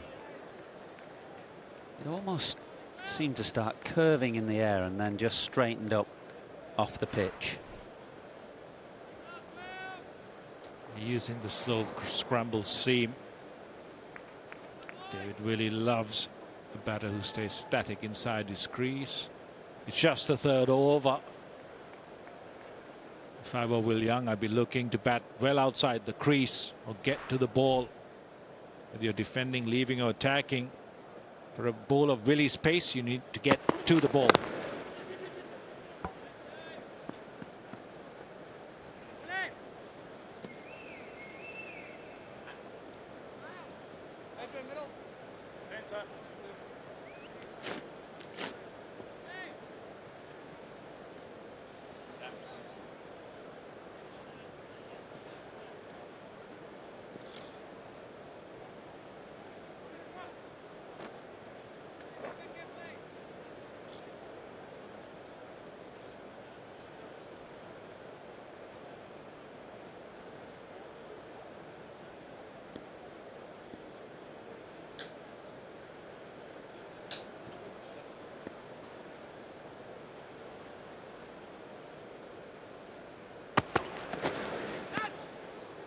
Bowl that one again.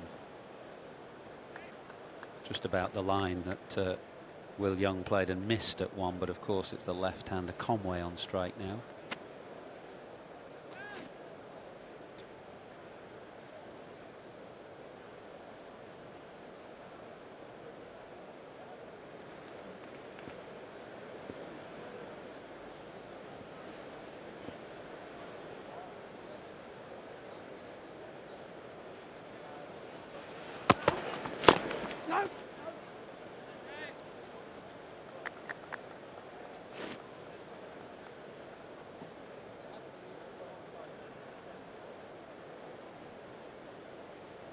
So just the one right arm seamer today for England, Bryden Carr, surrounded by left armers. And then the spinners.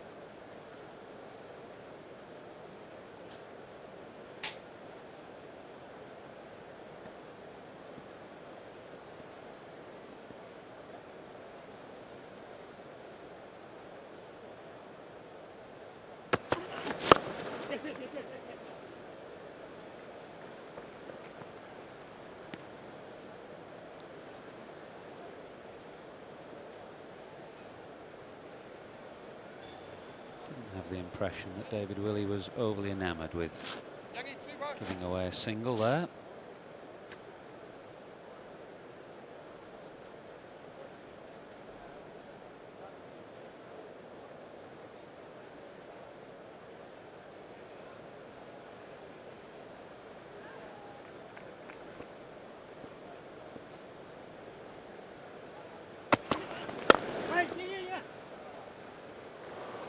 Won't be overly enamoured with that bit of fielding either from Moeen Ali.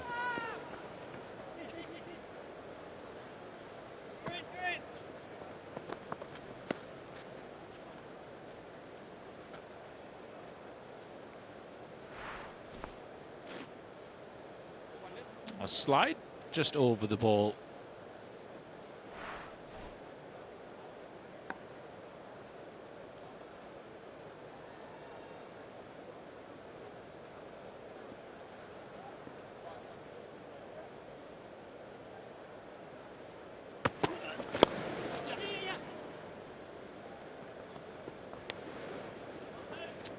For none.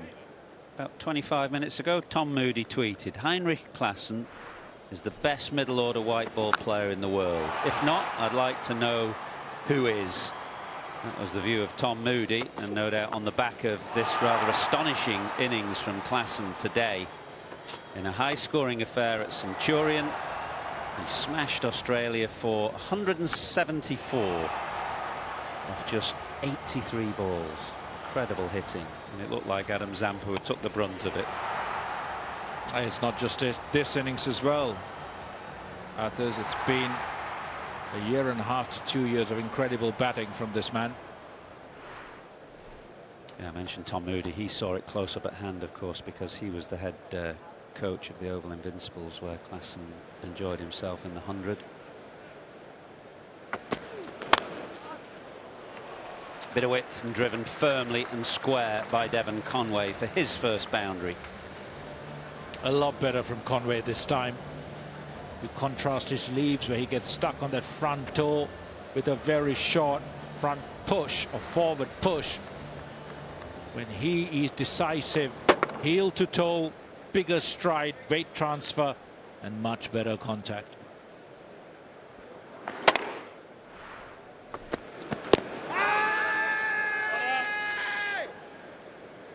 There was nothing from Buttler, who was heading down the leg side.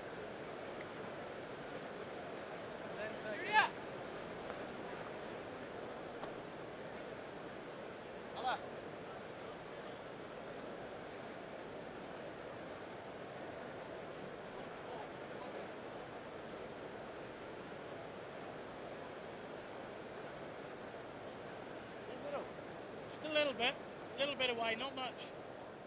That is, yeah.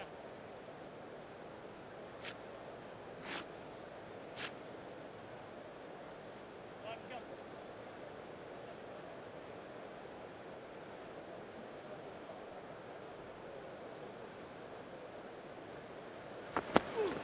Right, yep.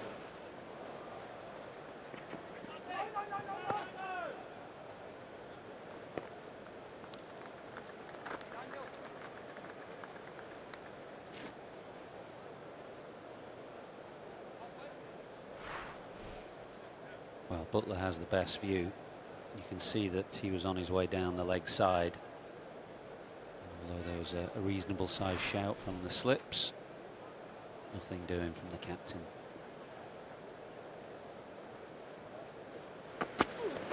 Yep.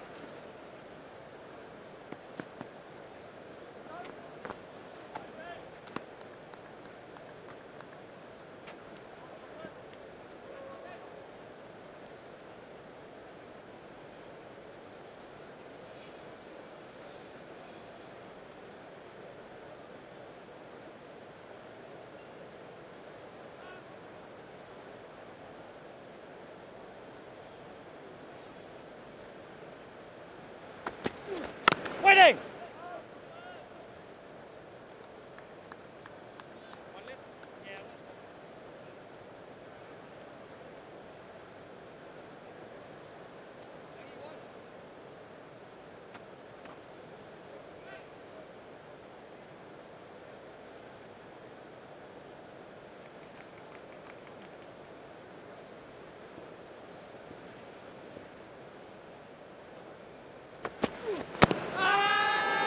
No, pitched outside.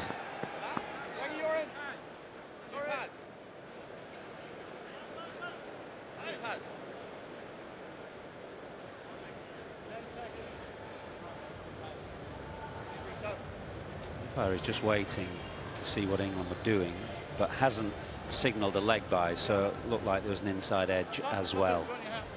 19 for none from 4.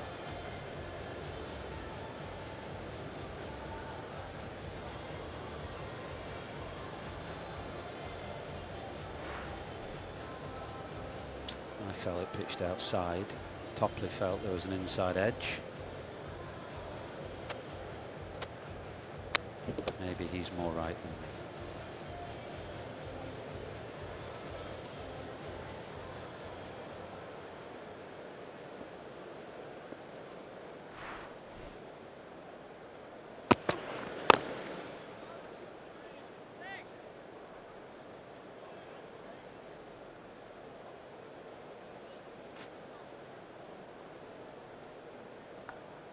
The key to this partnership for both Will Young and Devon Conway is how long can they really be patient, play the conditions before really trying to impose themselves on the English attack. They tried to go a little too hard, too early. A few games now. They need to be a lot more disciplined. They're both very, very adept batters.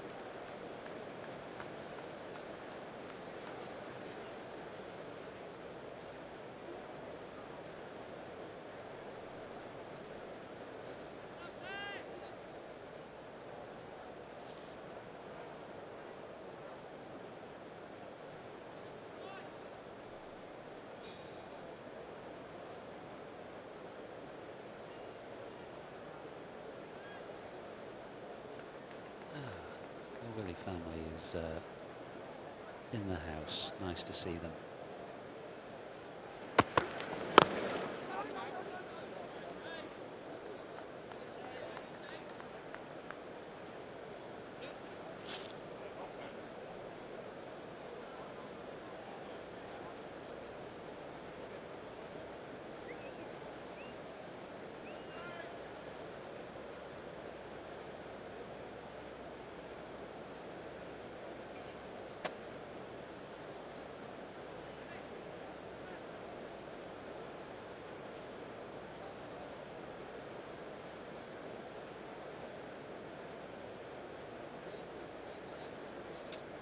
Third man up inside the circle. Point drops back to the boundary.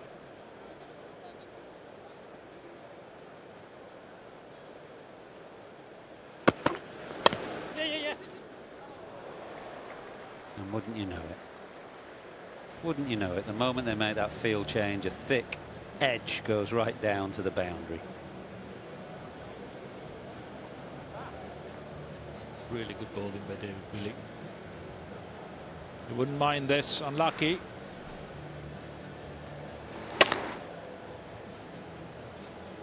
Would much rather have Willian trying to force ball through the offside with a conventional third man. He hasn't really done it as yet. And England trying to preempt it. They're not working.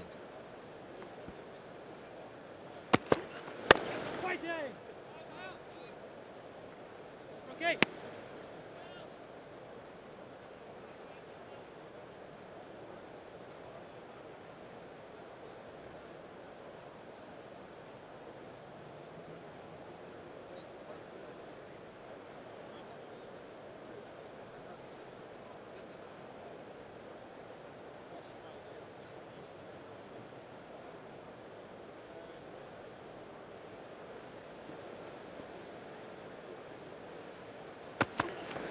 Yep.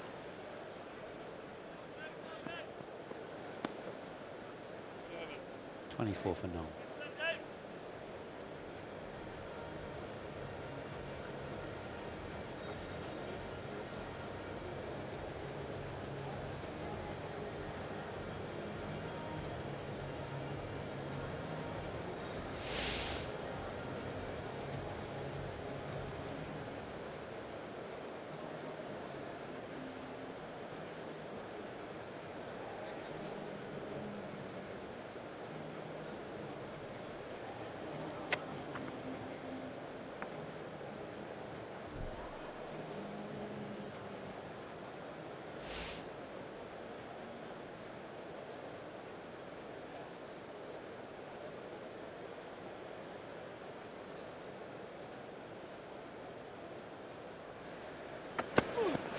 Ready.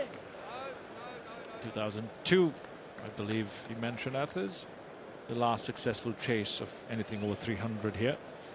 Significant and memorable for a couple of reasons. Still remember Nasser scoring the 100 and pointing at his number on his shirt.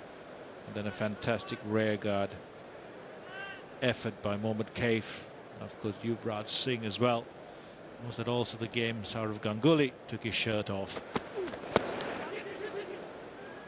Just as Freddie Fulton did that. A throw. Is that close? There is an appeal. Tried to run through for a quick single. Buttler. Glove off. Quick throw hits the stumps and the umpires go upstairs. View for a run out. Just need your best side on view. Wicketkeepers in, please. Thank you. Ready to make my decision.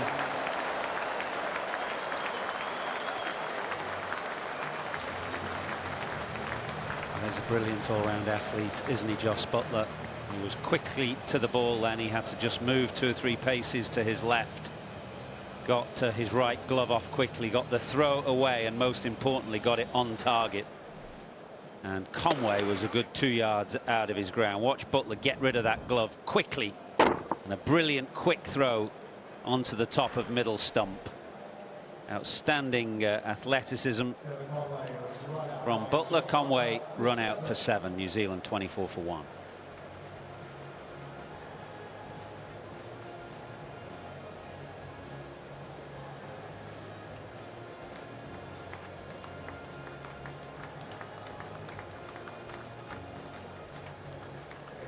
batting for 86, Henry Nichols.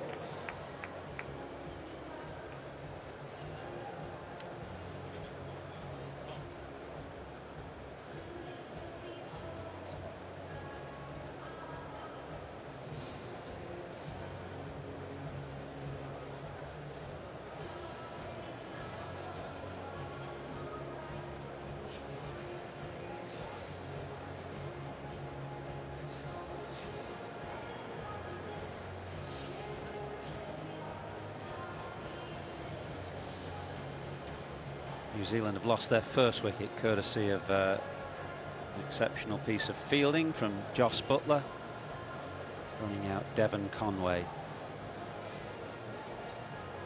Another left-hander, Henry Nichols, comes in at number 3, which is where Kane Williamson will bat come the World Cup. Buttler immediately posts a second slip, as there's just a little bit of movement and bounce for Reece Topley.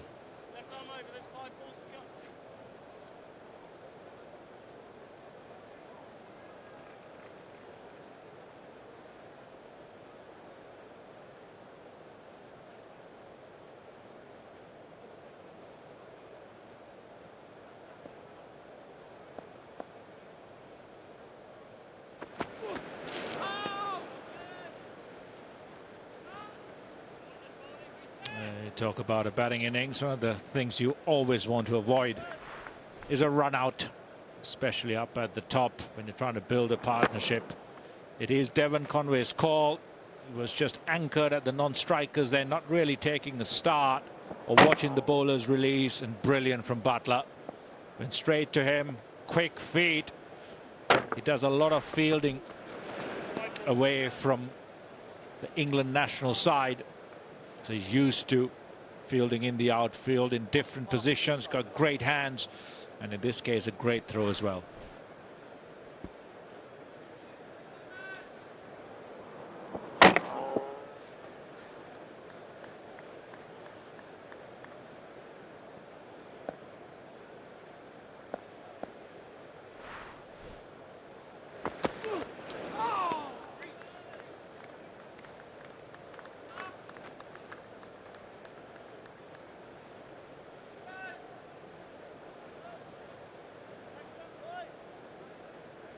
See wicket keepers practice those kind of run-outs all the time.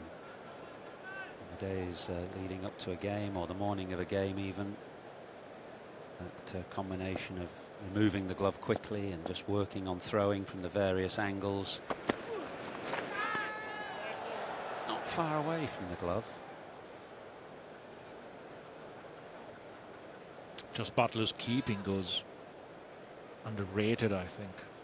He's a very, very good keeper. He's got great movement, great catching technique. I watched him keep in the test match in Sri Lanka. He was absolutely brilliant on turning wickets with inconsistent bounce.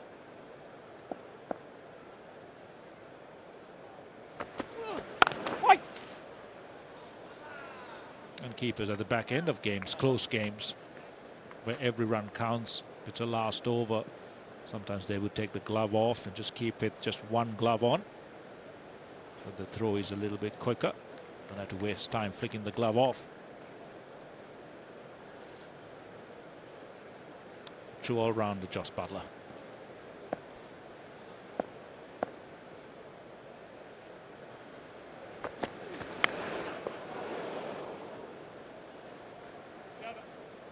.26 for 1 from 6.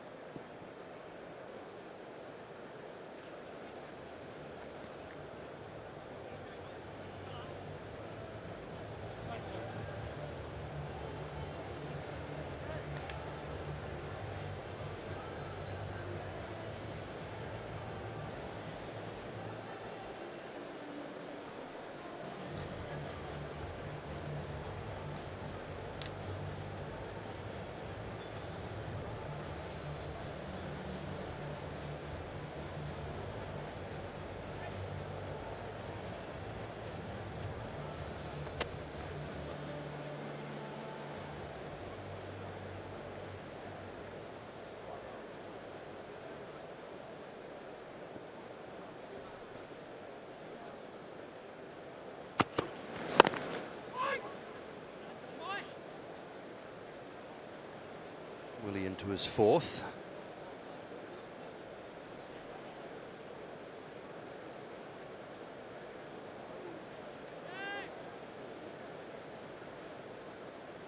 Just to swing the ball a little bit at the start. It's a back of a length nicely. Not express pace by any stretch of the imagination, David Willey, but in the early to mid 80s.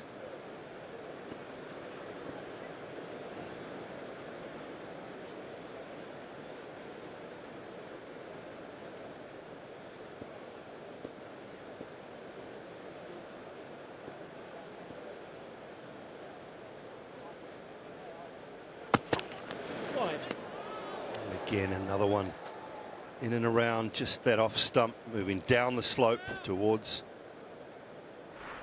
Jos Buttler. He's been really good in this area, which is what we call the avenue of apprehension, corridor of uncertainty. Call it what you like. In and around there, David Willey has been very good, and he's had Will Young struggling to get him away.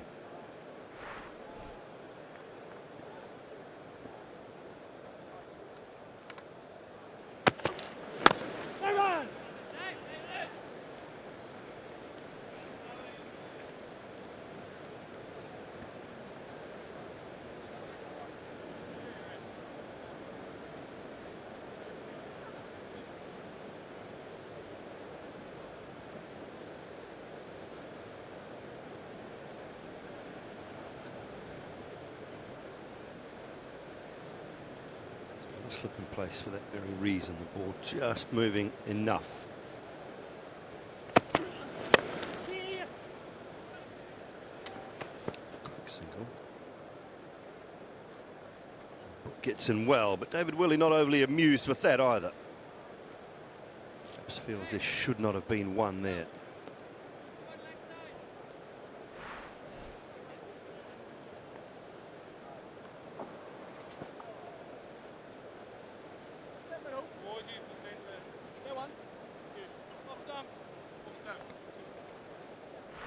The double teapot from David Willey.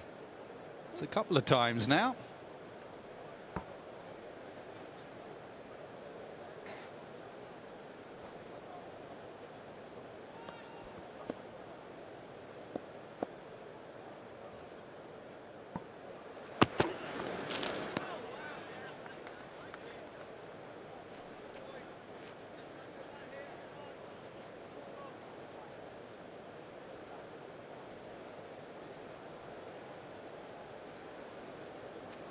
An easy series for Henry Nicholls.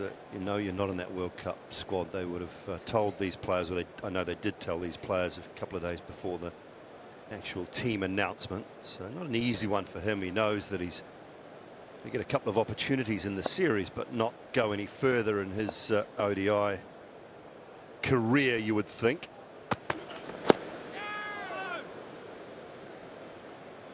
Chance of going to the World Cup. He was a part of the squad in 19, 7 overs gone, 27 for 1. Devastating news, isn't it, for Tim Southee? A dislocation and a break in there, and as someone who has broken a few digits in my time, it usually takes, I mean, I was a batter, obviously, it takes 4 weeks, 5 weeks. What do you think they'll do with Tim Southee? I know you don't have him in your 11, they might, more importantly, but he's such a pivotal member of this squad, has been for a number of years. Give him every chance? My worry would be New Zealand's cover as far as bowling is concerned was Tim Southee. As far as seam bowling was concerned, New Zealand's cover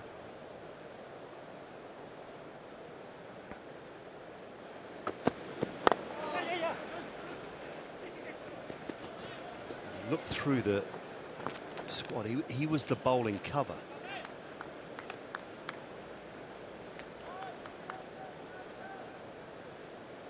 So you don't want to be going into game number 1 and you have a Glenn McGrath situation where someone rolls their ankle and all of a sudden can't play.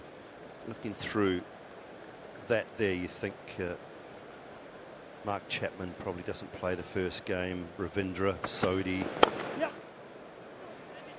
Nicely whipped away, leg side, but good from Willie.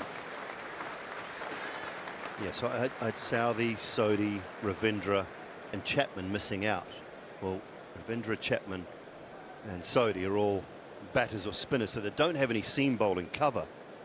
So I don't think you can go into game number 1 of a World Cup without that. So I think he's going to have to be replaced. By whom?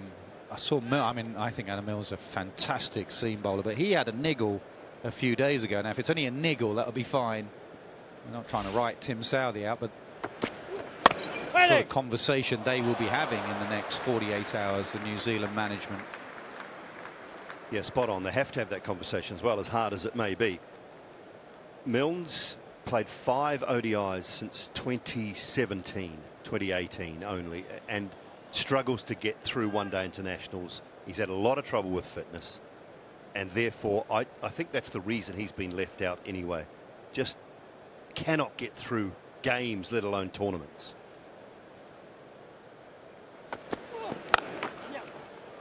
Pulled beautifully. Down the hill for 4. Yeah, Willie's done well a couple of times out there, but on this occasion it was in front of square. It was absolutely nailed. He wasn't catching up with this.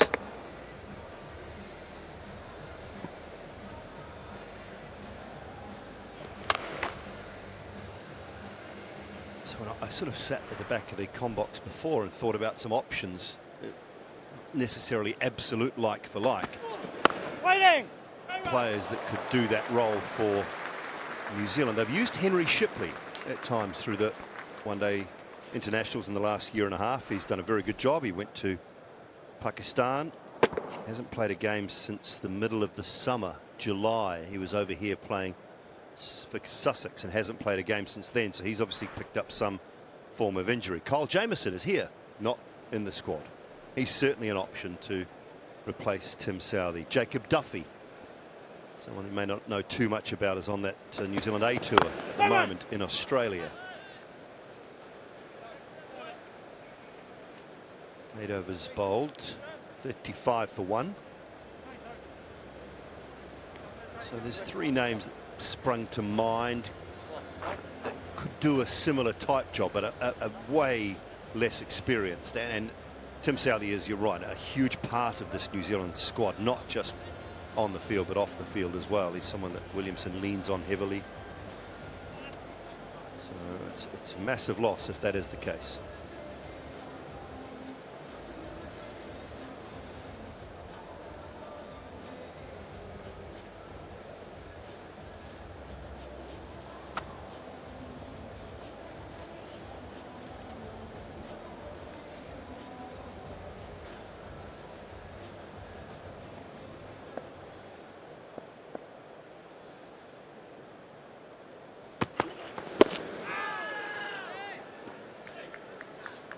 Other bowlers in that New Zealand A series against Australia. They played 2 test matches and they're playing an ODI series as well. Will O'Rourke is down there, another young fast bowler. Ben Sears is a bowler they've used in the last couple of years as well. So there are options, but as I say, none of them as experienced or probably as important to this New Zealand side. So some tough conversations, but it doesn't sound good from Tim Southee's point of view.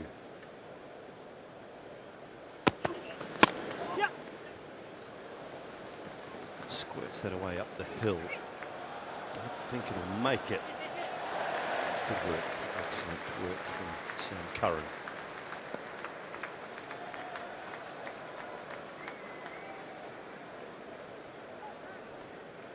Just hurt himself there. Always get worried when bowlers are diving. I think he's staying out there because the right hander's on strike now, so he's okay, and I think that's okay. He's done well. More importantly, his shoulder's fine. It's that sort of stage, isn't it? You just want to get through this game and you want to get on that plane to India. The day of injuries.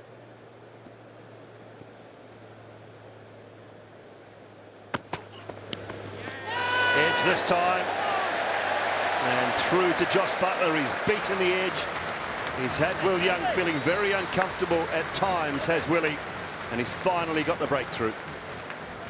Yeah, the way Buttler has reacted to that, it's almost as if it might have popped out. A regulation catch. He's smiling as if it didn't quite go in cleanly. We'll have a look on the replay, but it was a beauty because it swung it in to the right-hander. This just went on and down the slope. It went a long way down the slope. And yeah, he just had to wrap his gloves around it in the end and get a chest on it. It's in there, Jos, don't worry. Willie, as ever with the new ball, takes wickets. This time it's Will Young for 24, 38 for 2.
Troubled Will Young throughout the early parts of this run chase.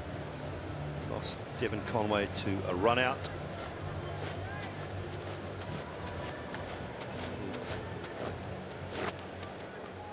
Edge from Will Young. He's found the gloves of Jos Buttler. Willie's got his first. He's been tidy.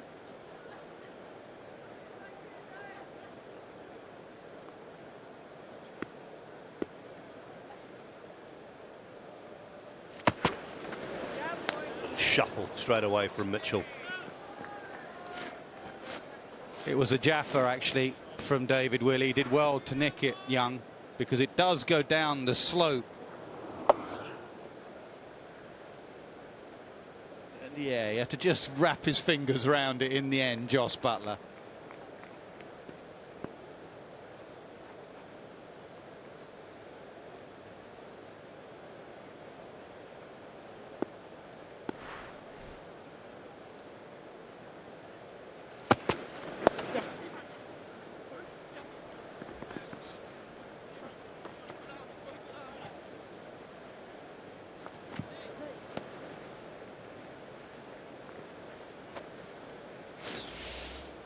Seeing Sam Curran run out to the boundary before Nasser and looking at the side you picked, so neither Topley nor Willie.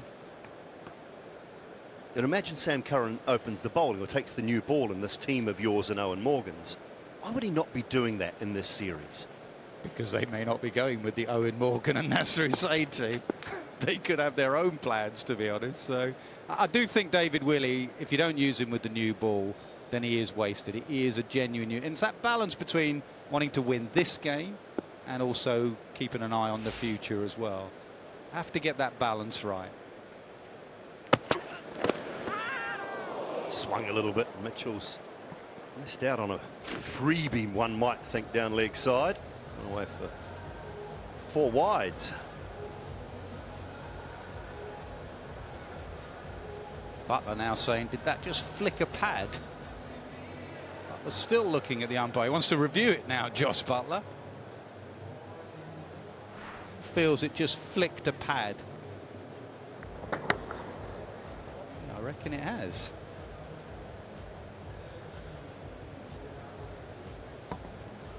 He made the review signal, but you're not allowed, are you?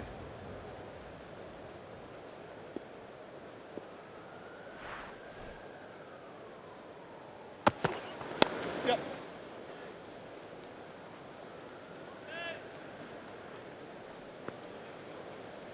End of the 9th. 46 for 2. Can you review one? Can you review one? There's no review of the one. Can you review?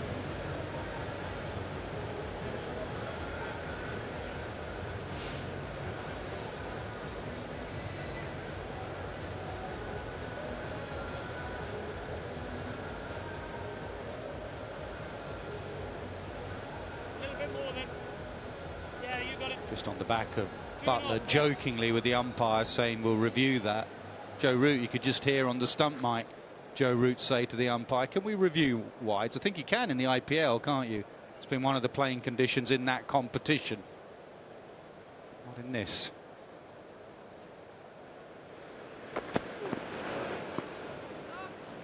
It's the beauty of having your own competition. It's like the world have taken on what the 100 brought about with the new batter staying on strike after year number 1, which I think is a terrific law brought into the game. So the beauty of having your own competition is you can actually play around with the laws of the game within reason. And at times the ICC, the World Cricket, might think, well, that is a really good idea. Let's take that one and run with it.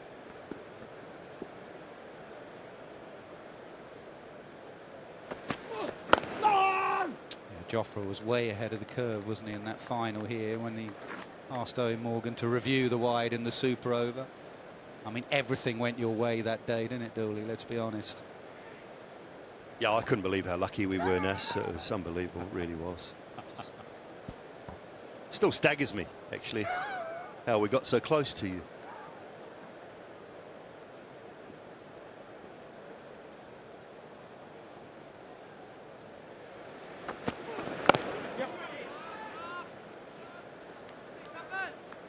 Rich Santner ducking the last ball of the innings. Talked about Trent Bolt standing on the rope.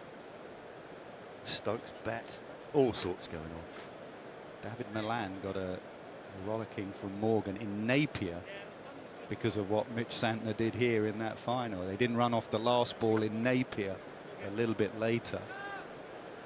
Morgan just reminded him of that World Cup final.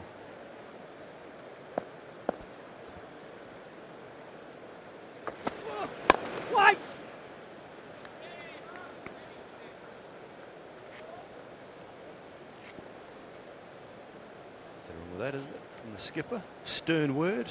You were a bit like that.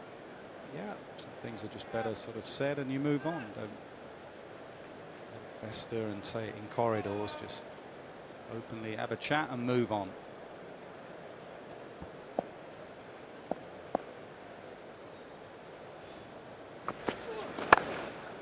Cut and hard in front of point for 4.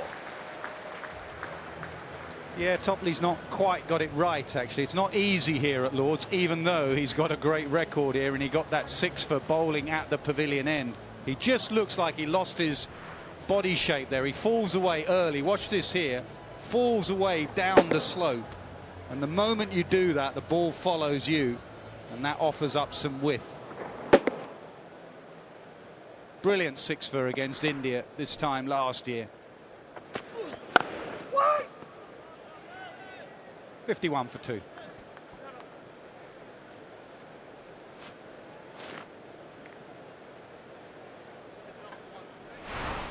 Power play done. 4 allowed outs after the 10th over, of course. Conway and Will Young is underway.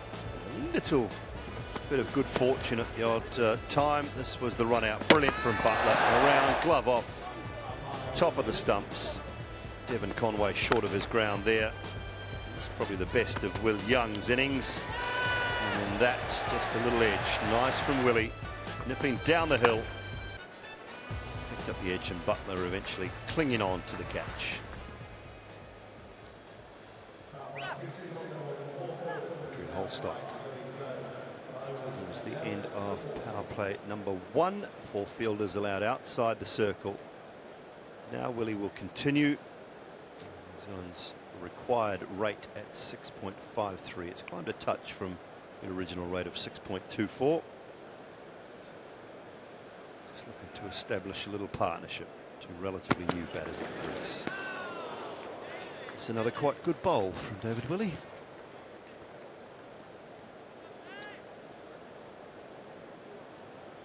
Happens when you're a bit out of nick like Young and you haven't got runs, you nick it. When you're in good form and got a shed load of runs like Mitchell, you miss it. Virtually the same delivery.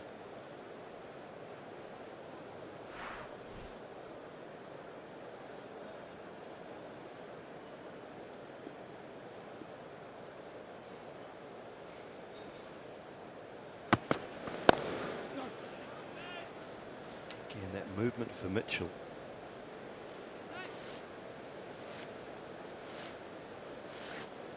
Just to negate that movement from Willie, Daryl Mitchell just takes that step and a half into the ball, looking to cover any of the movement. We see this from him so often.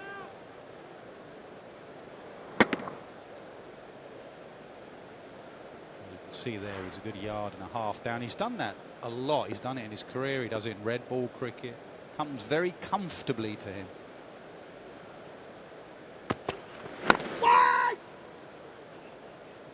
And he doesn't do it all the time. There, he just stayed back in his crease.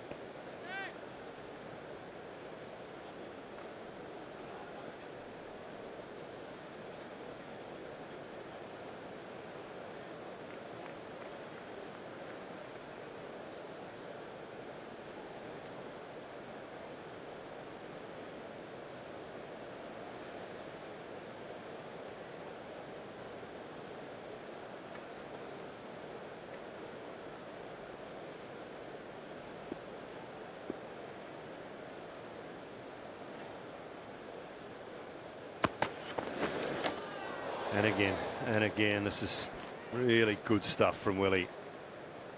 I guess the question now, after 10 overs and 4 balls, he's got to ask, has Willie got the capability of swinging it back in? Is it still swinging? He's not trying to swing that.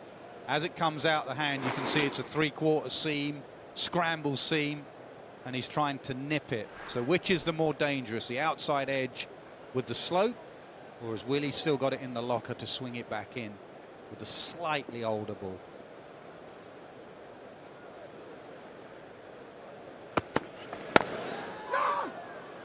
So what then would you be doing as a batter from a batting point of view? Does he get further out? Does he get more off stump? What is he looking to do? I'd say get further out. Willie's not rapid. It's not like facing a Wood or an Archer where they'll force you back, or an Atkinson. And it's comfortable to him. We've discussed that. Come a yard down, take LBW out of the equation, or nearly out of the equation. But also in your brain, you know, white ball cricket changes quickly with the balls as it stops swinging. Just change with it. A little NASA earpiece in, which is something I don't think I would ever want. 51 for 2. The maiden from Willie as well.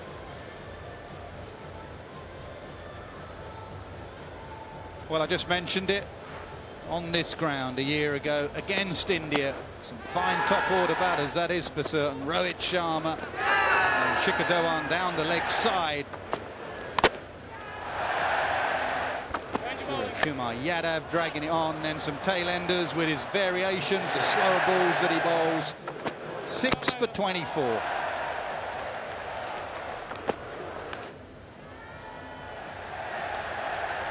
So Yuzvendra Chahal in there as well.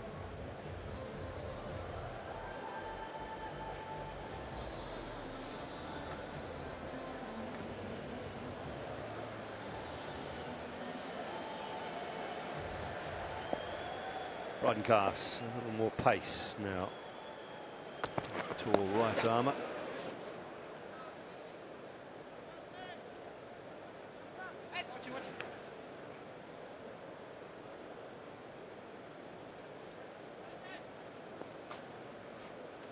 A better surface where we've seen some slightly, dare I say, below par surfaces here at times in one-day cricket. Lords, but I wonder whether this is just a slightly better pitch than we have seen of late. Coming onto the bat relatively well. I know we've seen a little bit of seam movement. Isn't necessarily held in the pitch too much. No, I thought maybe the spinners did slightly. Sachin, Ravindra, just a couple of balls that he bowled short. Malan struggled to pull away. Brook pulled it straight to mid-wicket. But you're right, I think the seamers have come onto the bat reasonably well. 311. More than decent score on this surface.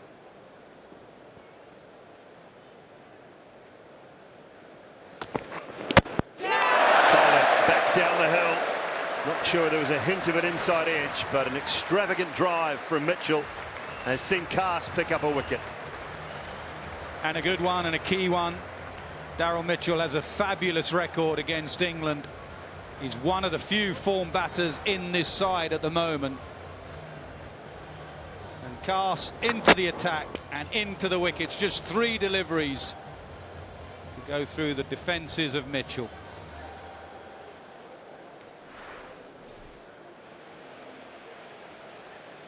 Daryl Mitchell goes for just 4, 52 for 3.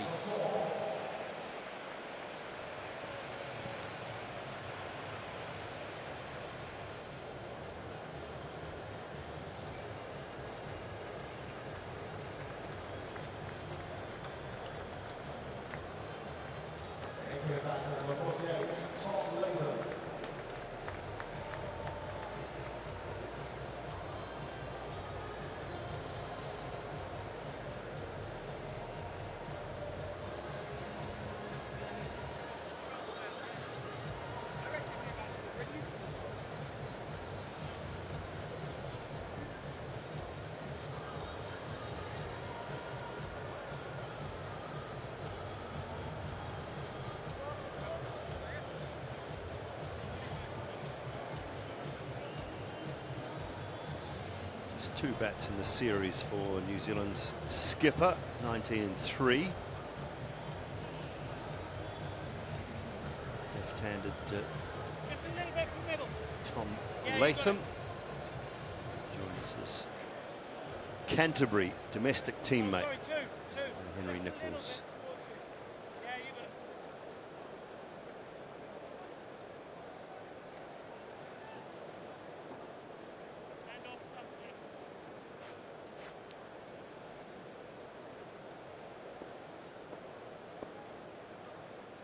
Start from Bryden Cast, nipping that one back down the hill, going with that 3/4 type seam delivery, looking to maybe go across the left-handed Latham.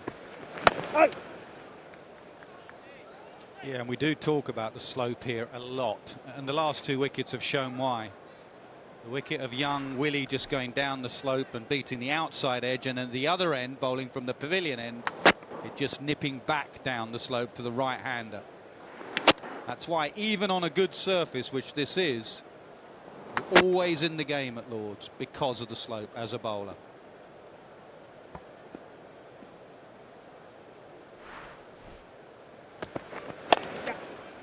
Latham's underway.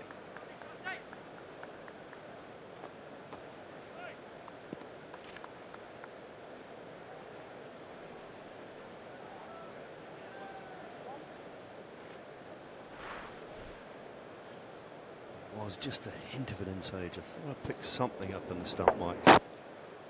Just a little one. Extravagant, but just a feather on it. Back onto the stumps. Good length though from Cast. I think that was one of the keys to that wicket. Everything being up around the 87, 88, 89 mile-an-hour mark as well. Oh! Start for Bryden Cast. Wicket and 2 runs from his first over. 12 gone, 53.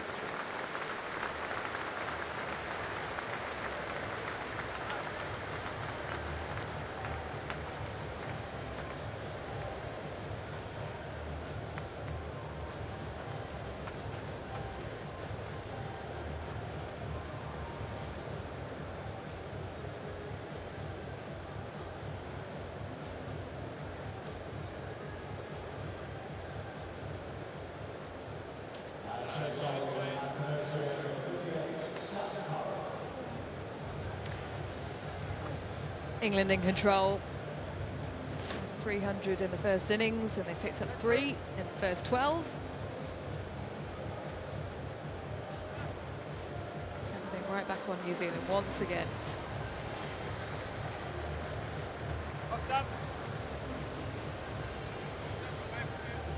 Sam Curran into the attack. Lights just coming on here at Lord's. We saw at the Oval, lights coming on. Made it better for swing bowling.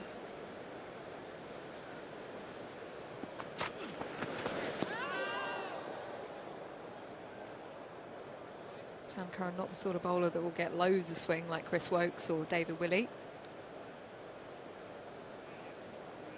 quite a skiddy bowler. I just wonder if it might just skid on a little bit more under lights.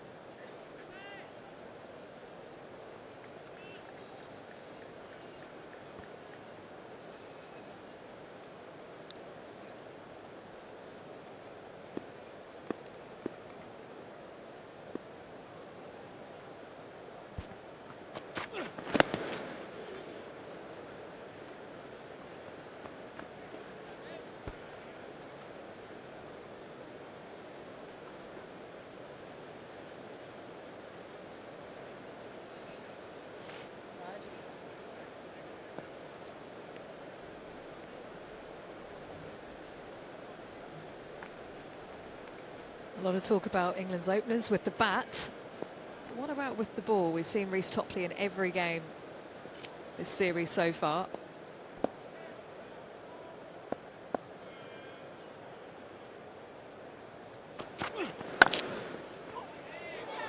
Oh, needs to get back.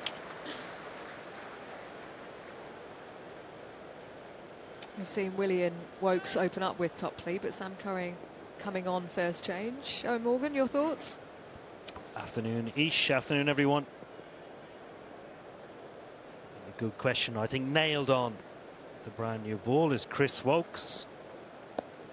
He's taking a new ball for this England ODI team when available and when fit for a long time.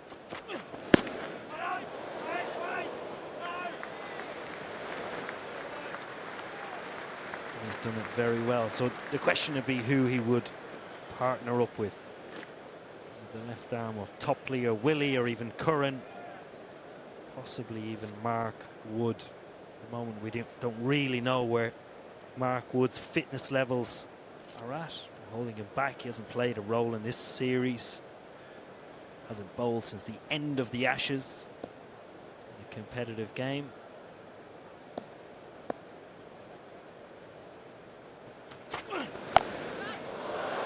Well, it's gone to the air, and it's gone all the way. Thought Brook might be interested for a second there, but no way. Yeah, Nicholls plays this really well. Curran's bouncer normally accurate and straight. And a choice you have to make is whether to try and control it and hit it along the ground, or use the pace and try and hit it for six.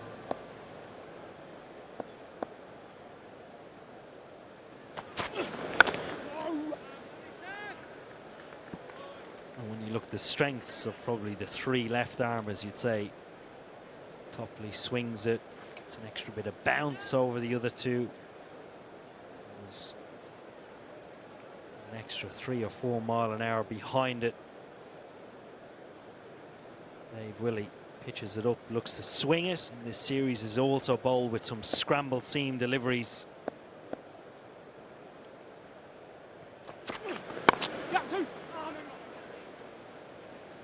Say Sam Curran is more versatile. End of the 13th over, 62 for 3. Yeah, you'd say Sam Curran is more versatile. More strings up his bow, can take the new ball, can bowl in the middle and at the end. Imagine, judging by what Jos Buttler has done throughout this series, it will either be Reece Topley or David Willey.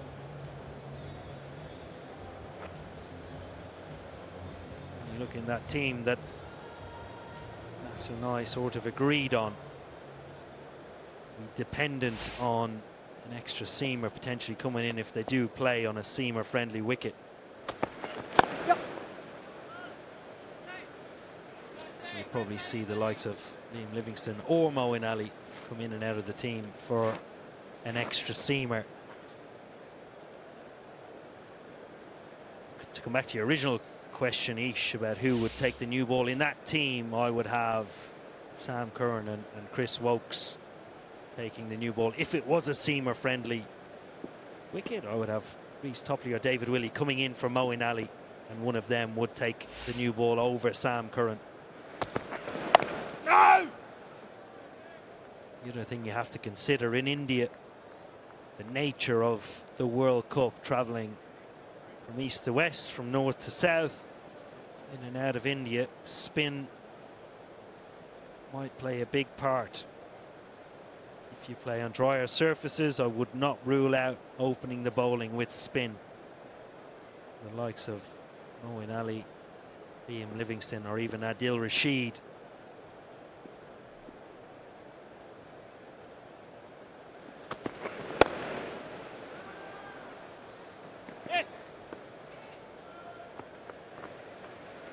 We've not even mentioned Joe Root yet with the new Woolish. World Cup final 2016. Joe Root opened the bowling. Yeah, 2 remember wickets. Chris Gayle. Chris Gayle. Johnson Charles from memory. Plenty of options. Which is why we talk about getting the balance of their strongest 11 right and clear before they get onto that plane.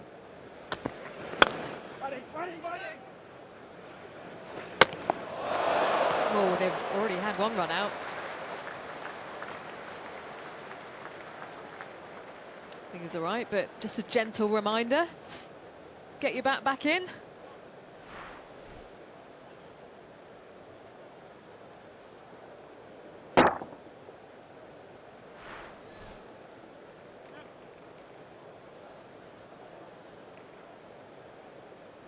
I don't think batters will be making that mistake again anytime soon. Going for a dozy wonder. No! One of the moments of the summer here at this ground.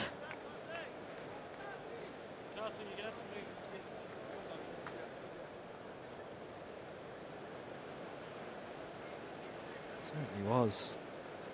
We've seen an atmosphere quite like it at Lord's that day.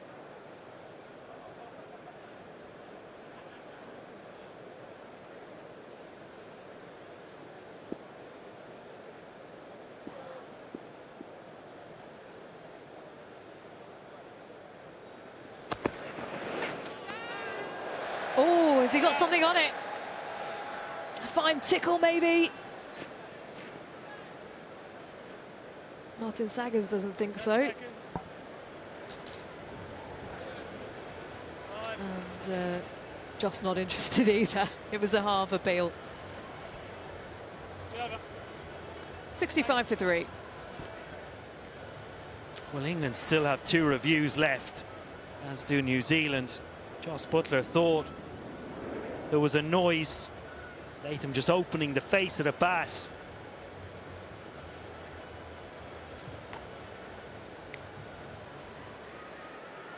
Daylight, but close. He's bowled well, riding cast from that end with the slope with him, angled across.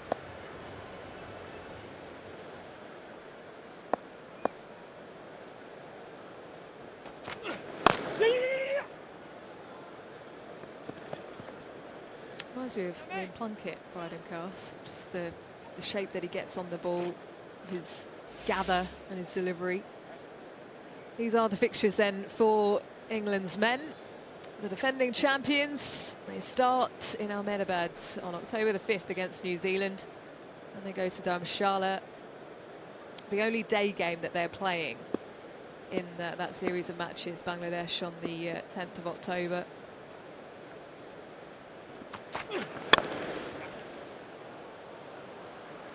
Gently played. Should catch up with it. No, it kicks on.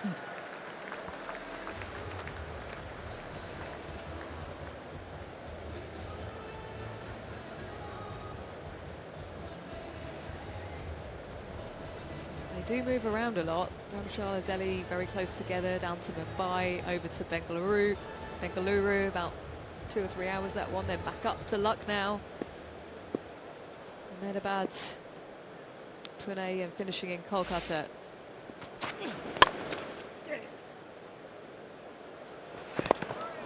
Oh, had to rush there as well. Sneaking these cheeky singles.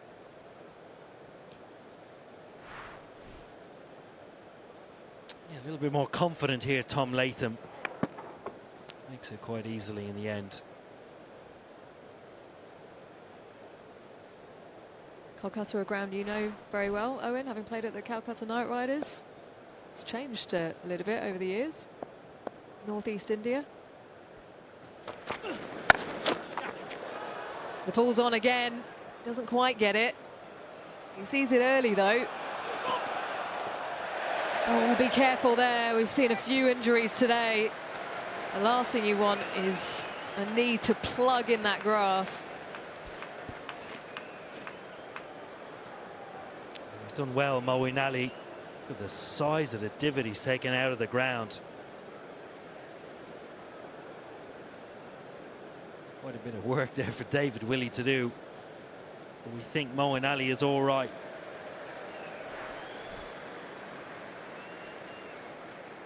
Just go down, and could have been quite nasty.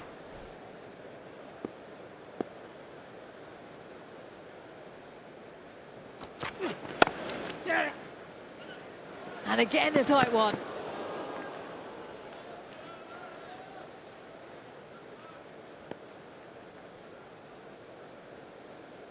Clear sign of intent to just rotate the strike.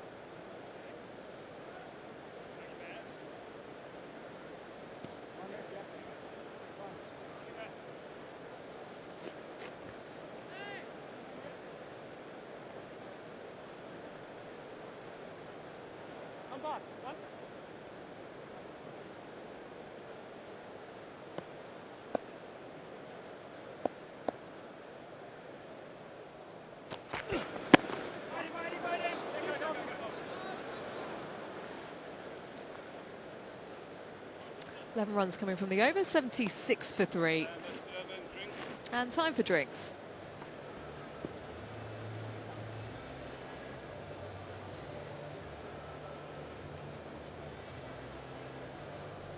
The score 76 for 3. Time for umpires and players to take drinks.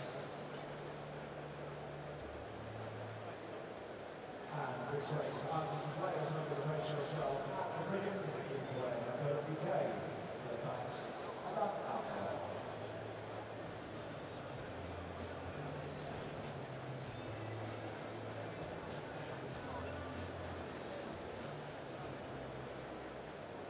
And a reminder to spectate all the Lord's information both on a match day and non-match day by getting the Lord's app to be downloaded to get a variety of features, including lunch or match day experience, giving you details on food and drink facilities, and also match day alerts. I'm sure you make the most of your visit here to Lord's.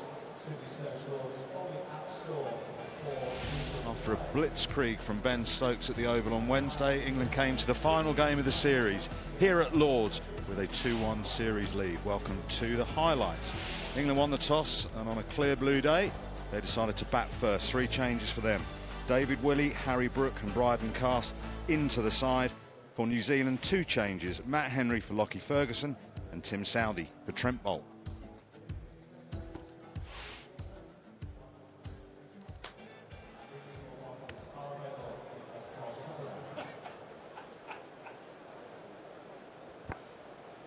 And to remind you, if you'd like to return for international cricket here at Lord's next year, we have 4 exciting matches to look forward to. England taking on West Indies and Sri Lanka. Test matches in ODI against Australia, and we can also back here at Lord's taking on New Zealand. Tickets are available via a ballot and register your interest at lords.org/interest. Fourth and final one-day international between England and New Zealand. England posting 311 after winning the toss and electing to bat first. New Zealand in response, 76 for 3. They need 236 more runs to win to level the series. And earlier on, it was a special moment for David Malan.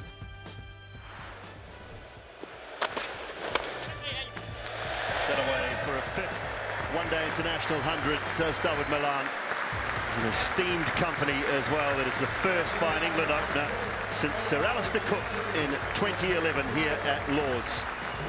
And a much deserved century for Malan. 14 fours and 1 6.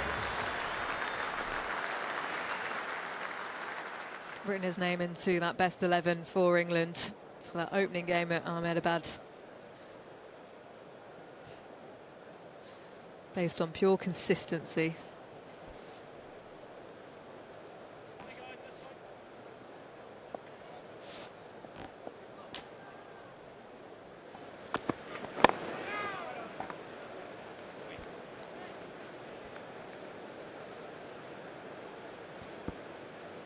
He's having a hell of a time of it.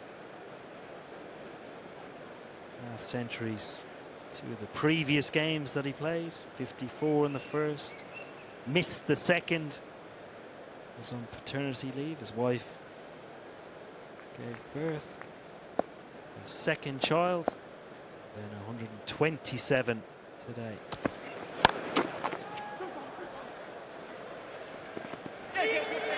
They're caught for two. It's a good bit of work from Bairstow. Well, how close was that? He was pretty casual coming back there.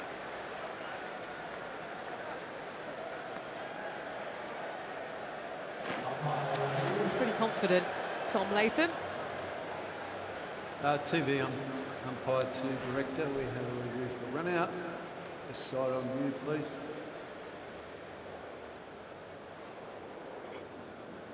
Bat's grounded. Ready to make my decision.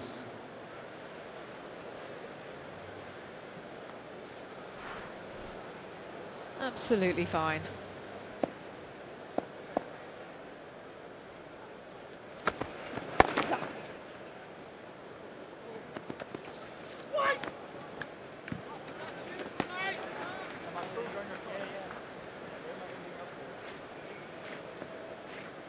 Is that my next plan? Any more, I'm going to have to go down the official route.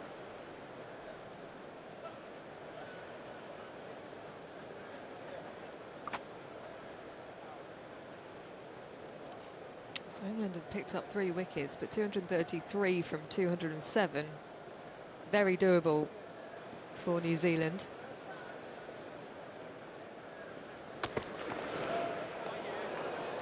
They do need a partnership though, and this has to be it for them.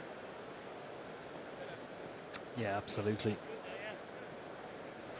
Over the course of a 50-over game, particularly in international games, you'd say the best time to bat, first 35 overs.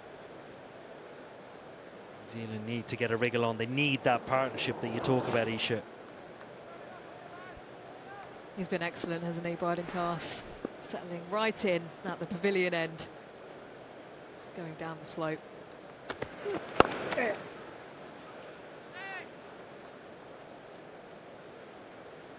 Nice to have 2 left-handers to bowl that as well. He was your wicket taker, wasn't he, Liam Plunkett, during the World Cup? Certainly was. Outstanding performer early on in his career. Wouldn't easily match the pace of Bryden Cass. Towards the latter stage, accuracy and bounce. It's a similar sort of approach. Yes!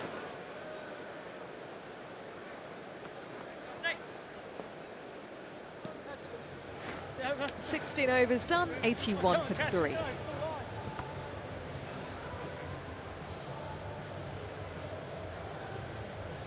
Jos 2 overs down at the moment.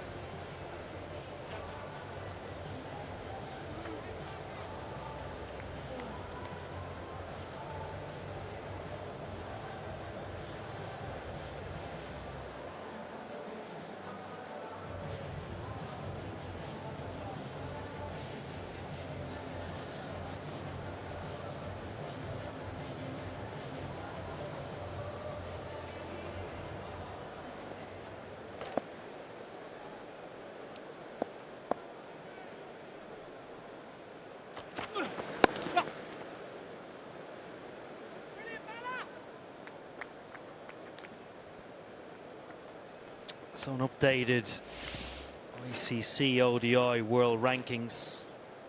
England up to 4th, New Zealand 5th. Correlation between the ranked #1 sides in the world and the teams that have gone on to win the World Cup that year. It's quite the correlation. England in 2019.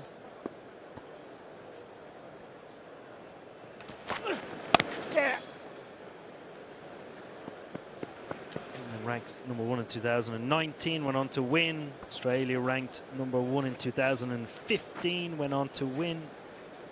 The exception, Australia ranked number 1 2011 in India. India won. Australia in 2007 ranked number 1, went on to win. And also in 2003, Australia ranked number 1, went on to win.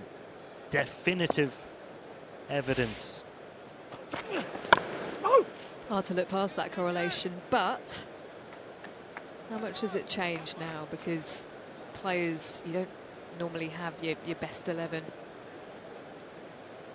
over the course of, well, certainly since the 2019 World Cup, because of how much cricket is being played. Yeah, I think from England's point of view, purely since that 2019 World Cup, actually probably since Joe Root stepped down as Test captain and Ben Stokes took over.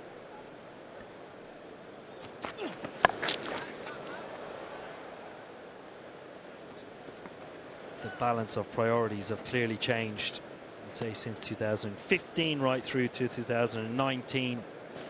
White ball and red ball cricket were giving equal priority. Then when Ben Stokes took over, it's a clear priority. Selection and emphasis on test match cricket. And of course you added the schedule, Isha. Only getting busier.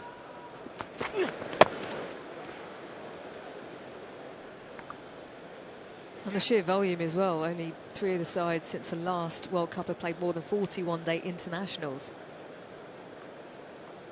Of the teams that are playing at the World Cup.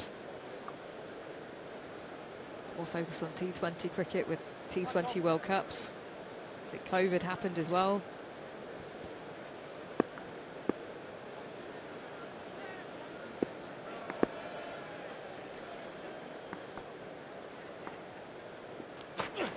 What on? 84 for 3.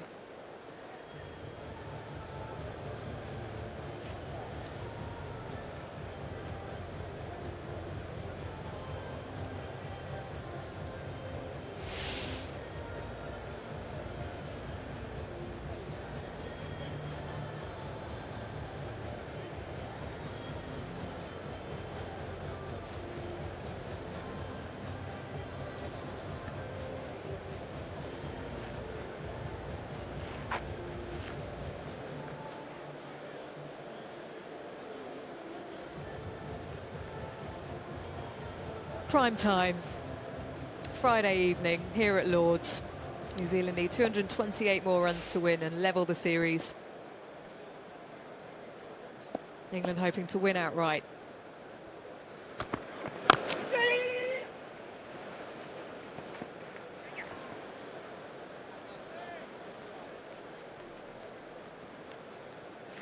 So talking about the correlation between being ranked number 1 in the world and winning the World Cups, there we have it. Clear correlation. The last 5 World Cups in particular. Australia missing out at the quarter-final stage in 2011 to hosts India.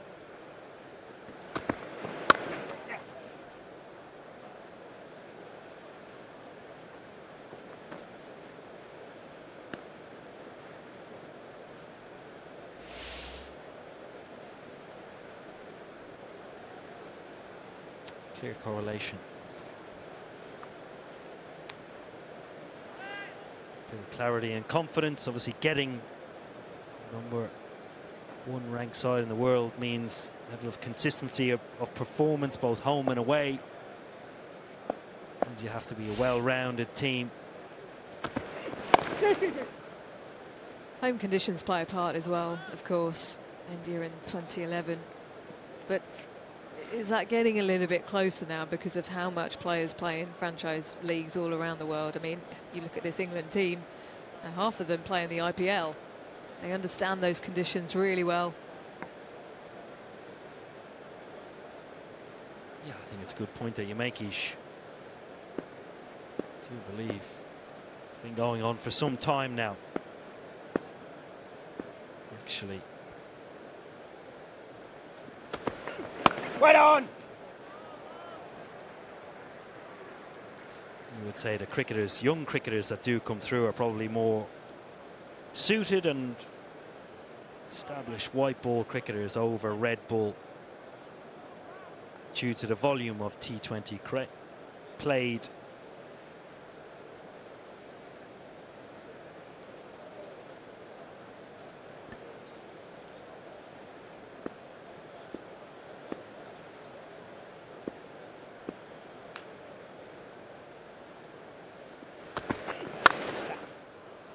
Steps into position, but there is protection out there.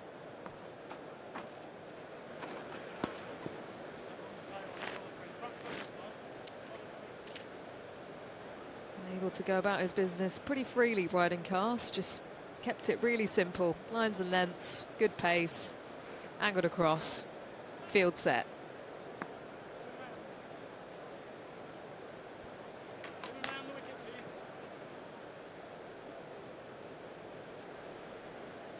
Doing a good holding job at the moment.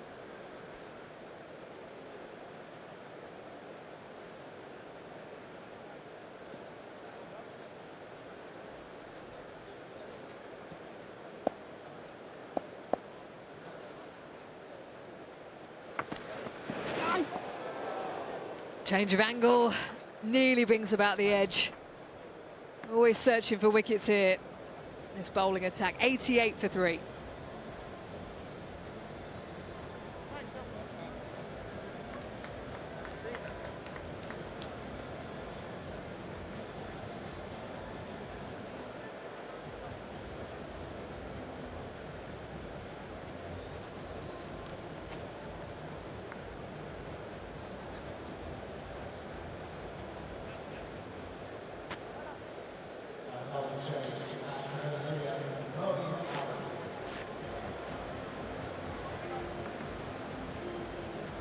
Important passage of play coming up, I reckon, in the next hour or so.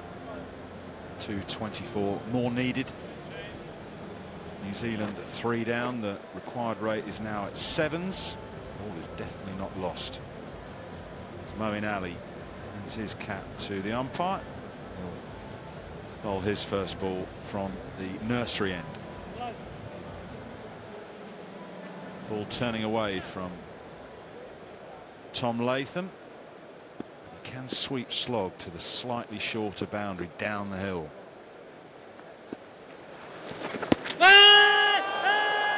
Sliding down the leg side, but we saw Moeen Ali use that delivery to good effect the other day. Where's Nichols going?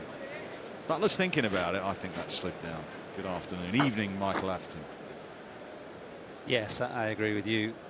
Often the off spinners will ball pavilion end, but Moeen Ali being given the nursery end, and therefore that slope is going to not help his spin. It's going to encourage the ball to keep sliding on, as it did on that occasion.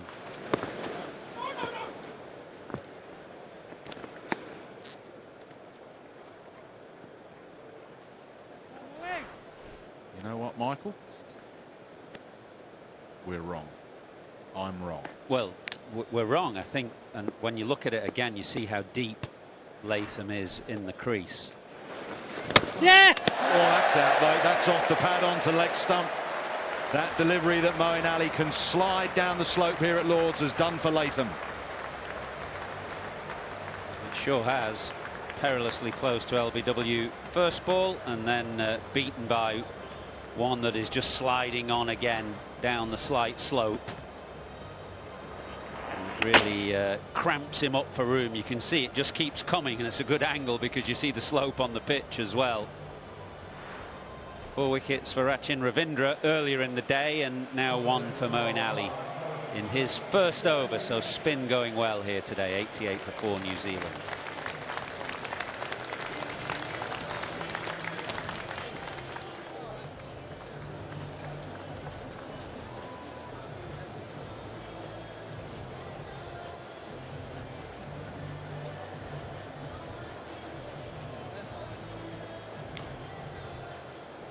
Coming back to number 23, Phillips.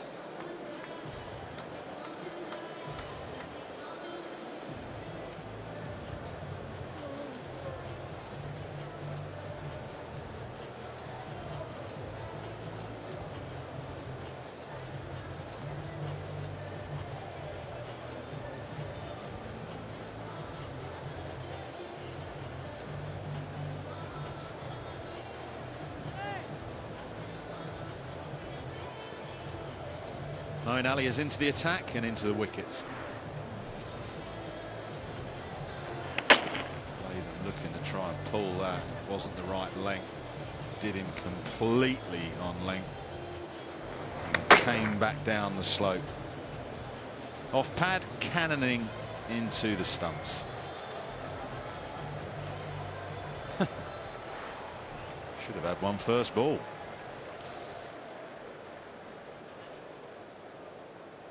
Glenn Phillips was in the runs to no avail on Wednesday at the Oval. Comes in with his side under enormous pressure again now, 4 down. White. Oh.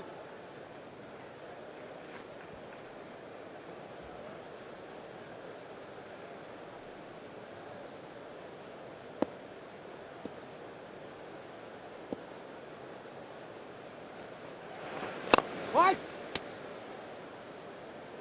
Well, this is an excellent start from England's off spinner.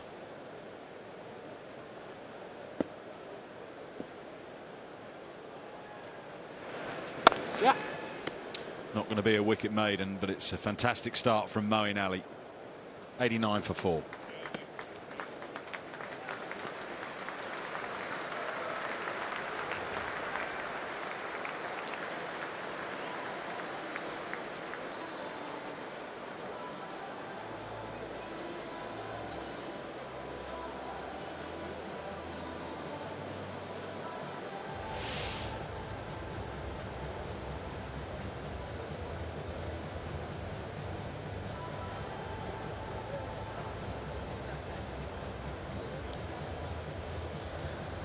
Ravindra and Jameson down on the car to come in. Then you're into Henry, Southey and Lister. Lister walked off with a hamstring injury. That should not prevent him from batting if needed, but we are very doubtful that Tim Southey will come out whatever happens.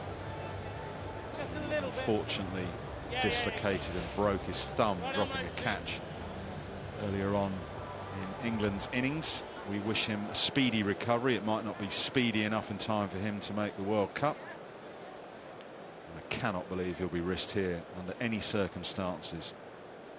We're not there yet. Phillips was in the runs the other day, and Nicholls is nicely set on 28 not out. Here's Cars. He was bowled pretty well today. It's the right end for him to be at, and he's bowled an excellent line. Yes. A pleasant shot through extra cover. It's up the hill, but it will go for 4. Nice shot. Atkinson is the sub fielder in pursuit to no avail. This is a good shot because he manages to get this wide of mid-off, and Cast generally his natural thing is to bring the ball back at the right-hander, and obviously the slope as well will help that. So Phillips has done well to steer that wide of mid-off's left hand. No.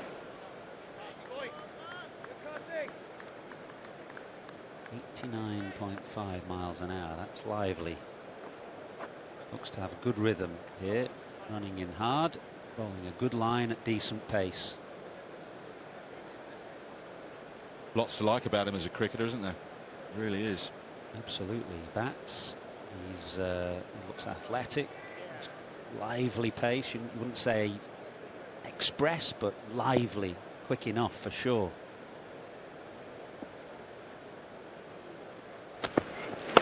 No.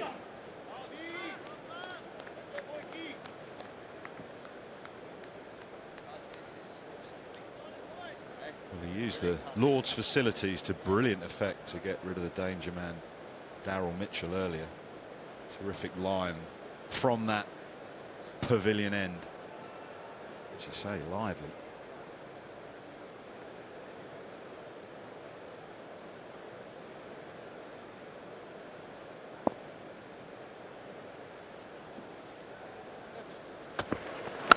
No. You alluded to it earlier, Michael. Durham is county. You've had a good year, haven't they? They sure have.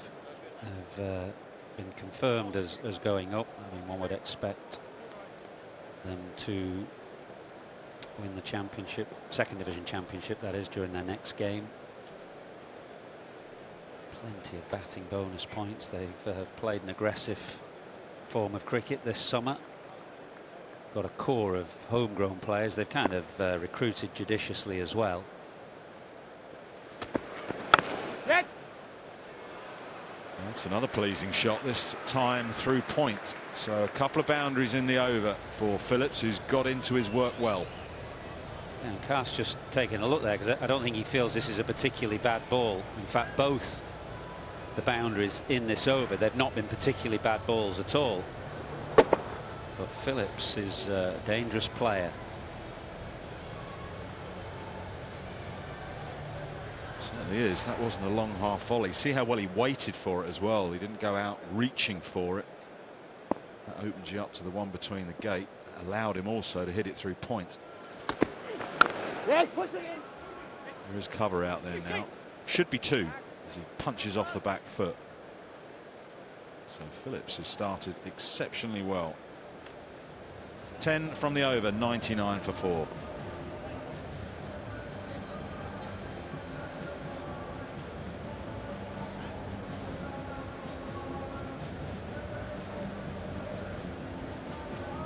We get a lot of comment on social media about Glenn Phillips' bowling and whether this should be considered a back foot no ball. I noticed a lot on social media saying it should. I had a chat with the umpires out in the middle this morning, and it's the first point of impact, which I think is what Simon Doull rightly said on commentary.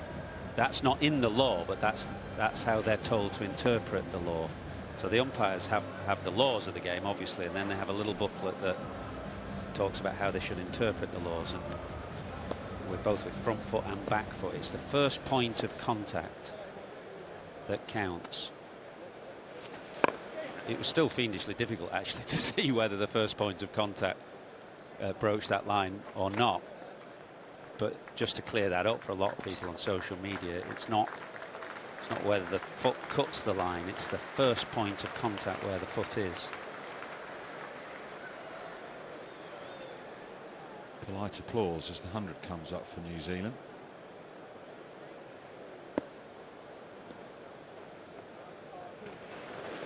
No. You're right. Fiendishly difficult for the third umpire and us with all the replays we've got. How on earth does an on-field umpire judge that? Yeah, I mean, in club cricket, for example, Got at the no weekend, chance. no, you'd just call that a no ball, wouldn't you? Yes. And as a player, you'd have to accept that. Yeah, and the umpire would probably say to a bowler who's constantly in that position, look, you're too close. You know, you've got to move, you've got to come further inside. But this is a consequence of the game being on television and our opportunity, or third umpire's opportunity, to look very closely at it. You can see that first point of contact there is on the right side of the line. You sure? I think so.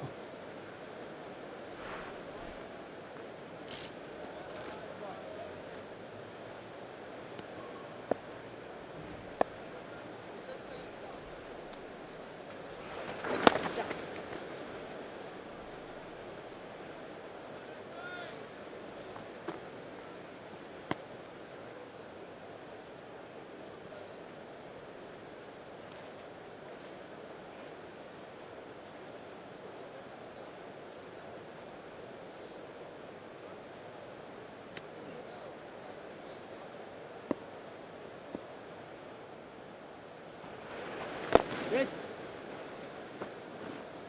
Stop move. Yeah.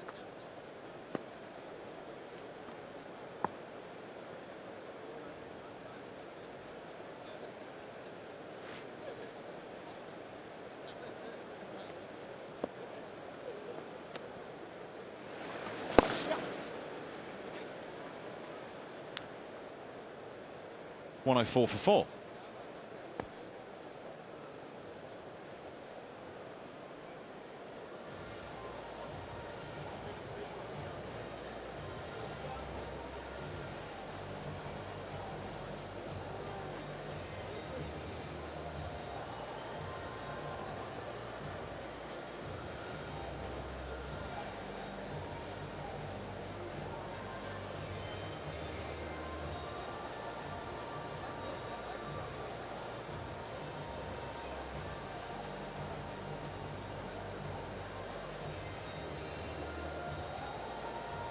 Zealand need 208 more on 174 balls.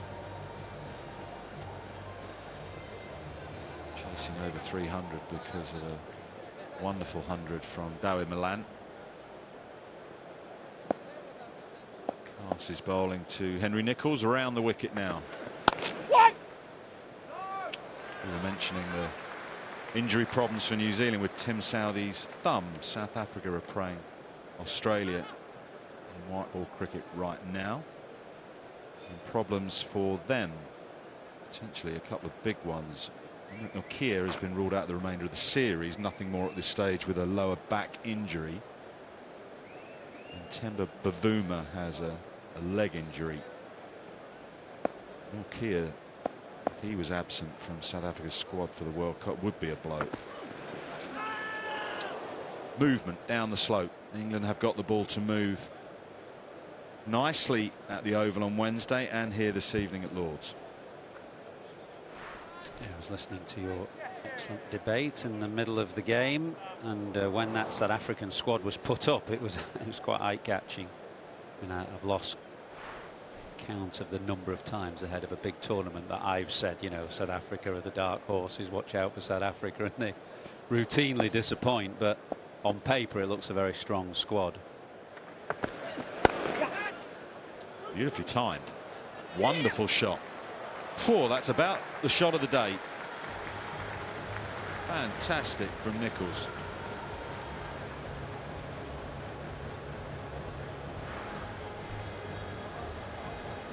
It's timed very sweetly.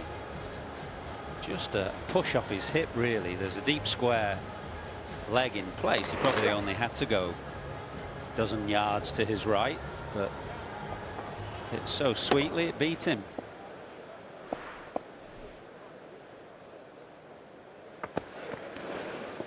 Have to bowl that again. Yeah.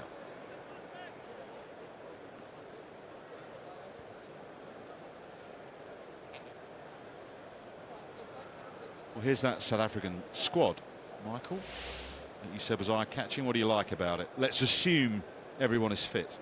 Well, they've got wicket-taking bowlers there, haven't they? And Rabada and Nokia. And Gidi very experienced now. Shamsi, they've got some wrist spin there. Very, very dangerous batters in Markram, Van der Dussen, Klaassen, who's probably has improved a one-day player as he is, made 174 today in just 80 balls. And I mentioned the tweet from Tom Moody that said he reckons he's the best white ball middle order player in the world. De Kock obviously unbelievably dangerous, so they've just got a lot of match winners there. But I say that before every World Cup. And they routinely disappoint you. Good to see Maharaj back, actually. Had a very bad injury that prevented him coming here. Actually, he was down to play as Middlesex's overseas player for the season. Ruptured his knee ligaments, I think. Right.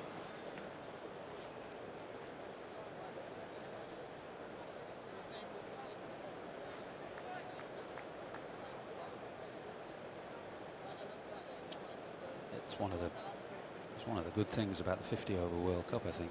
Listening to Owen in the last commentary stint about the correlation between top ranked sides and winners. Generally the best team wins the 50 over World Cup. You'd say in 20 over cricket it's slightly more random.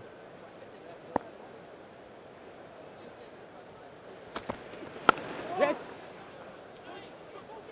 He's done well to play that late, Glenn Phillips. Pass again, finding movement down the slope. 112 for 4.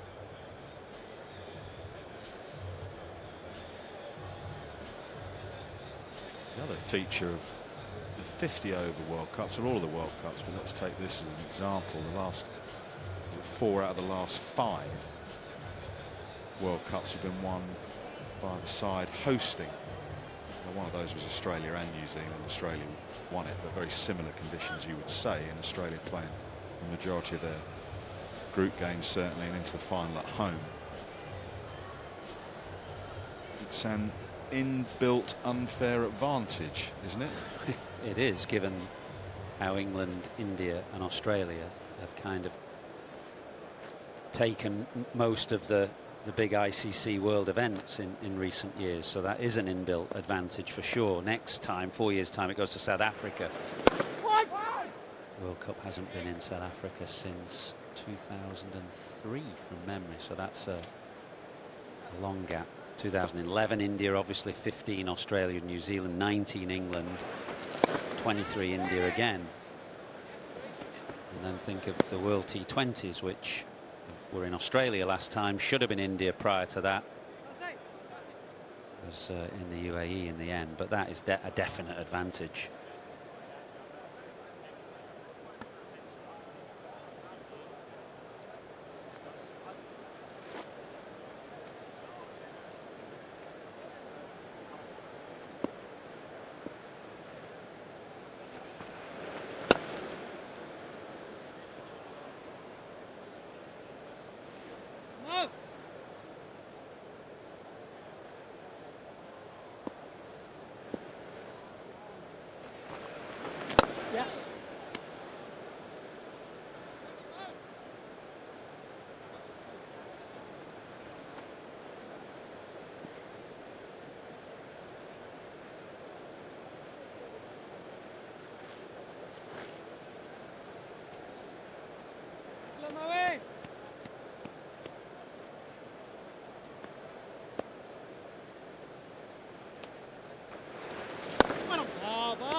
Good again from Moeen Ali. Just a couple of singles so far with this final ball of the 23rd to come.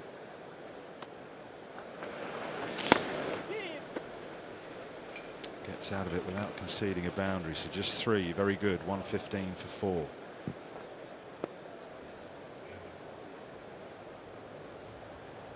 Just something that caught my eye in that over was just one of the singles. Watch Glenn Phillips here.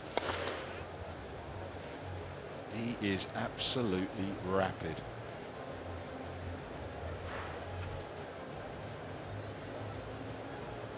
Can't think of anyone who's quicker in the outfield or between the wickets.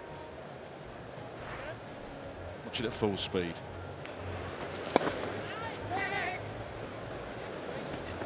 Pins his ear, but ears back and goes. Like you in your pomp.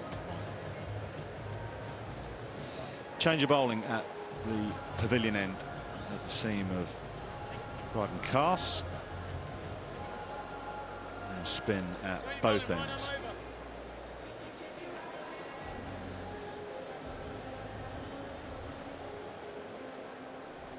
Couldn't quite get going today with the bat, Liam Livingstone. He's been brilliant in the series. That innings down at Southampton was utterly brilliant. Thoroughly well thought out. Just couldn't quite get the measure of the pitch today. And he's got an opportunity to really influence the game here. 197 needed. We've had 23 in the run chase. Long on, deep mid wicket, man on the sweep, man on the cover boundary.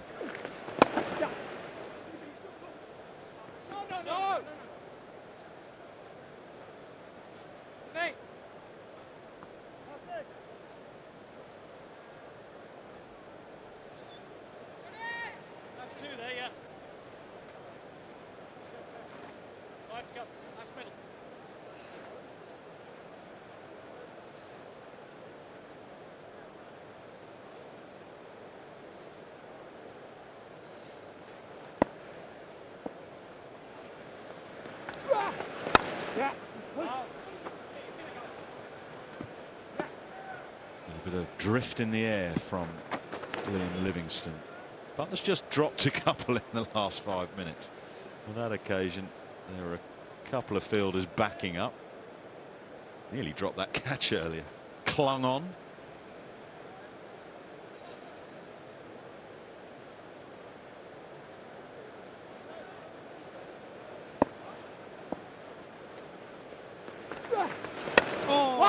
Good again from Livingstone. Very nice.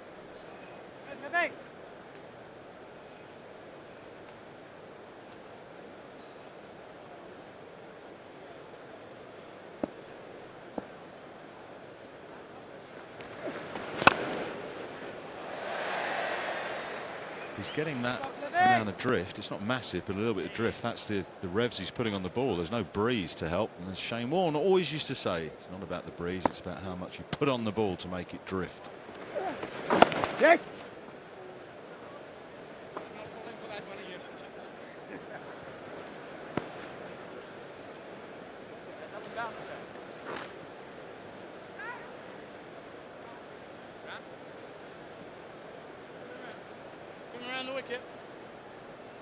Round the wicket to the left-handed Nichols. And it'll almost certainly be off break now. Leggies to the right-hander, offies to the left-hander.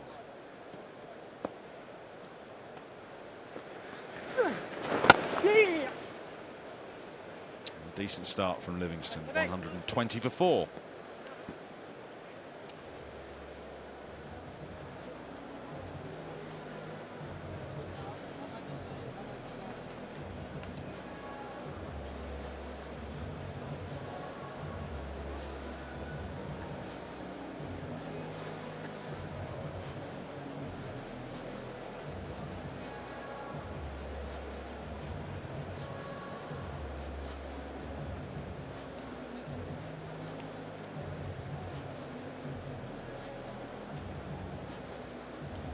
Lovely evening in northwest London, and England going well again. New Zealand effectively 120 for 5 because obviously Tim Southee can't bat because of his broken thumb.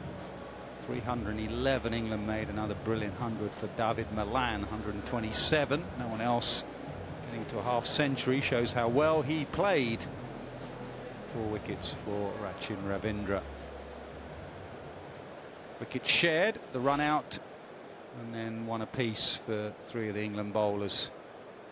Nichols has played nicely, 40 from 45, Phillips 19 from 20.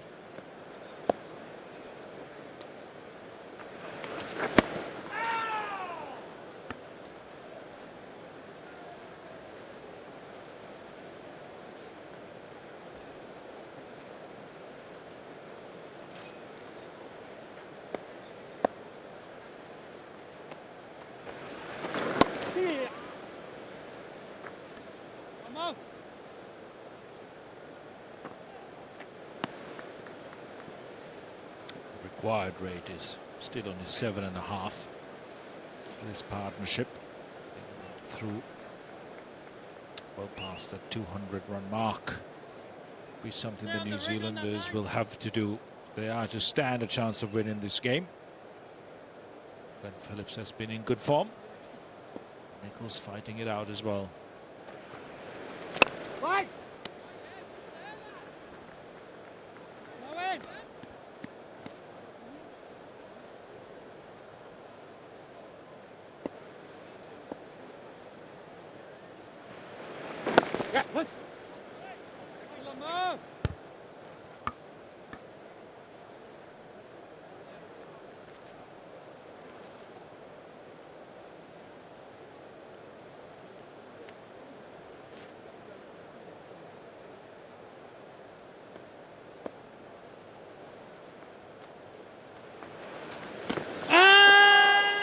I don't think so on the angle. You can be given now. Moeen thinks high as well. In the olden days, if you ran down the pitch and got hit on the pad, you were safe.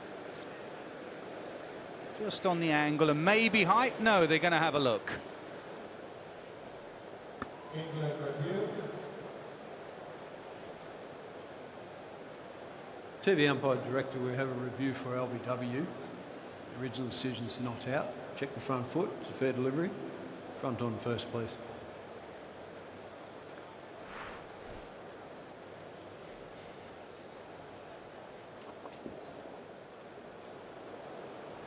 Looks like it's beaten the bat. I'll just confirm with Ultra Edge, please.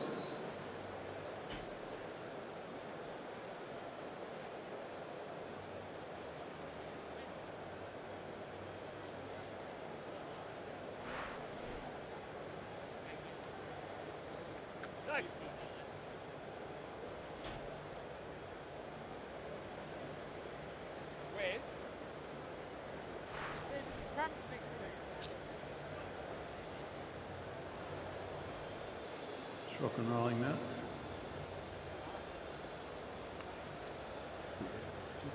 Keep rock and rolling that, the ball going through.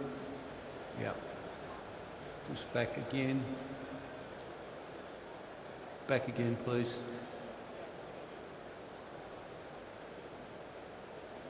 And keep going, one more frame.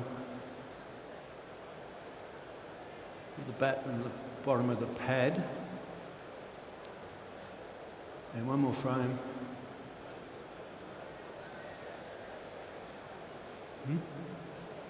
Bat.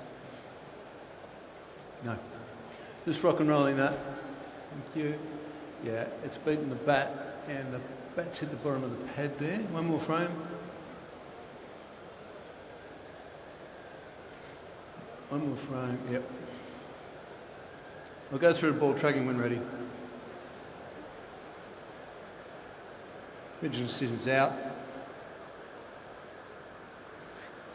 Impact in line.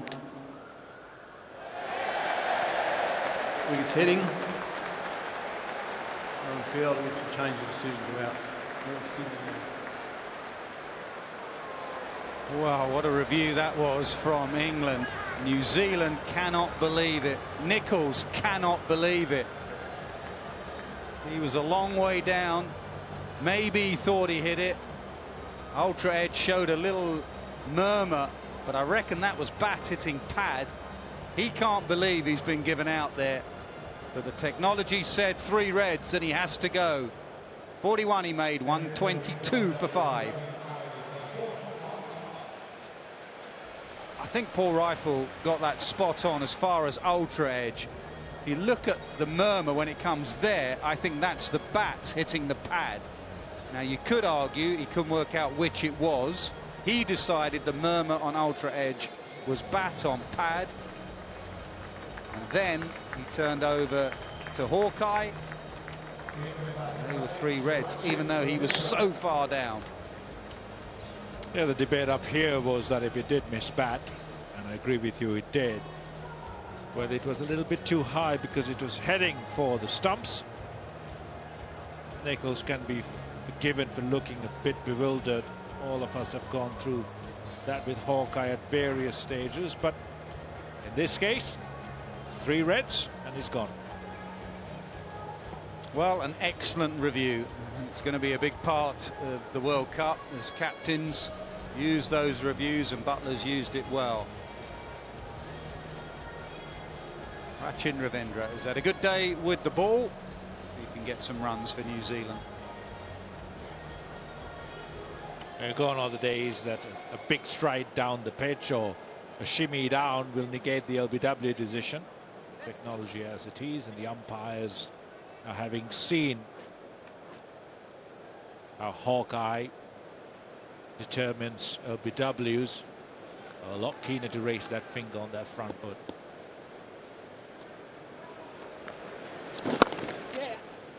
Straight away off the mark. Another good over from Moeen Ali. He has 2 for 12 in 4, 123 for 5.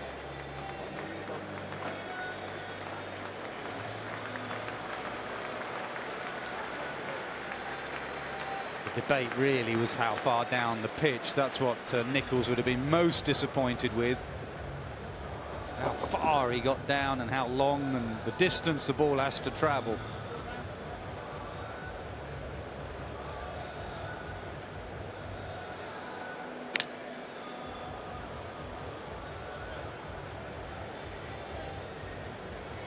Left-hander, you're always going to be struggling on the inside edge with the slope. Well done, Jos Buttler. Right on round to you.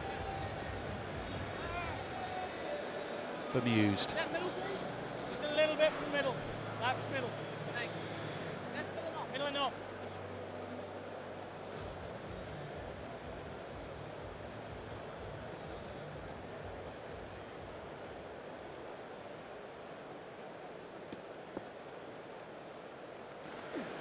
Oh!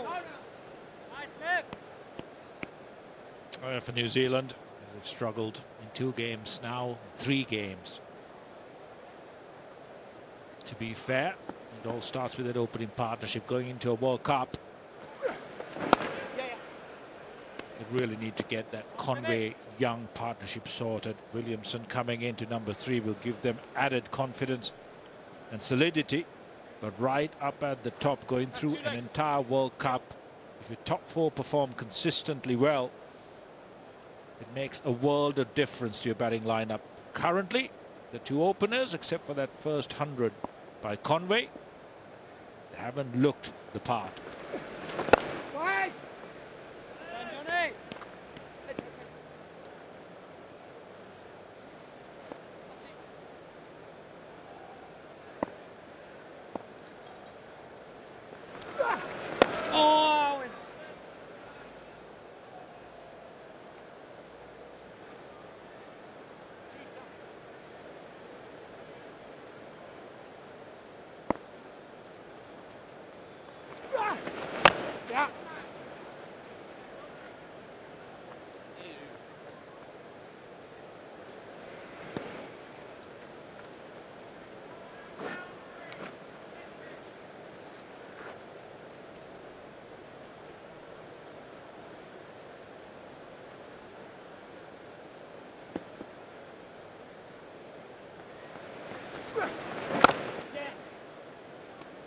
To hurry. It's a fumble from David Willey.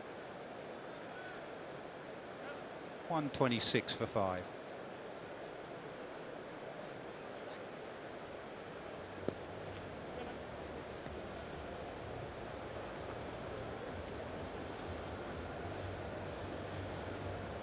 I think he's a bit stiff actually, David Willey. 6 overs on the bounce and he's just stretching his hamstring.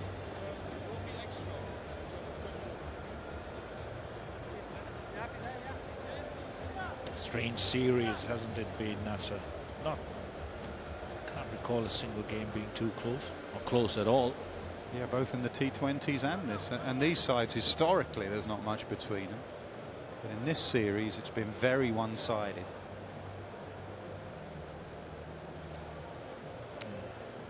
Bairstow taking a break. You'd expect some riveting cricket between these 2 sides, both high quality. There's been some riveting individual performances in each of those games, but collectively, not so.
Good opportunity for Ravindra. Yes, there's a match to be won, but at the same time, it's an opportunity to play yourself into form, get some rhythm. Sometime out in the middle.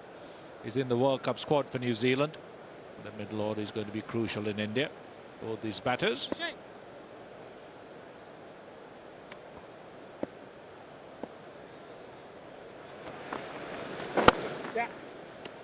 It's an interesting one, isn't it, Kumar? Because I know someone like Owen Morgan raised his eyebrows a little bit in the last game where they just plodded along in this situation, going nowhere. Almost took the win out of the equation.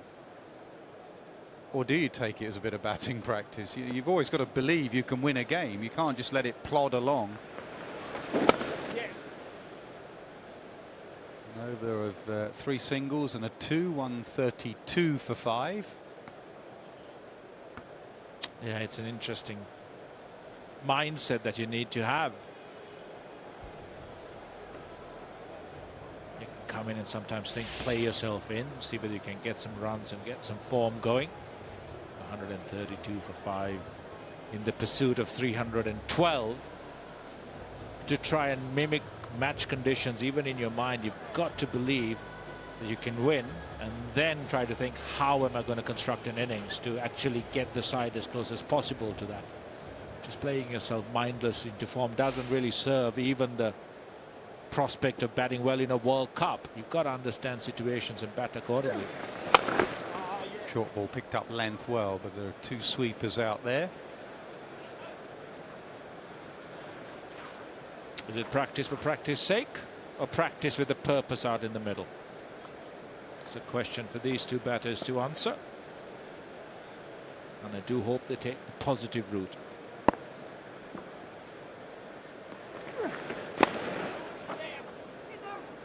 Again, he has to hurry. He does. He's quick. Sorry, Livy.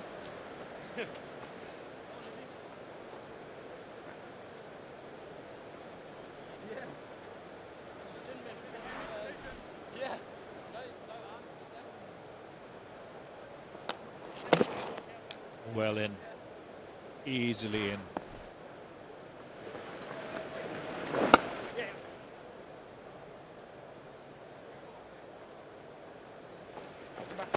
Oh, shit, sorry.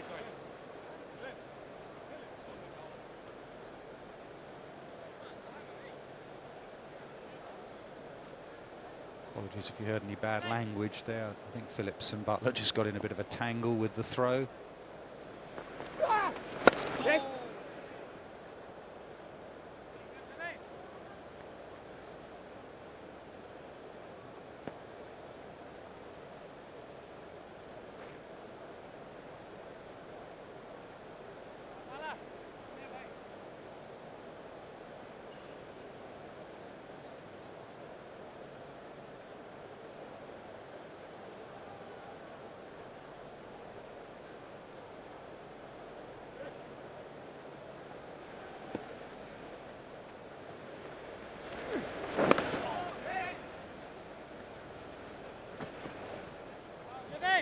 As a lefty, you want to be a little bit careful being pushed onto the back foot off a length. Can hurry you up, you become an LBW candidate. It's much safer and easier probably to push forward or half step forward. Allows you to get into a much better position.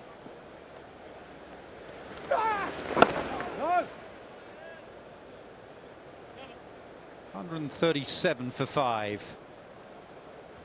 Well, only one player has got past 50 today, and it is that man, David Malan. He went on to get 100, his 5th ODI 100. Very consistent. He also went past 1,000 ODI runs.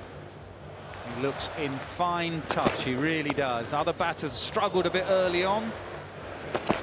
Just 21 innings to get to 1,000 ODI runs. Mr. Consistent.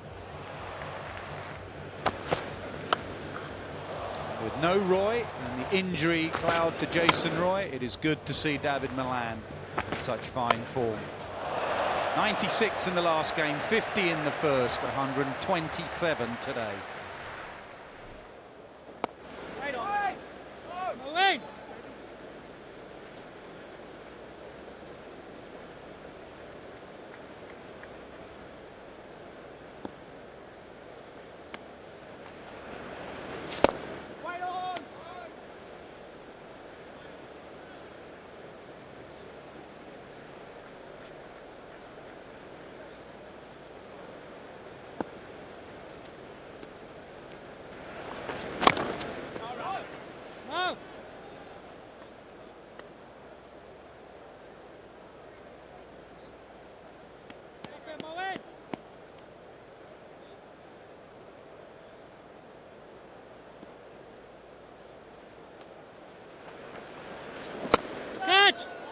In the air, but lands short of Joe Root at mid-on.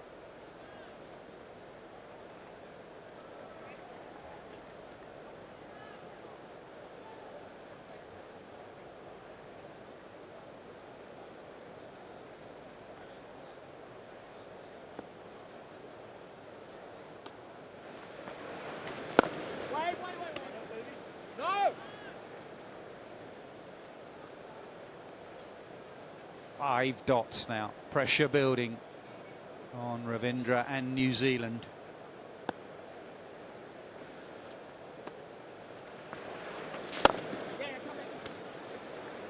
Should be a couple because it's gone wide of Topley as well. So another good over for Moeen Ali. Impressive figures, 6 overs, 2 for 20, 139 for 5. England has a great opportunity now to run through the overs with the 2 spinners. Just run through them really quickly, get that rate going up.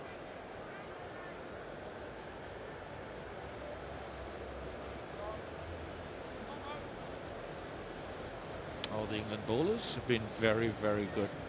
Cast perhaps. And Curran as well, a little bit expensive. Cast with a wicket though. But the spinners have been very, very good.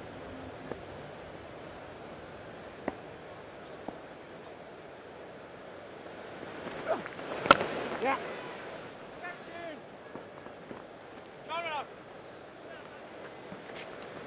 Opportunity here to try and get that short fine leg and cover another gap perhaps on the offside. Get a mid-wicket in. As Moeen Ali goes there. Try and get Rachin to do something different. Hit across the line. Perhaps a paddle, perhaps a regulation sweep. Definitely do it for Moeen Ali. The experience of the 2 spinners. But also perhaps Livingstone. It's not a bad call to try and get him to do something different in the hope of a wicket. Keep an eye on that. Just as a batter. When it lands and spins. Had a couple in the test match that the batters didn't know where the ball had gone in that test series against Australia. Just have to keep an eye on it.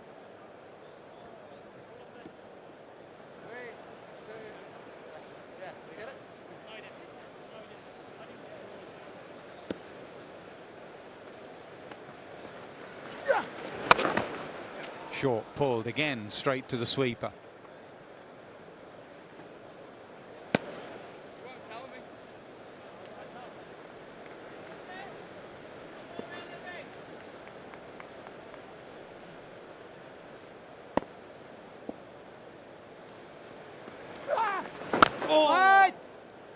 Coming out nicely for Liam Livingstone.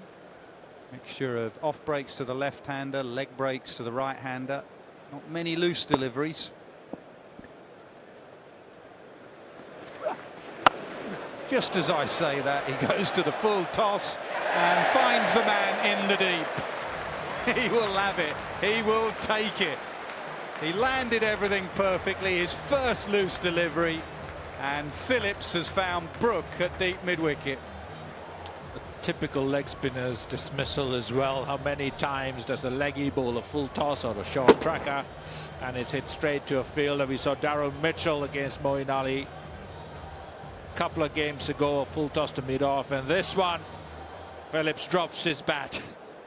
The double teapot, smiles from Livingstone, a full toss hit straight to deep mid-wicket. Phillips's promising innings comes to an inglorious end. 25 to him, 142 for 6 to New Zealand.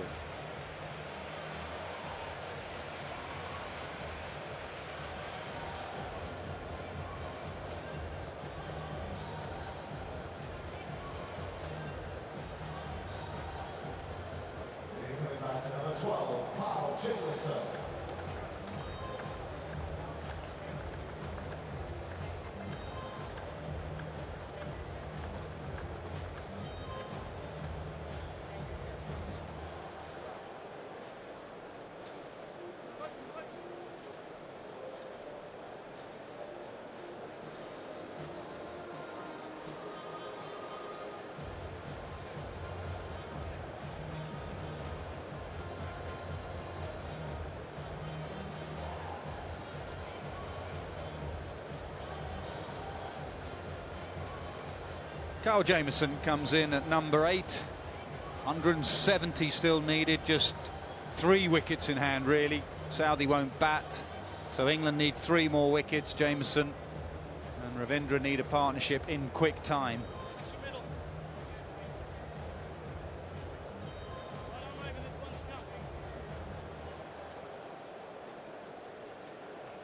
Long on goes back. I'd rather prefer him in the circle, Nasser. Crowd him. Yeah, maybe it's another cunning plan with the full toss. Oh. Misfield. Ali, it was an extra cover. A wicket in the over, 143 for 6. Only one man out there, Brook. There wasn't a deep mid-wicket. He was sort of in between deep square and deep mid-wicket. He could hit it anywhere, Phillips. And hit it straight into the hands of Harry Brook.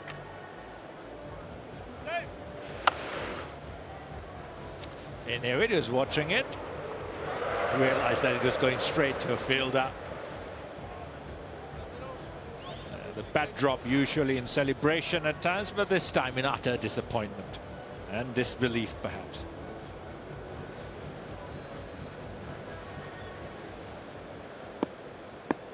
Slip in now for Moeen Ali for one that goes down the slope.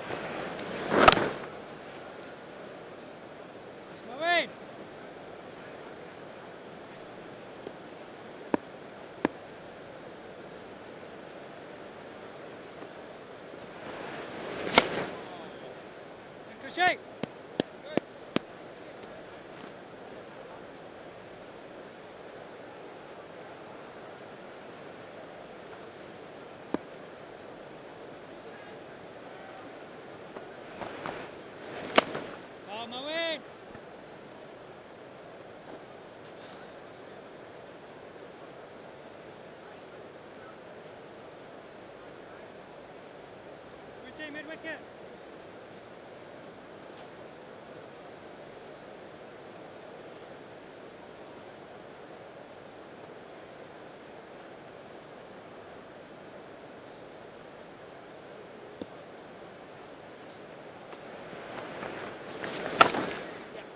Good move.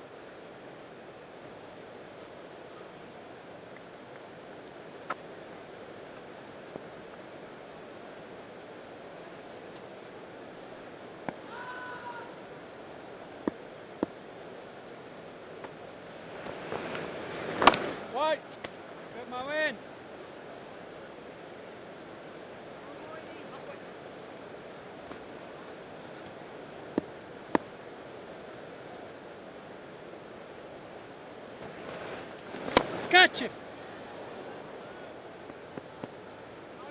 3 singles in the over, 146 for 6.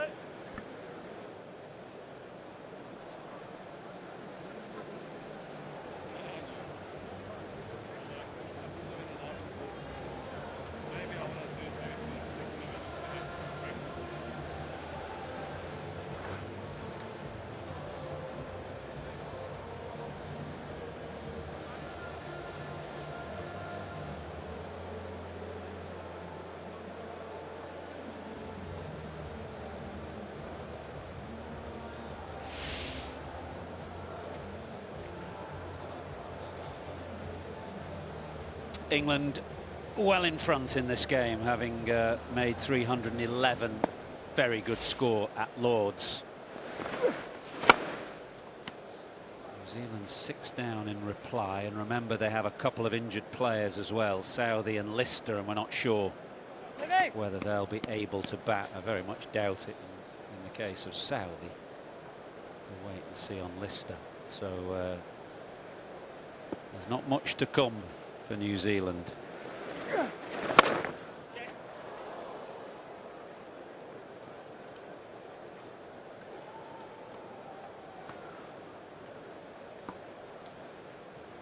definitely no Tim Southey. There's no point in Ben Lister batting if things are looking this grim, I don't think.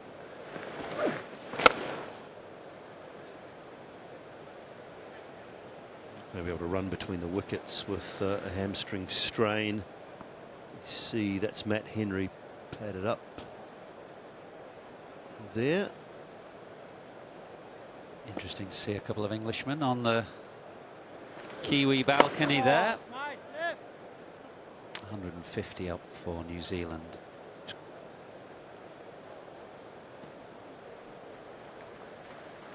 Ian Bell left of screen. James Foster next to him. Seconded to work with New Zealand for this one-day tour as that scoots through and almost gets under Jamieson's bat.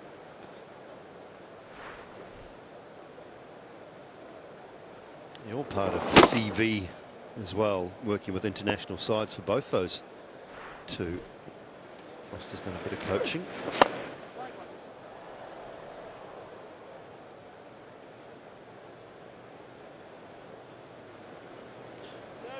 $151 for 6. We've had 32 overs. I think the umpires are going to call drinks onto the field.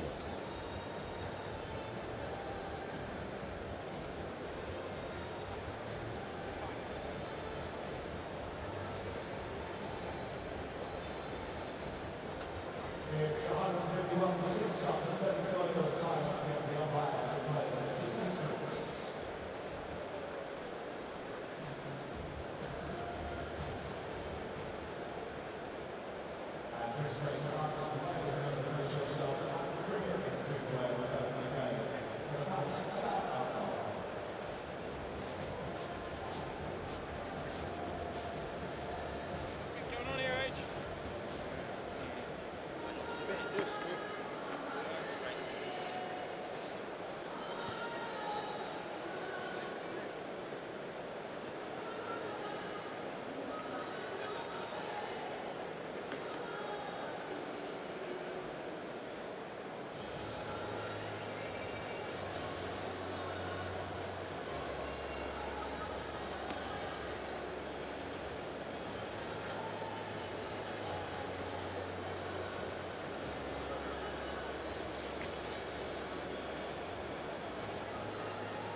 Six down New Zealand, and we'll talk you through them. Run out first of all, smart work from Jos Buttler, and that was the end of Devon Conway. A good one from Willie, just chipped the outside edge of Will Young's bat. Braden Cast brought one back down the hill to get rid of Daryl Mitchell, and then spin. Latham missing an attempted pull. Henry Nicholls very disappointed to be on the wrong end of that review, and then Glenn Phillips equally disappointed to have shoved a full bunger from Liam Livingstone straight into the hands of Harry Brook at deep square leg. Rather sums up the day, really. It's been a bit of an error-strewn performance from New Zealand today, who've been hit by injuries as well, but partly self-inflicted because one of them at least came from a drop catch, and more drop catches put down is a real end-of-term feeling about this game. It's been a very one-sided series, not in terms of the overall results, but each individual game has just been incredibly one-sided, and at the moment England well in charge here. 2-1 is the series score at the moment. Of course, New Zealand need to win it to level the series. England looking to wrap things up. And it's spinners at the moment, Livingstone and Moeen Ali, who are in charge.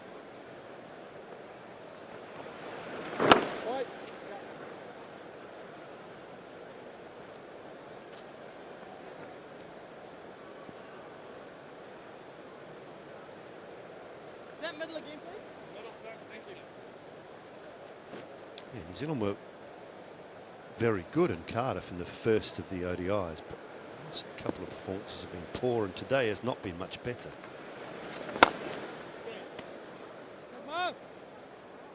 The concern will be around the batting side of things.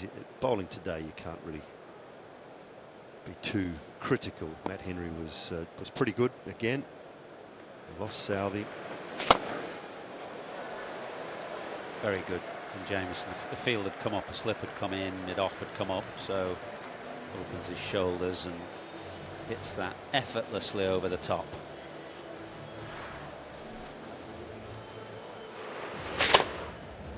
More like it from Kyle Jameson. The outside of that, they lost Lister, they lost Southey, so it's hard to be too critical of the bowling effort when you're two key bowlers down after only bowling 4 and 6 overs. Had to go to others, and it wasn't easy. Outside of Kane Williamson, they've played predominantly what you would think is the top 5 for a World Cup selection. Young and Conway, Mitchell, Latham and Phillips would make up the top 6 along with Kane Williamson. Oh, bowling. So in this game and the 2 previous games, I think they are well and truly below par, which will be the concern from New Zealand's point of view.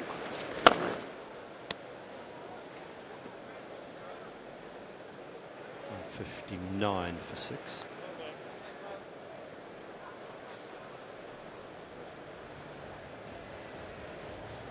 How much actual batting has Kane Williamson done? I know he's done a lot of training in and around the team. Has he been batting at kind of full speed as well? He's been in the nets, facing a lot of deliveries from the flicker. Not sure how much full pace bowling he's been up against. But he's certainly, I mean, he was doing some sprints the Oval the other day and looked really good. So I think fitness wise, strength wise, he's very, very close, and he has maintained that he will be ready and raring to go. He's looked good. I've seen him in the nets on a couple of occasions, and he's looked really good. I mean, very rarely doesn't he? But it's just that match practice. Yeah, that was really what I was getting at. I mean, he's one of the best players of the age, but when you've been out for that length of time, even the best players just might take a little bit of time to get back into things. New Zealand's first warm-up game. So Kane Williamson and a lot of this side not going to Bangladesh for the 3 ODIs. They're much like what England are doing with the Islands series. New Zealand are sending a lot of their players away before the World Cup. New Zealand played 2 warm-up games. I think it's Trivandrum and Hyderabad. 29th of September. They played Pakistan. And then Trivandrum against South Africa. We've got 2 warm-up games. Swings this away leg side in front of square.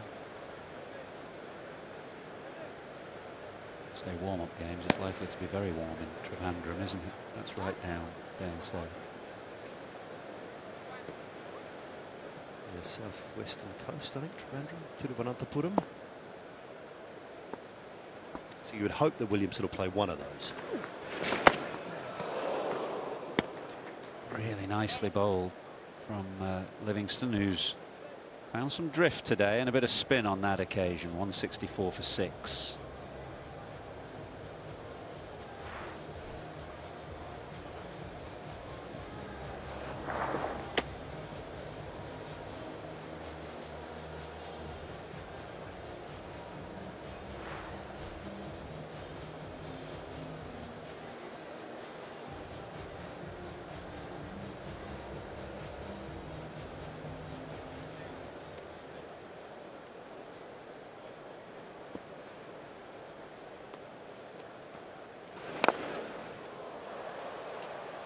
Gets this one over mid-on.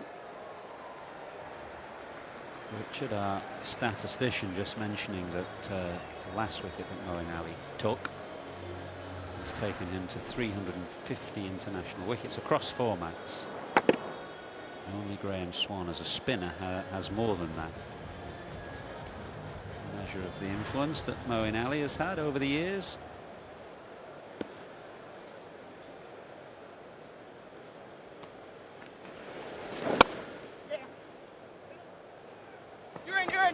Rashid 8 short of that figure right now, so you'd imagine that once fit and playing in the World Cup in conditions that should suit, he'll reach that mark as well.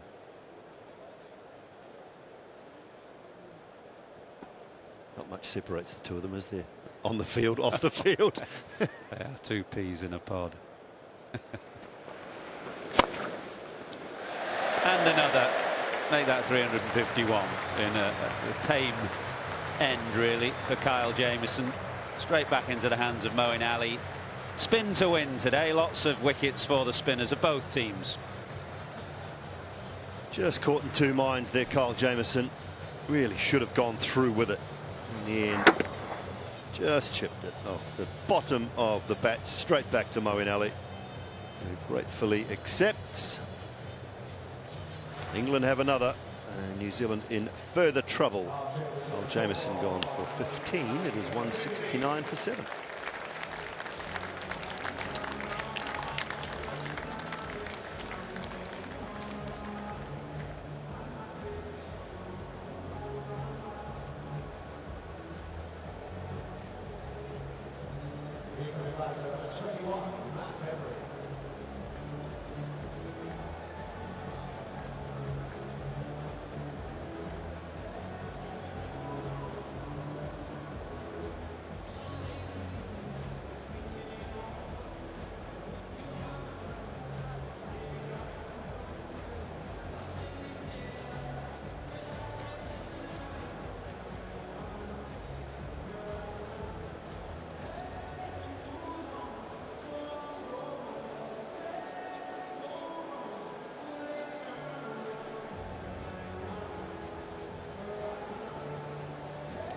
Matt Henry it is at number 9 for New Zealand. Remember that Lister and Southey are both injured, so this may be the last wicket for New Zealand. We'll wait and see.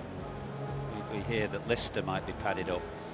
Can't imagine that Southey will come out with a broken thumb.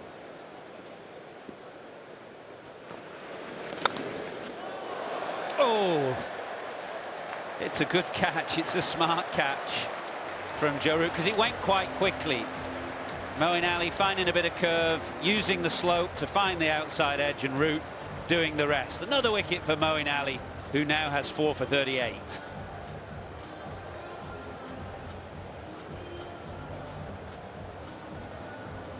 Second 4-wicket haul for Moeen Ali. 2 and 2. It's a really good catch from Joe Root. Not easy when they're slashed at. Important that you remain composed at slip. Here he goes, first ball for a duck. New Zealand 169 for 8.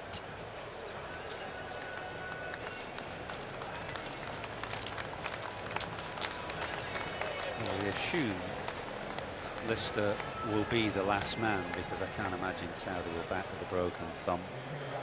Moeen Ali has finished an international game with a hat-trick before, hasn't he? Did that in a test match from memory at the Oval against South Africa. It was a lovely photo taken by the photographers, because it went to a review and then the team hoisted Mo up, and there's a beautiful photo of him celebrating the hat-trick at the end of a game. Well, he's got a chance to repeat that now.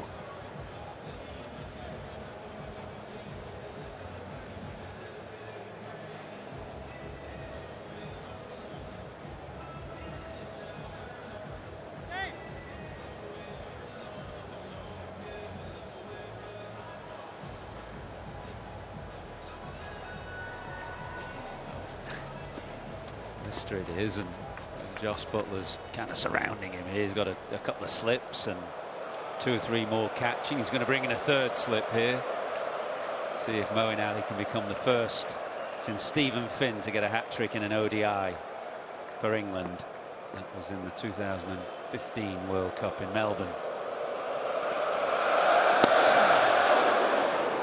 Not to be.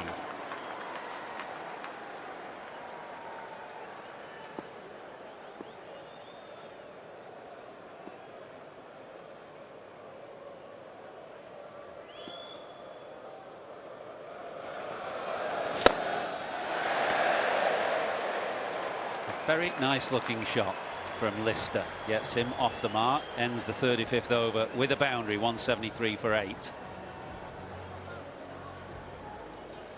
Well, not happy with the way that he finished, but the 2 wickets in the over. First, quite a tame dismissal, just chipped back from Jamieson.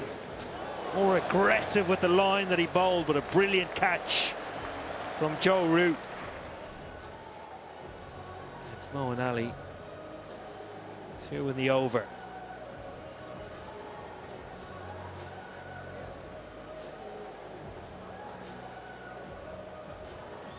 Well, he's possibly will have a chance to get a 5-wicket haul if New Zealand survive this over from Livingstone. Moeen Ali's got 1 left of his allocation.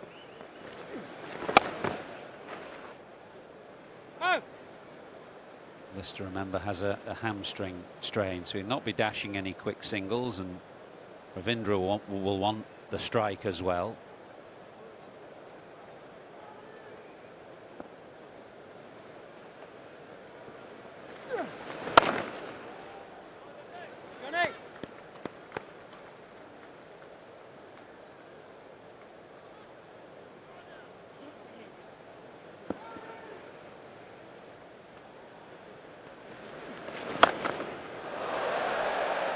High it goes. It could be the end. No, it's beaten the fielder. Is it Bryden Cass out there? Can't quite see in the distance, but he... Sam Curran, there's quite a big difference between Bryden Cass and Sam Curran, like about 3 foot. Well, he was definitely interested to start with. The boundary just cuts in on the angle.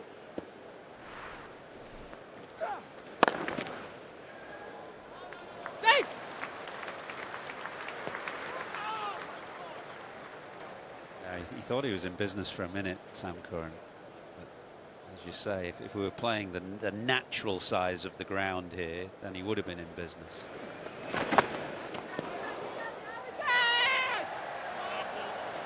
Big appeal, but a wide given. Well, and Buttler reviews straight away, with confidence, you'd have to say.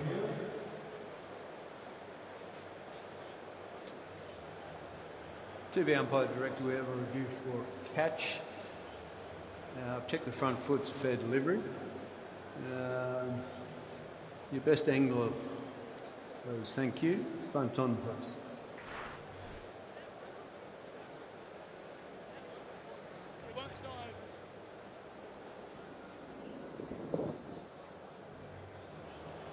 Yeah.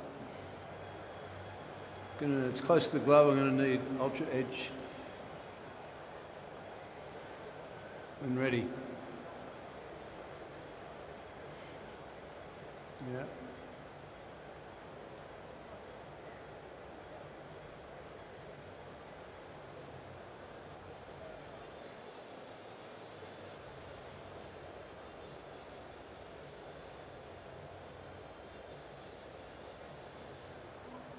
Thank you.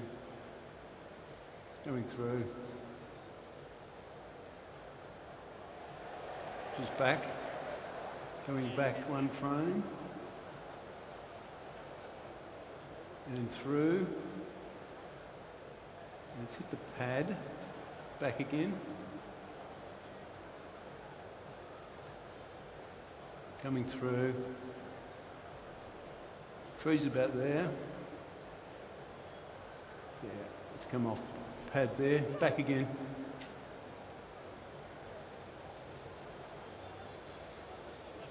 Yeah. Thank you. I'll go back on field. You can stick your original decision not out. Signal now.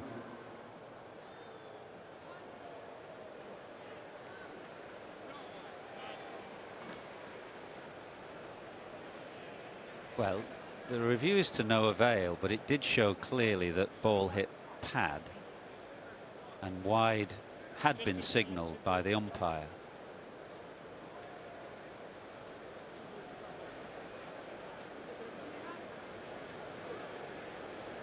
Yeah. Well, I didn't signal actually to the scorers, I just signaled down the pitch.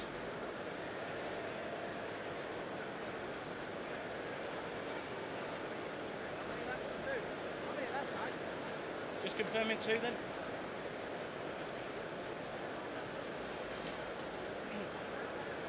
No, 1. We are understanding that that's a dot ball, not a wide.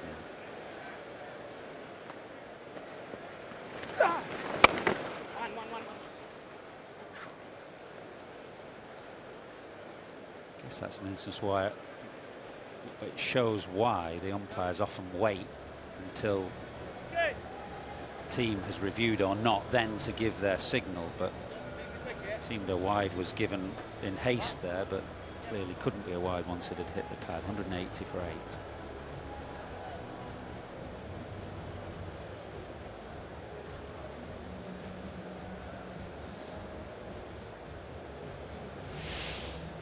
Caused all manner of confusion up here with our scorers. Tipex coming out the bag, and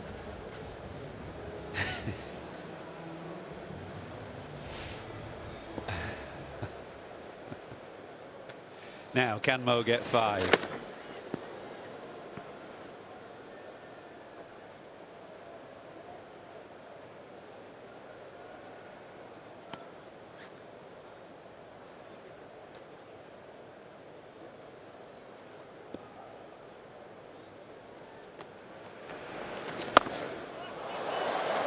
High it goes again, and very firmly struck.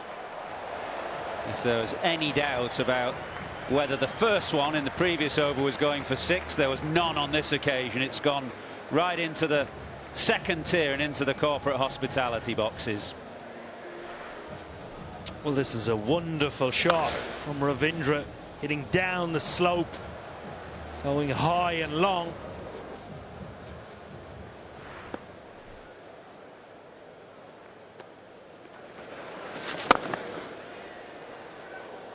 Good bit of fielding in the end. That was not easy for Reece Topley. Ball bouncing just in front of him and hit quite firmly.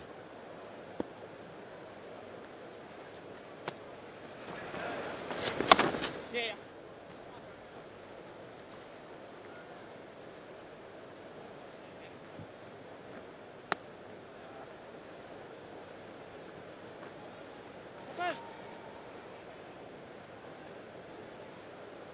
Stop.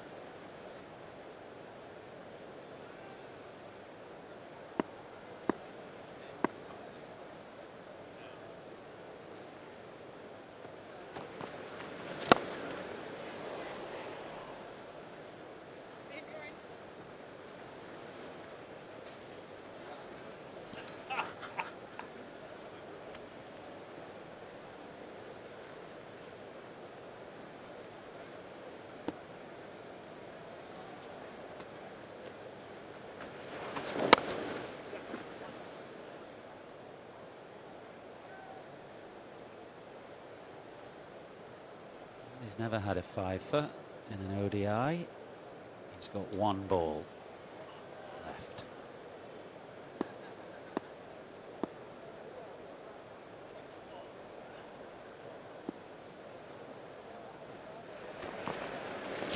Touch it. Ooh, not far away from Malan at backward point, so it won't be 5 for Moeen, but he finishes with the excellent figures of 4 for 52. It's 192 for 8.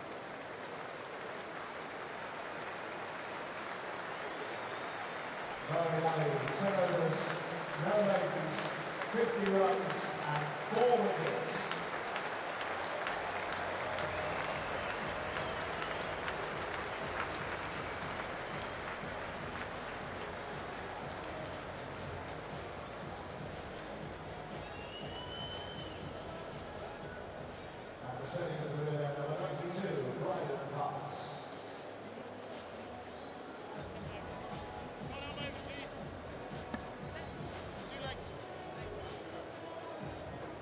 Bryden Cass, it will be, who I thought bowled impressively earlier in the day, came bounding in from the pavilion end, bowled a lively spell and a good line, and he's been brought back now by Jos Buttler to try and wrap this game up.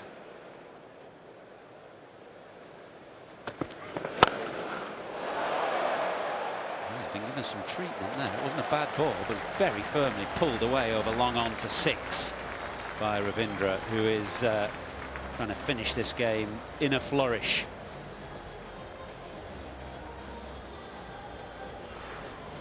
This is yet another high quality shot from Ravindra. Like you mentioned, that not a bad ball by any stretch of the imagination. A wonderful shot. Short again and pulled again. And what a way for Sachin Ravindra to go to a 50. He goes to 52 from 42 balls. He's having an excellent day here at Lord's. He picked up 4 wickets earlier in the day and now has 50 for good measure as well. He made an international 50 for Ravindra. It's just helped on its way, using all the pace of Bryden Carse, and comfortably goes over the head of Harry Brook at fine leg. And again, this is terrific batting.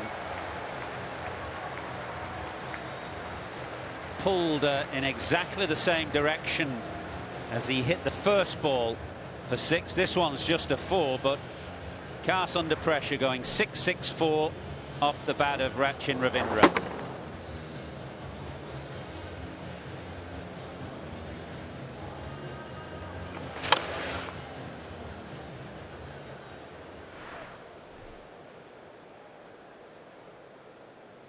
think they had to make this change. Third man comes up inside the circle and just gives Carse a bit more cover out there at deep mid-wicket, wide long on, whatever you want to term it.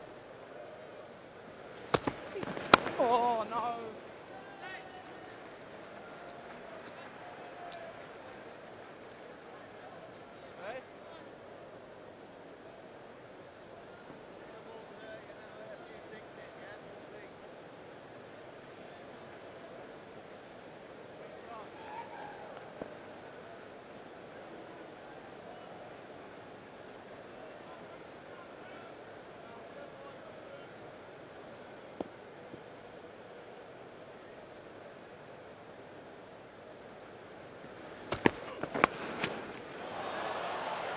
Fine and 4, going for that leg stump Yorker, and Ravindra just helps it away fine. Terrific batting. Yeah, and again reading the game beautifully. Just coming across his stumps in premeditation. Fired in a leg stump, and to catch up the pace and use the pace to get it as fine as possible to beat that man on the boundary. Good work. Problems for Carse. Questions being asked. Yeah, brought back to try and finish things off, but conceding 20 in the first 5 balls of the 38th over. What can he come back with here?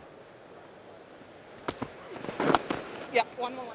Short, slower ball bowled into the surface of the pitch, and Ravindra does what he needs to do, which is get a single and keep the strike to 11 for 8.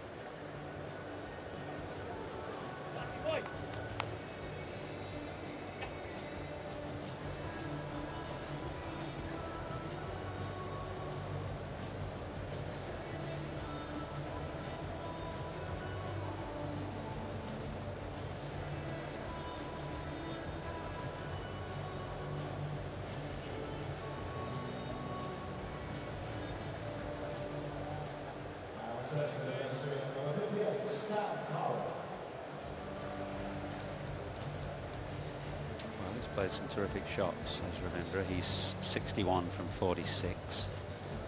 A score for New Zealand. He has 3 List A centuries in domestic cricket in New Zealand.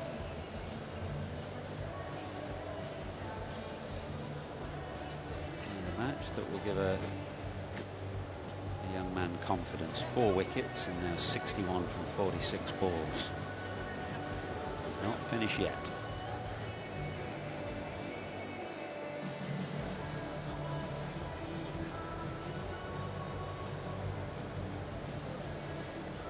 So Buttler ringing the changes. Sam Curran now from the nursery end.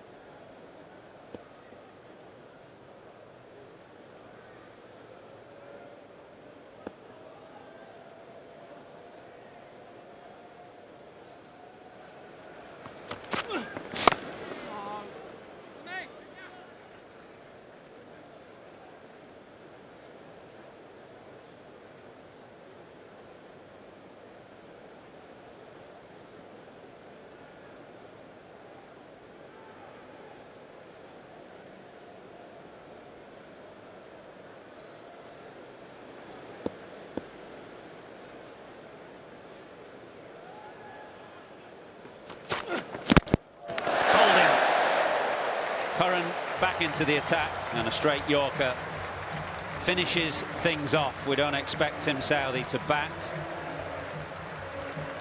and that ends a very bright innings from Ravindra. 61 from 48 balls. A few sparkling shots in that innings, but it is another comfortable victory for England. Margin here is 101, and it completes a 3-1 series victory. So New Zealand started this ODI series brightly, but England throughout the series have shown their dominance, really. And final match between these two sides for the summer has ended, as the rest have, in very one-sided fashion. New Zealand will go to Bangladesh for their final ODIs before the World Cup begins, and England will prepare to play Ireland, although it won't be. You won't see this group of players. It's very much a second string side that England have selected. There are still 3 more ODIs of the summer to go.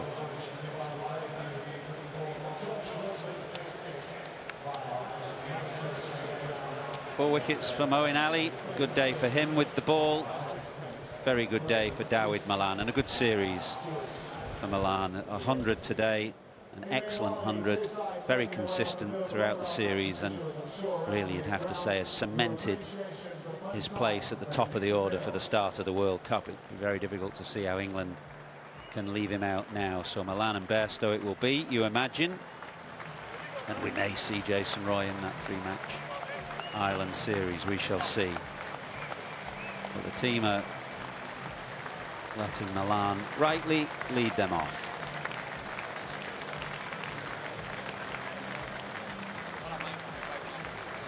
Yeah, always a special feeling scoring 100 at Lords, and no matter the format.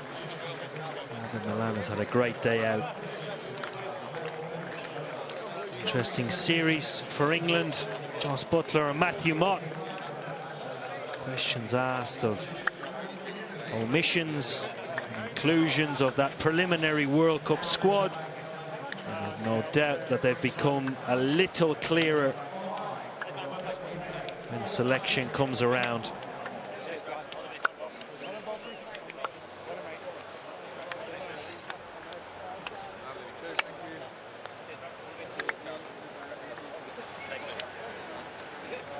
Well, Ravindra played beautifully for 61 from 48 balls, but no answer to this current Yorker. He was trying to open the face of the bat and steer it down behind square. But all told, a disappointing performance from New Zealand today. Some errors in the field were costly in more ways than one. And the batting just looks a little underpowered at the moment. No Ben Stokes for England today, resting after that record-breaking performance the other day, but he'll be back when the serious business of the World Cup begins.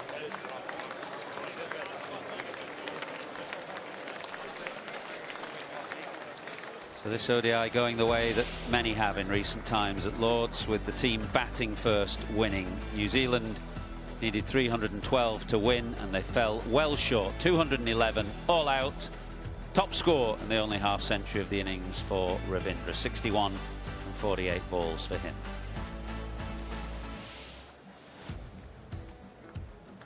Six bowlers used for England today. Willie, Carse, Curran and Livingstone all getting one, but the pick of them, Moeen Ali, 10 overs, 4 wickets for 50 runs. So a comfortable victory for England to end this 4-match ODI series. 100 runs the margin. 3-1 the series outcome.